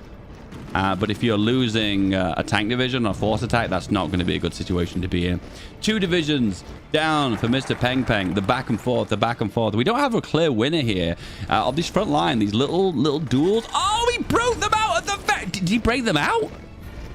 It looked to me like those are the 2 divisions that were here. They broke out and retreated at the very last second. At the very last second, the Allies have got no manpower. Oh, but they are still mobilizing though, because they've got extensive conscription, which they get free from the Axis. This is a difficult one to break. Oh, but they're able to do it. Hey, look at this. What was I saying before? Planes, huh? Tanks performing on the planes, and the German tanks never been able to keep up with the power of the Soviet tanks, which the Soviet tanks are just superior due to the massive production cost reductions. Oh, last standing. Oh, that's a bad last stand. I want to recommend that. Oh. Last standing, you got to be careful with your last standing, guys. You've got to be careful with it. If you last stand with a tank or a motorized division with lots of expensive equipment in it, you're going to burn through it. That was a nice counterattack. He can see this. He can see, as I said to you, this is the Battle of Kursk, boys. He can see the salient. He can see those 2 infantry divisions. And he's like, I want that. That's dinner time. And we're going to have a delicious, delicious burger. Huh? Would you like a delicious burger? Just take a bite out of it. Pickles? No? Retreat the pickles. No pickles for me. No? Is he going to take it? The last second. Push, push, push, push. Is it going to be burgers? Or is it going to be... or is it going to be sushi? I don't know. I don't know. Is he going? Is he going? And... he got nothing! He got nothing! It's bread and water for tea, boys. It's nothing. He retreated at the very last second. We have Red October. Red October gaining 20 submarines, which is an underwhelming... I mean, they're very powerful submarines. I give them that. Oh, wow. They're mine-laying submarines. That's cool. That's cool. That's really useful because that builds naval supremacy. So if you start laying mines immediately, you can then do naval invasions at any moment. So... this is slightly moved towards the favor of the Axis. We've got 6 months left. Just less than 6 months. And, oh, another encirclement opportunity again. Oh, open goal here. No, never seeing these. And maybe they're not seeing it the way I see it. But I feel like when you see that province that's open, I feel like you just move into it. That's a win. Because you don't even have to fight for it. manpower losses, equipment losses. When you push into a province that's got nothing in it, it's a win. And he's pushing to get an encirclement on Rotterdam. And it's looking like he should get it. Is he going to retreat this one on Breda? Is he going to get it? Less than a day. Here we go. Another division down. Push the Hague. Push the Hague. Push it. It's low org. He's low org. Push it. Division down. Okay, so there's been 3 encirclement opportunities now of the Allies catching up. 2 of those they got out at the very last split second, and that third one, that one division, unfortunately, was unlucky. All right, definitely an advantage now for the Allies. He's touching a victory point. He's rubbing himself against his victory point. Is it going to be a situation where he's at the club and he's had a little bit too much to drink? Or I don't know. Or is he going to... Oh, he's gone for the war support. Why does he keep doing the war support? Rhineland pushing. Is it going to be a win here, though? 13 days. Is he going to get the girl's number? Or is he going to get slapped in the face? It's looked like a slap. That's what it's going to be. Boom. Denied. He has no game, boys. It has been thrashed. Denied. Cock blocked. Not happening. This area is getting very weak, though. These tank divisions are very weak. I can see the Axis slowly losing momentum here. They can't keep up with their production of heavy tanks, which makes sense. They're just so expensive. What can you do? They're just so expensive. My advice at this point is maybe drop it down to riveted and maybe take off the bogey suspension. Make it cheaper so you can mass produce them. Because the problem now, the Axis player has no offensive capabilities here. There's no offensive capabilities here. It's just he's relying on his air power, which Element is doing really well with, and he's relying on the infantry to hold the front line. They're the only thing that's going for him. But if you're playing defensively, you're in a good position to do it because you've got all 3 victory points. Pushing on Rhineland to secure the victory point. He is last standing, holding for 7 days. Bleeding equipment. So much equipment. Why is he losing? Just infantry? That's okay. That's the perfect last stand. If you're just losing the equipment, that's totally okay. The thing that blows me away the most, what surprises me the very most, is how Bot 11 survives with no supply. He throughout the entirety of his games, his logistics have been absolute trash. 1 victory point has been secured by the Allies now. 1 of 3 has been secured.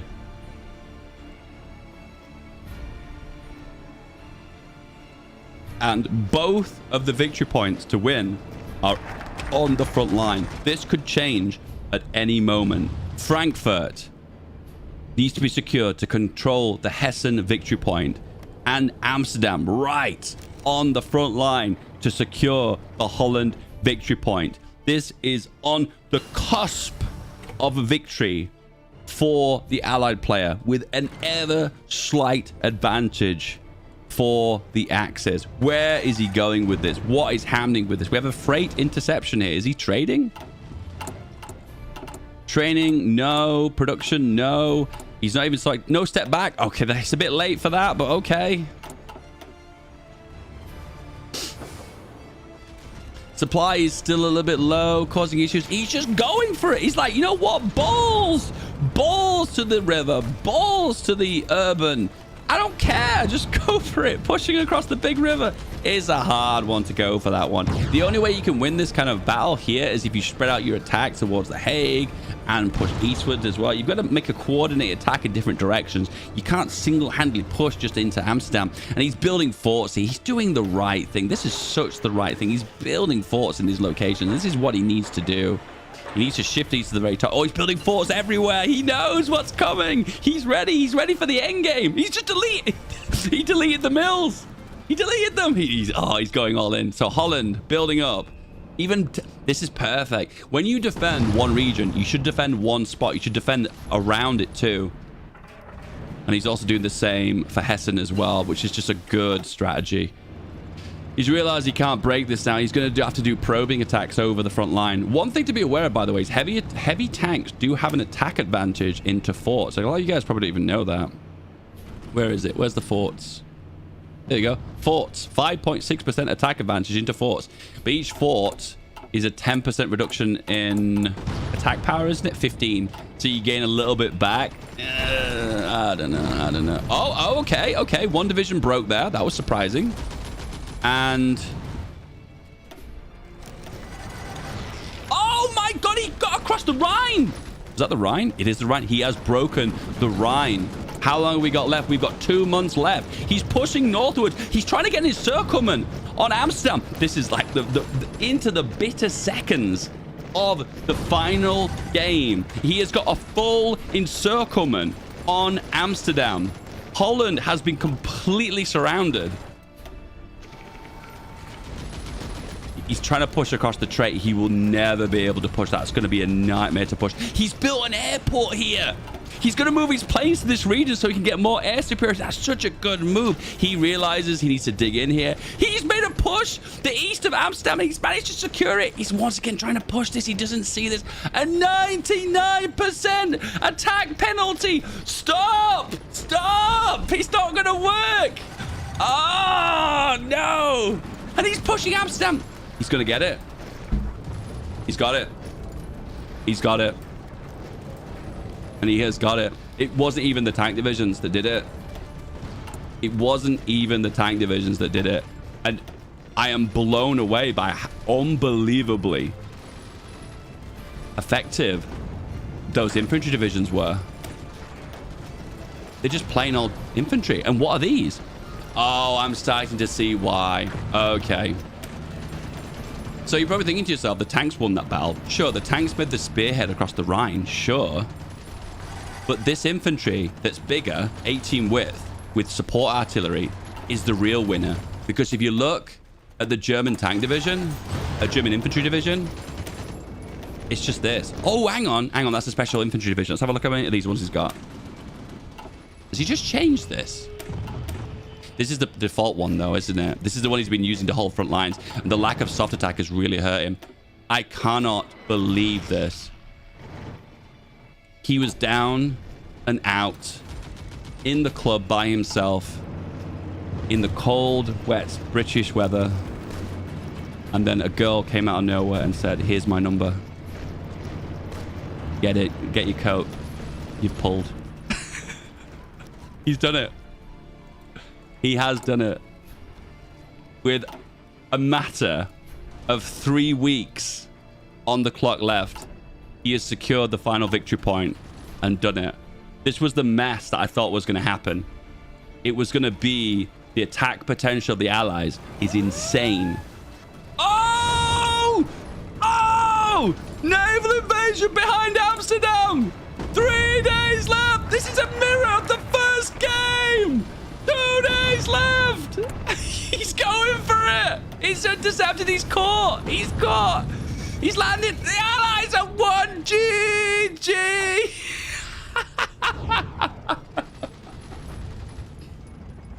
Ladies and gentlemen, we have a winner.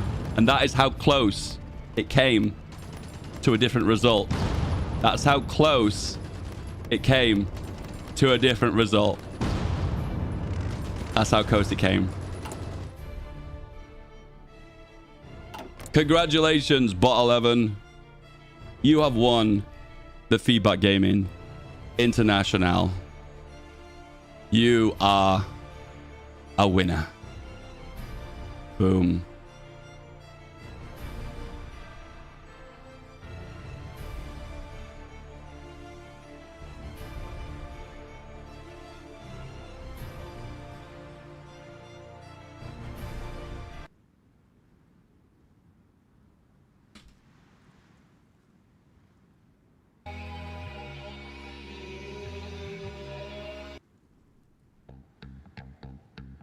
Ladies and gentlemen, that is the end of the very first FeedBackGaming International.